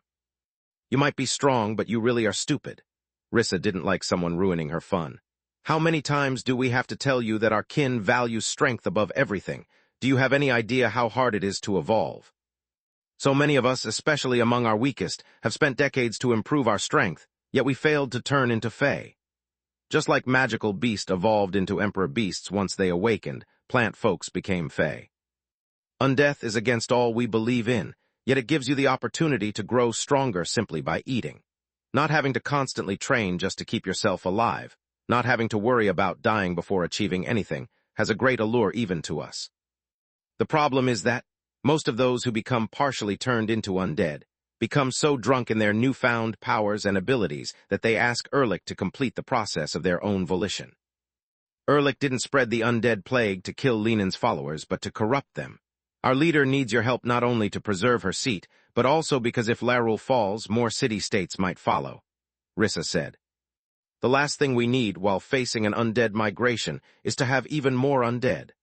Marth said to highlight the kingdom's interest in the matter. "And they sent you because whatever this is, it uses the bloodstream as a means to spread the disease." Quilla was aware that plant folks' real bodies had no internal organs. Their resemblance to the human race was merely appearance. "Exactly," Marth said while trying to stop Rissa from cuddling him in front of the others. Quilla then told Marth about the plants infesting the bugbears and the damage they had caused to the Rothar caves. Damn, things are even worse than I thought, Marth replied. What you are describing might be another strain of Ehrlich's plague. Plant folks are few in number, and not all those he infects fall for his bait. He must be trying to use monsters as test subjects to try and turn the members of other races into undead plants as well. If my hypothesis is correct, and his experiment succeeds, conquering the other city-states will be child's play. Every one of those present cursed at their bad luck. They were supposed to be on vacation, but with all that was at stake, refusing to help might have led to terrible consequences. They all remembered the fear Candria's plague had struck in the hearts of all the citizens of the kingdom, how a good chunk of its region had become a mass grave. This time was even worse because while the previous plague was mindless like all diseases, the threat at hand would spawn creatures that would hunt down humans, no matter where they hid. It was a plague capable of moving along with the refugees, of using dimensional magic, and of planning ahead. I'm sorry, girls, but I'm not going to continue the vacation with you. Headmaster, you can count on me. Quilla could easily guess that her parents' workload had already increased just because of the undead migration. If Ehrlich's plan succeeded, the creatures coming from the Giera continent would finally have a safe haven from where plan their attack. It was something she wasn't willing to allow. Chapter 800 Manohar's Wife Part 2. Chapter 800 Manohar's Wife Part 2. Moreover, if the undead courts became able to freely move throughout Garland, they would overcome their biggest limitation that, until that moment, had prevented them from being a real threat to the living. Most undead couldn't move during the day, and some couldn't even leave their death place for long. The kingdom's gate system security made it impossible for them to use it without getting discovered, and establishing one of their own was impossible to them. Undeath made them lousy forgemasters due to the inability to properly channeling the light element. Creating a gate, carving it with runes, and infusing it with a spell powerful enough to bend space through hundreds of kilometers of distance was more than any of them could do. Their only hope was to get their hands on a pre-existing one. After hearing Quilla's answer, Marth inwardly sighed in relief. He couldn't order her anything, and when he had tried to contact Gianni, she had refused to tell him about her daughter's whereabouts. Quilla has just returned from the living nightmare Quilla was, and she has yet to fully recover from her trauma of being the victim of a slave ring. She has already sacrificed plenty enough for the kingdom. I will not allow you to bring her to a war zone, had been Gianni's parting words with Marth, and her tone had left no space for discussion, not if Marth liked his head where it was. Is there anything we can do to help? Floria asked. With all due respect, Headmaster, I can't entrust my sister's safety to a bunch of strangers, especially when they are a bunch of weirdos. If it is of any consolation, we are not here alone. Both the Blood Desert and the Gorgon Empire have sent their best healers to find a cure as soon as possible, Marth said. The research teams have details from both our respective countries and Larul. So far, things have gone smoothly. Yeah, but that's only because you're nowhere near finding a cure, Freya said. Otherwise you wouldn't risk asking for Quilla's help. Only once you get a hold of the problem will the real fight begin. I'm with Floria on this. It wouldn't be a vacation spending my time worried for Quilla every second of the day anyway. Lith inwardly cursed, and after asking to use the bathroom, he set up all of the necessary protections to make a call. He was eager to inform the council about it and ask them to move their asses. Unfortunately, all of his amulets were dead. Larul's arrays prevented any form of communication with the outside to prevent the city from being discovered. Lith returned to his seat, incapable of making his mind. On one hand, he didn't want to leave his friends alone. On the other hand, he was sick and tired of that kind of bullshit. You don't have to worry about me. Do what you think is right. Camilla took his hand, mistaking Lith's silence for guilt because he was about to go away again. This is bigger than you and me. I'm not really okay with you spending so much time with your ex, nor staying in a city full of. She didn't mean to be rude for their hosts, so all Camilla could do was pointing her finger at Rissa, who kept caressing Marth, uncaring for the presence of guests. But if this situation gets out of hand, it wouldn't be just a problem for the big cities anymore. Any psycho could come and go at will, even to Lucia. No one would be safe, no matter where they live. Lith silently nodded. This time even escaping to the Empire or the desert was pointless. For once the Griffin Kingdom wasn't at fault, and the problem was too big to leave it in the hands of a bunch of strangers. Thanks, babe, he said. When do we start? Now it's too late. I'll have Lyta bring you back to Javok and pick you up at the same spot at dawn tomorrow. By then your accommodations should be ready.